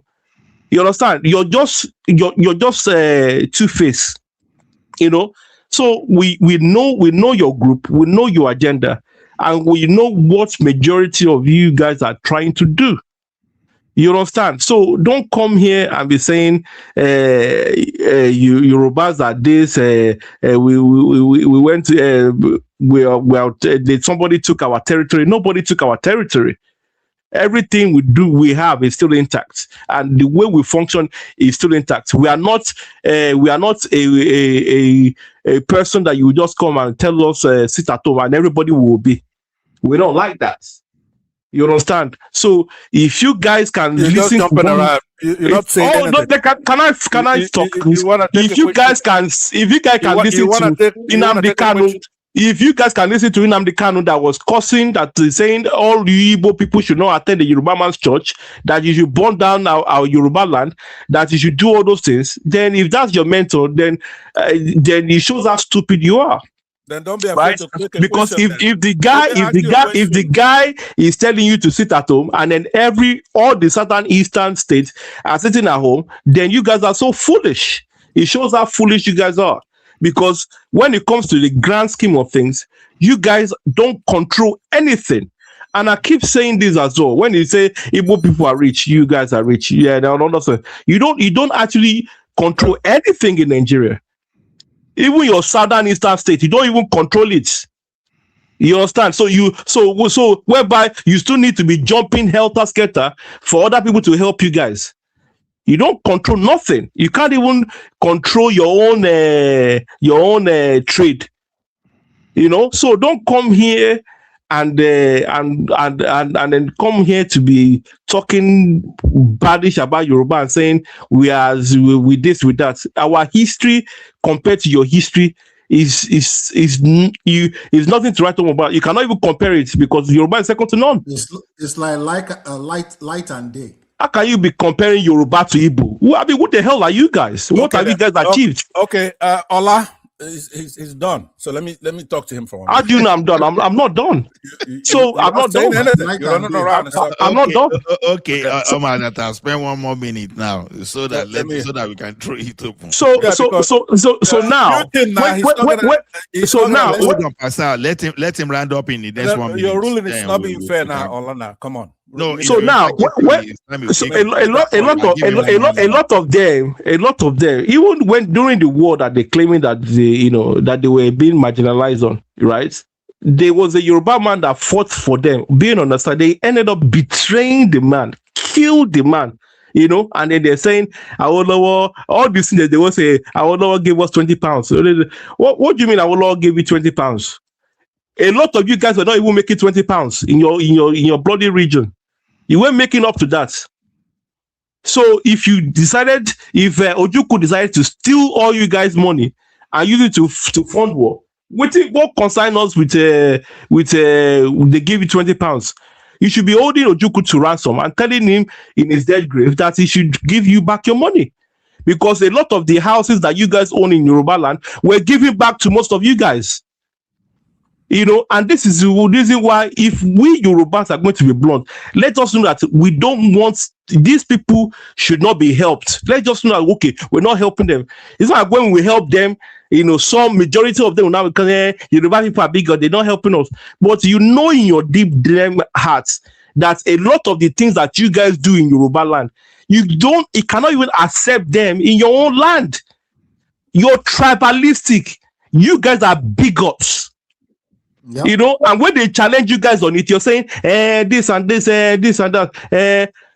You guys move and go into other people's region and do as you please. Unfortunately, we Yorubas don't move around in Nigeria like the Igbos people do. Because we love our land, if you so-called love Igbo land, you will go there. And this mentality of they have this mentality of give us. Nobody ain't gonna give you nothing. You have to fight for it, right? Well, hold on a second. Sorry, let me finish. I'm almost done. You have to fight for it. Nobody is going to give you presidency and say we'll be marginalized. Let's give no. You have to show him proof and fight for it. Lagos belong to the Igbos, right? Mr. Ola, no come on this place now. No come on this. Okay, so Lagos belong to Igbos now. Lagos is no man land. Let me right, Panzat? let me address okay. Let us move on now. So let me address the guy now. Let's go right. ahead. Let me address the guy. Number one, a lot of things you're saying that you allow the Igbos to do. Panzat. If you keep bringing ethnic something, no. Hold on. I'm not. Hold on. I have to respond to this guy. Right? A lot of things you're talking about that you allow Igbos in Lagos, mainly when you say Yoruba, it's like some kind of code word, euphemism for Yoruba land is Lagos. Let me tell you, either you do it or they're going to do it by force. Lagos is financial capital is the Igbos that established Lagos, Nnamdi Azikiwe, as the capital of our country. So let me please let me show you the problem now. Go ahead. So let me tell you, That's right. When we went to war and we came back, that war was called No Victor, No Vanquished. The Nigerians side, like go on, they know was a deal that Oyibo and other people came together and made a deal. In order for us to accept to end the war, it has to be no victor, no vanquish. We have to go back and take our stuff. Now, if the Yorubas then stick out themselves to challenge Igbos directly and not give us back whatever it is that is ours, then we're going to take it from you by force. We can always defeat the Yorubas any day. We were fighting the British. That's what you don't understand. Let me tell you the difference between the Igbo and the Yorubas, right? I'm going to use a biological analogy, right?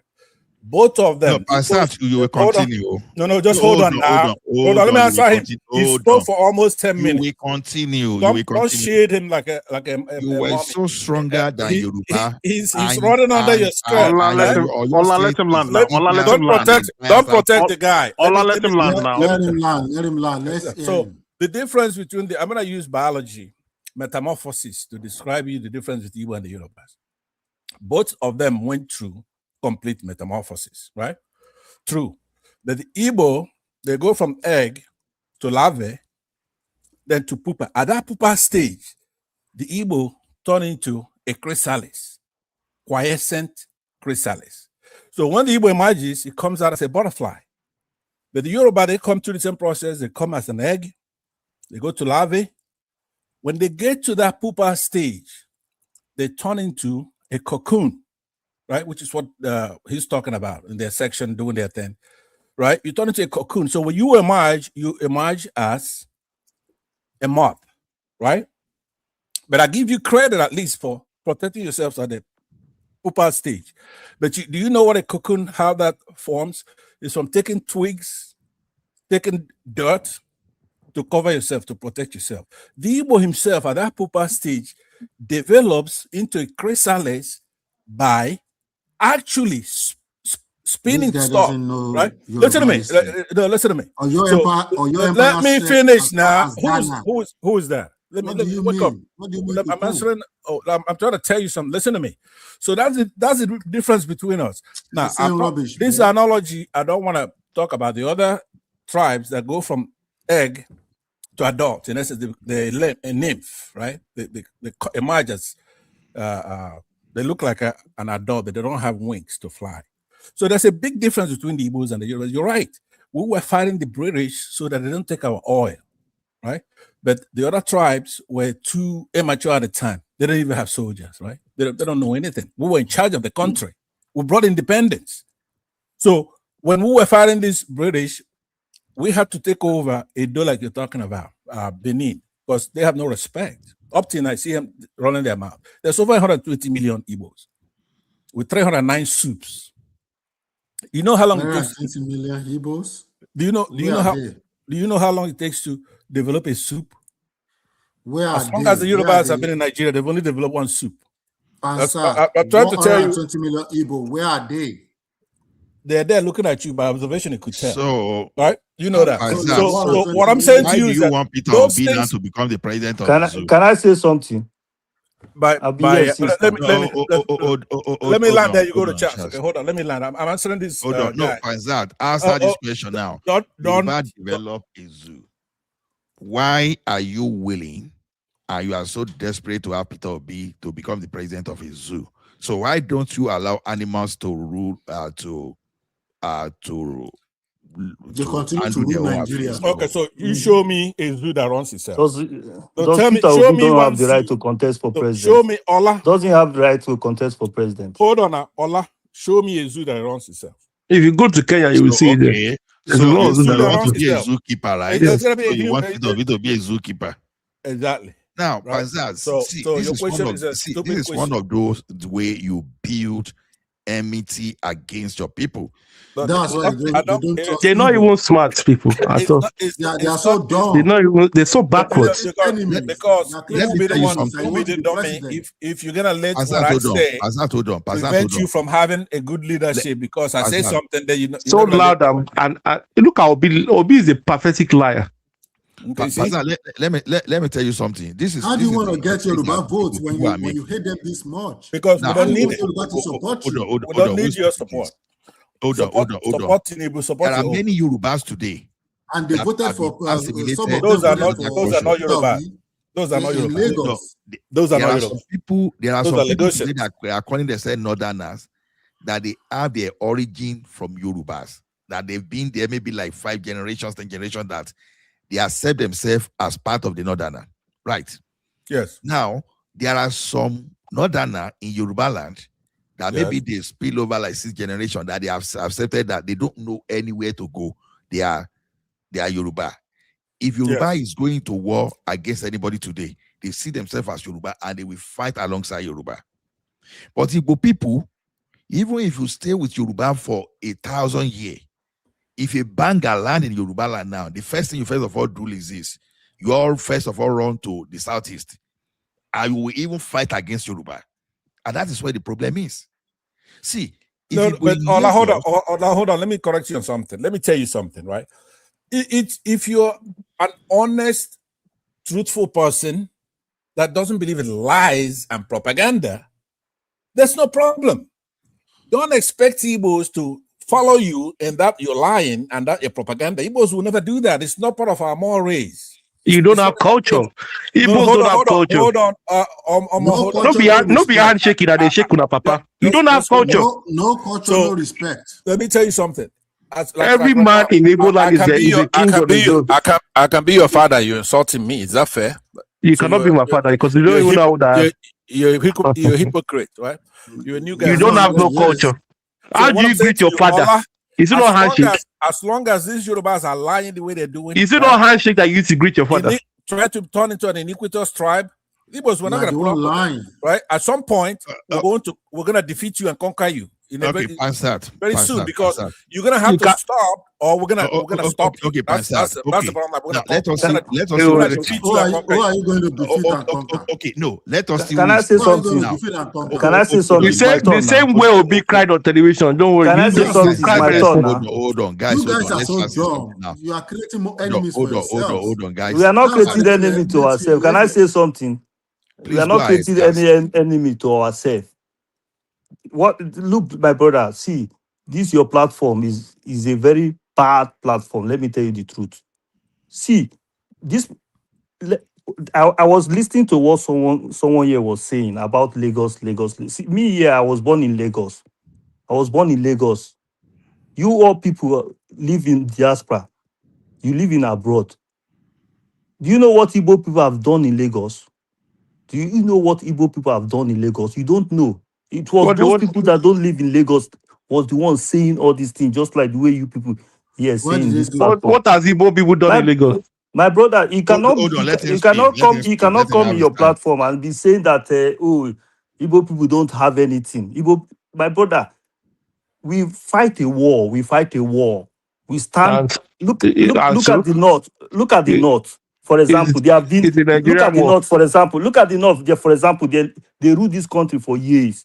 For many years, but when you go to north, hunger is there. School children, a lot of children cannot even go to school. You said Igbo don't have anything. Do you even know your history? My brother, we fight Nigeria. We didn't fight Hausa. We didn't fight Yoruba. We fight the whole Nigeria. Okay, you guys had power after independence. What did you do with it? And let tribe to tribe go to war. Let's see who is going to win. Let me tell you something. You guys had the chance to rule after independence, right? Hold on. But you fumbled. Yoruba has always been in opposition for the longest time. Hold on now. Hold on. See, I wonder what even defeated them without firing. Adeleke Charles. Hold on. Let me tell you one thing. You may not know that thing.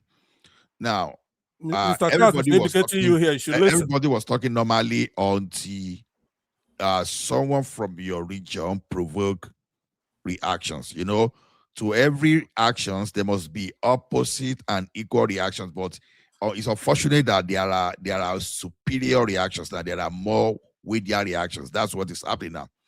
See, when a cat is sleep, and and rat go waka touching tail. Now you they see tonight. Now, because when you provoke us, we have to let you know that you and Fulani, you have the same mentality. Displace people from the land, claim the land. Let me tell you one thing.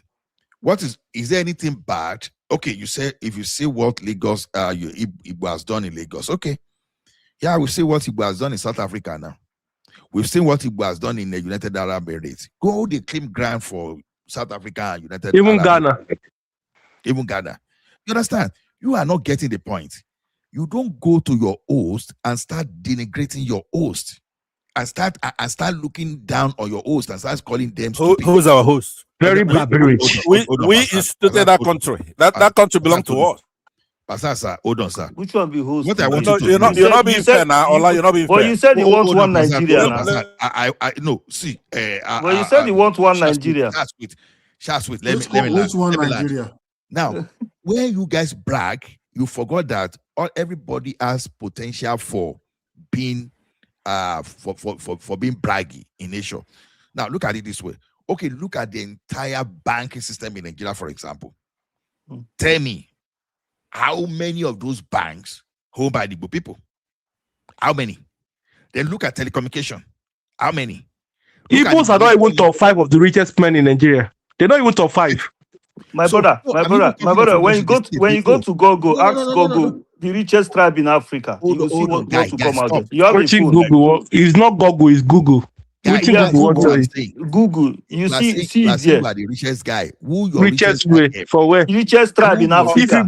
If you go to the Nigerian Stock Exchange, just go on the Nigerian Stock Exchange, you will see people that own businesses. You don't you guys don't have benefit. But how much they have. Can I say something about that bank? Can I reply that guy? Can I reply that guy what he said about bank? There is no bank. There is no bank in Nigeria. There is no bank in Nigeria. All the whole bank workers there, they were looking for Igbo customer. There is no, without Igbo customers, no bank in Nigeria will go up. I'm telling you this. You don't know. I'm into business. My brother, I'm into business. I'm into business. Guy, hold on. Hold on. What this guy is talking about. Hold on. Who is your customer? You into business, but you cannot. You into business, but you cannot even do seaport in your own place. You're into business. See what if people man want to do business in Southeast now, if people man want to do seaport in Saudi, is your president going to allow the what if on-site president with your land? He doesn't look.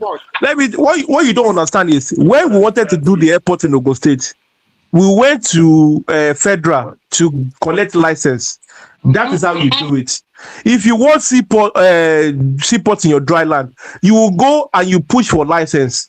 You fight for this. You fought for that license for years. Not bring the country. But if we brought the country, like I said, belongs to you want things to be added to you. Nobody is going to add anything to you. Nobody is going to hand over anything to you. Nobody is going to hand over anything to you. You have to fight for it. Igbos are lazy. Igbos are very lazy people, and they want things to be added to them. You caused the war. You after independence, you had the chance, you had the opportunity, and you misuse it by fighting war. You had the chance. Okay, I reckon. Sorry, everybody. Mr. Remy, I don't understand. The next voice I want to hear is AI. I'm Igbo, and I will tell you for a fact that yes, Igbo people have contributed a lot to the Nigerian project. We're very enterprising people, but at the same time, when I talk about Nigeria, when I talk about Yoruba people, have contributed a lot. Actually, I even to Mr. Allah, I've said this before. I've told you that I would have preferred Obafemi Awolowo to be president of Nigeria instead of Nnamdi Azikiwe, because Obafemi Awolowo had a true vision for Nigeria and would have been the best person to lead Nigeria instead of Nnamdi Azikiwe. I said that with a fact. I still say that till today, because his system of democracy and the vision he had for Nigeria was well planned and well laid out for all Nigerians. As a Yoruba man, the way he thinks, the way he starts. I've read his books, and I was outstanding by his level of knowledge. So, this talk about Igbo Yoruba, I don't like all this ethnic jingoism. It should stop. You should stop all this nonsense. You stop all this nonsense. There are wealthy Igbo men. There are wealthy Igbo men that exist in Nigerian society. There are wealthy Yoruba men that exist in Nigeria. These are that Igbo men are no. We should stop that nonsense. Let's stop that nonsense. That's not what I get. Yeah, Pansa, stop that nonsense. Pansa, stop the nonsense. Okay. I'm an Igbo man. I think I agree with AIO.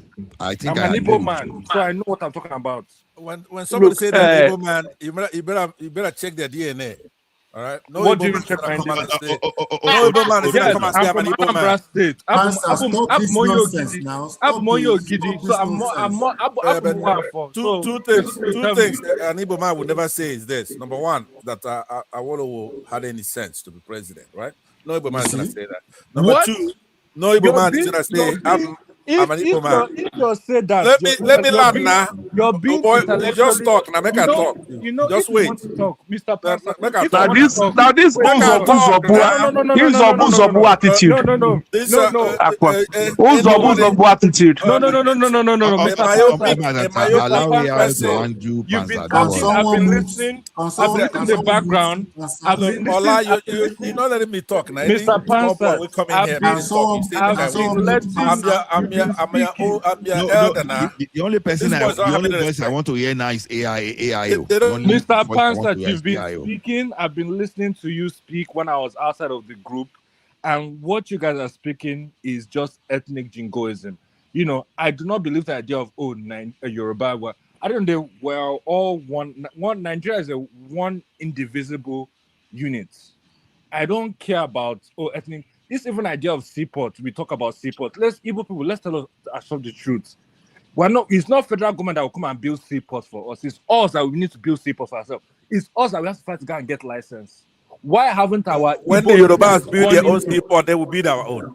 If you take our money, build seaport for Lagos, then you should take your money and build one for us. Have contributed. Which money? Which money? I haven't heard somebody came and said here that Lagos is no man's land. How can you say Lagos is no man's land?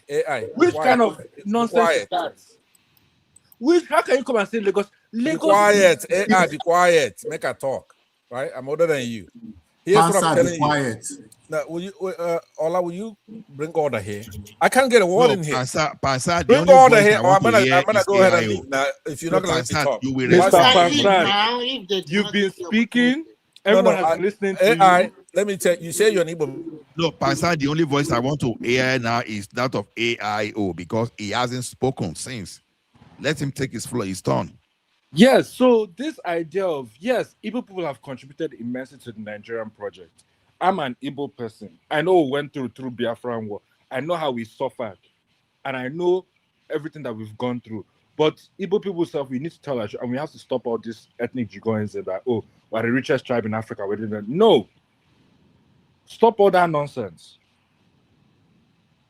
My uncle is one of the richest Igbo men in Nigeria.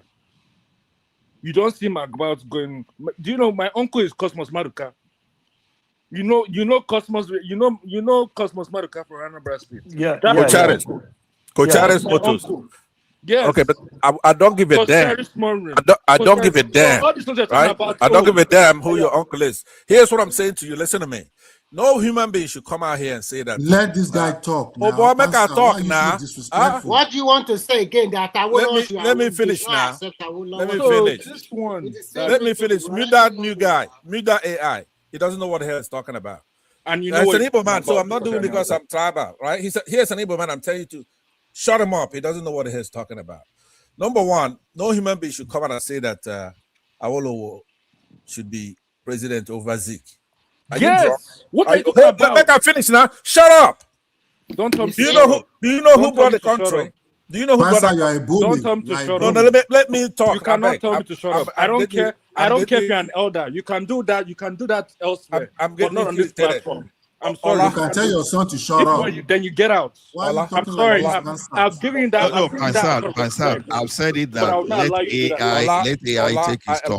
When it is time for me to say is enough, I say it's enough. Let him take his turn. Mr. Pansad, I'm very disappointed in all that. Mr. Pan, this behavior Mr. Pansad is demonstrating and displaying is a part of behavior that has led Nigeria to where it is today. People will come and say they are elders, and they be acting, they will not be respecting their old age. You will not respect your old age. Okay, all right. We've heard you. No, Pansat. It's my turn to speak. This is the behavior that AIO is the only voice I behavior want that to resulted in the moral and societal decay of Nigeria as it is today. If you don't let me speak, I'm gonna leave. He's playing. Good night, Pastor. Good night. Meet that kid because I don't know where he comes from. He's not an Igbo man. No Igbo man. And you're an Igbo man. Where are you from? No Igbo man will talk the way you talk. You are. Where are you from? Look at his Igbo. He has accent. That's not an Igbo guy. No, so where are you from? This where guy are is you a from? racist. No, where wait are you from, Mr. Pansat? Also Igbo Yebe, and he has an accent. Just saying that. No, where are you from, Mr. Pansat? Is our uncle. Mr. Pansat, where are you from? You're Igbo too. Where are you from? Make I talk now. I'm a Biafran. So here's what I'm saying. Biafran. Look at this man. Please. Meet this guy now. Meet this new guy. What's it be this? I don't understand how you entertain this type of people, Mr. Allah. I don't know how you entertain. Mute your mic. I don't know. I don't know. This guy is something else. Okay, so let me say this. Else. Let me say this, and I'm gonna let somebody else talk, right? Because look, I could be your dad here. I'm not your mate. I don't care. I don't care if you're my dad. I don't care. The Igbos went out there and got you a country, got independence from Britain, and they hated it, right? We created that country in our place, Asina, okra to Karonye Korea, right? You know, okra. It can never germinate and be so tall that the person who planted it can never pluck it. This is gonna pull up. You go pull them, bend down, then pluck in okra. Right? We planted the country. That's why we got when we're in charge, we put things everywhere, including in Lagos. Lagos, without this oil from our side of our country, from the eastern region, all of them will be starving. Go to Ibadan and see. Every zinc there is brown, right? The Lagos you're talking about, who's building is Igbos. So if you piss us off, you don't even know Ibadan. Let me land now. In the entire southwest, there's no other state. Is brown. You don't even know Ibadan. Wake up, please go to sleep. So what I'm saying to you is that tonight. I'm sorry. Here's what I'm saying. Allah is not fair, and I gotta tell you, a year ago, 2 years ago, Allah was a model Nigerian here. He had no animals, tribal animals, or otherwise. He was a good kid. But since he's been jealous of the Igbos lately, and he has shed all that, and he's been tribal and having investors come up here.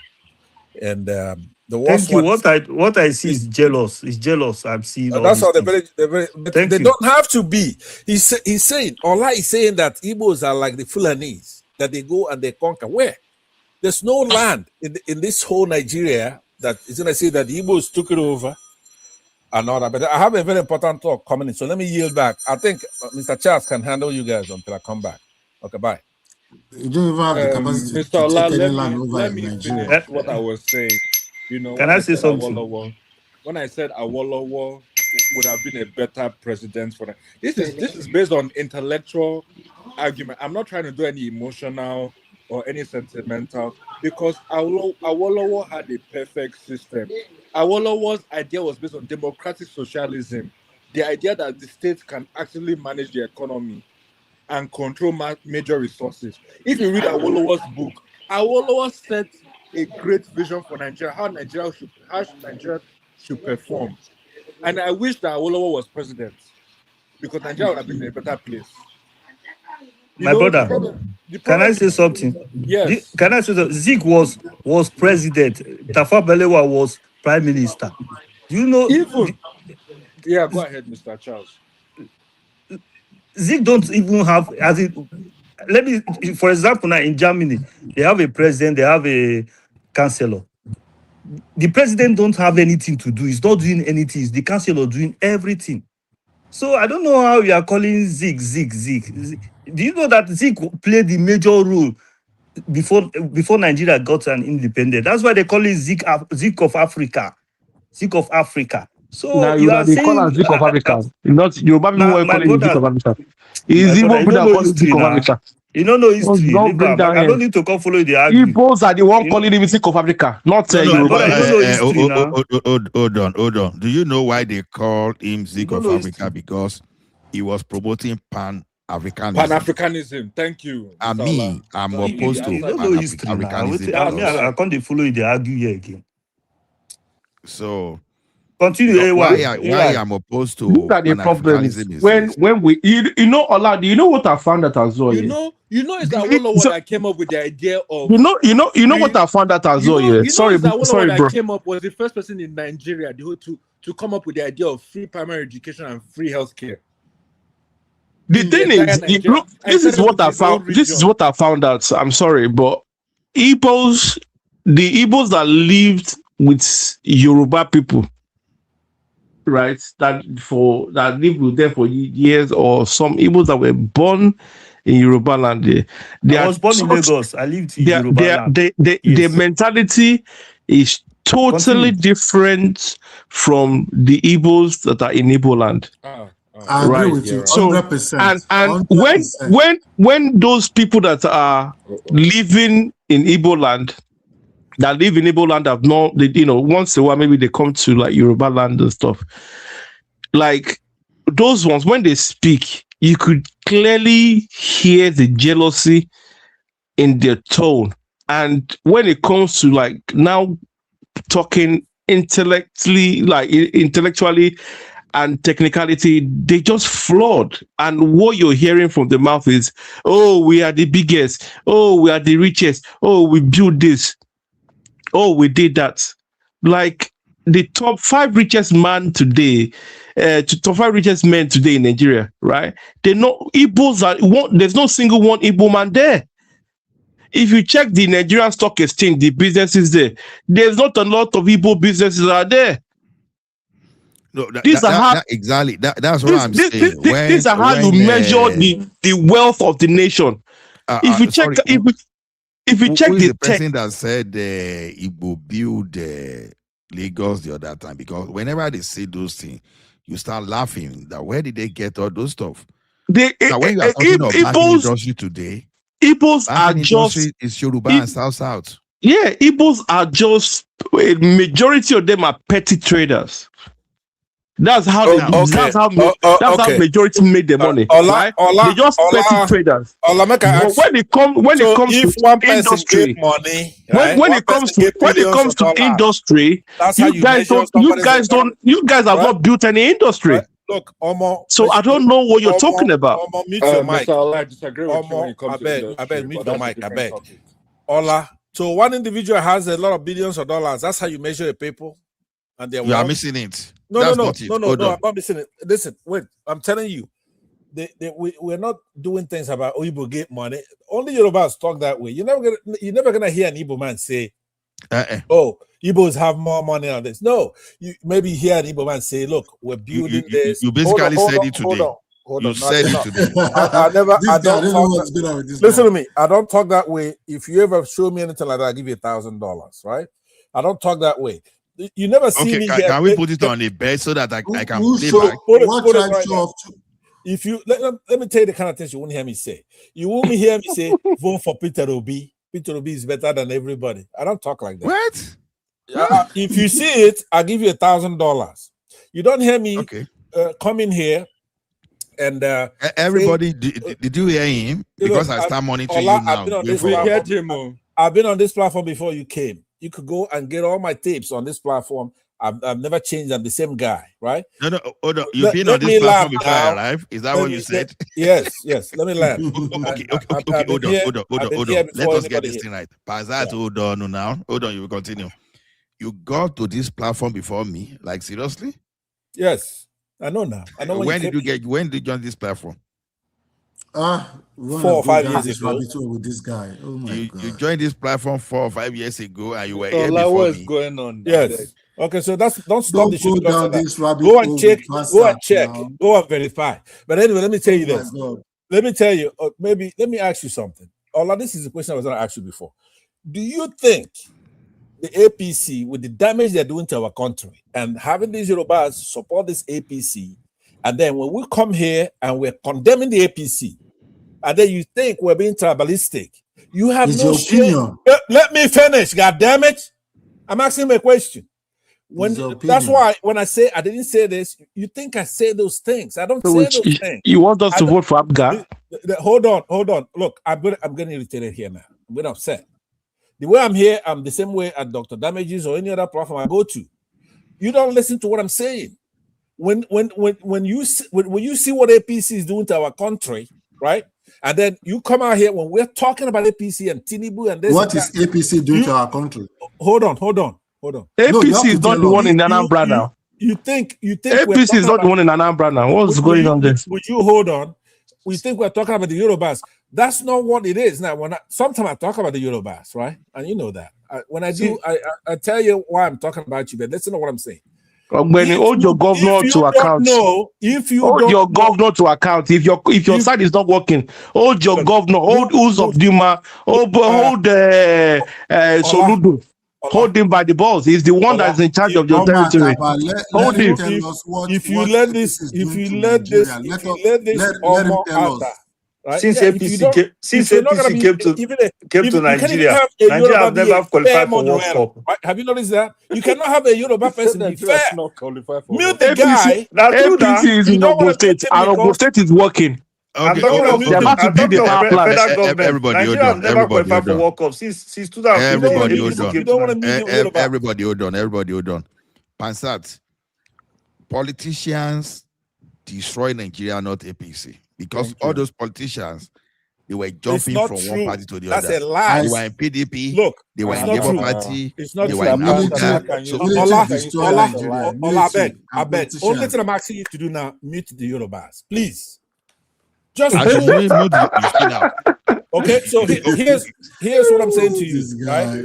Nigeria was not. It wasn't Nirvana before. You gave up something president. I cannot talk here. This boy will not let me talk. There with you guys there. Okay, mute the guy, or if you don't want to be a moderator, then don't be a moderator. There's no Nigerian that will do that except from a Yoruba person. Because somebody's a Yoruba person. Can I make you the moderator? No, I want to just finish this statement. Here's what I'm saying to you. I'm begging you. When we are talking about APC, we know when they came. The genesis of it was in 2015. Yes, Nigeria was a poor country, managed poorly before, but it was nothing like what we have now. This is pure wickedness. The inflation is off the charts. The violence, what they brought in, including Buhari, but you can't mention Buhari without mentioning who brought him in. The Yorubas, Tinubu, that's who did it. So now we have, let me say, there's some let me make one clarification now here, right? I'll cool off because I'm very upset right now. Here's what I'm saying. Listen, would you mute the guy, whoever is doing that? Listen, I make this point, then I'm gonna listen. Listen to what I'm saying. Often you're gonna hear me say 100% of Yorubas are bad. They're iniquitous, 100%. Only because, let me tell you why I say that. We know. Well, hold on. I say it because let me tell you why I say that, please. Because a lot of you probably don't understand. I say that because if you go at random and grab 100 Yorubas, they're all gonna be like this Omo Atata Yoruba right now, right? But if you grab 1,000, the same thing. So percent, pass per 1,000, even pass per million. The only time you're gonna get a Yoruba in the net that is good is 10 million or 20 million. Then you're gonna catch somebody like Dele Faro to me, right? Or Pa Debenjo, right? Since the 20th century, Yorubas have only produced 3 good people. 3. You would have never produced anything now. So if you're talking percentage wise, you could say hold on. So Pasat, hold on. I want to ask you a question. I never knew you could be this generous. So Yoruba produced 3 good people. Nice. Yes.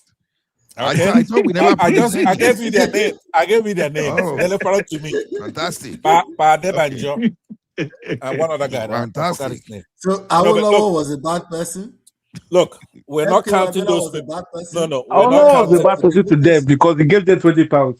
That's what you. No. Look, you see, if Awolowo is good, is ours too. That's another. So Afi Babalola is a bad person.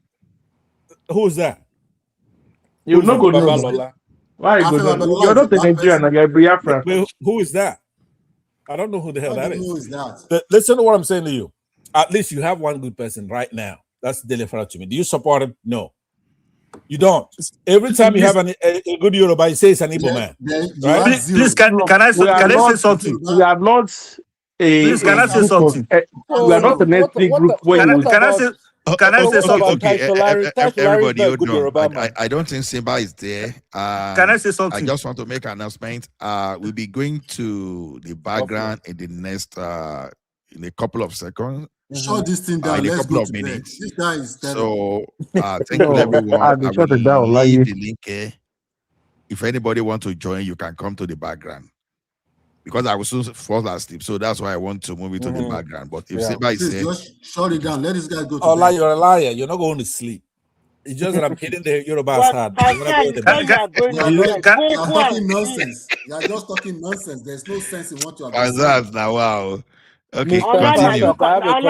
na you cause am. So, Mr. Pastor, let me not be me now. Now you now. Okay, you know what the thing is here. Look, let me tell you how important Yoruba is. No, Mr. Ola, Buhari came. It's almost Buhari was running. Someone is trying to ask me a question.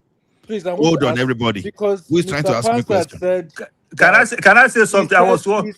He said that let me say something now. Hold on now. Someone wants to ask me a question. Everybody, hold on. Let me say something. Let me finish now. Question, please. Let me say something now. During the time Obasanjo was contesting for president, the people of Southeast voted for him. Then Yaradua, the people of Southeast voted for Yaradua. Then Jonathan, people of Southeast voted for Jonathan. We know that. Now,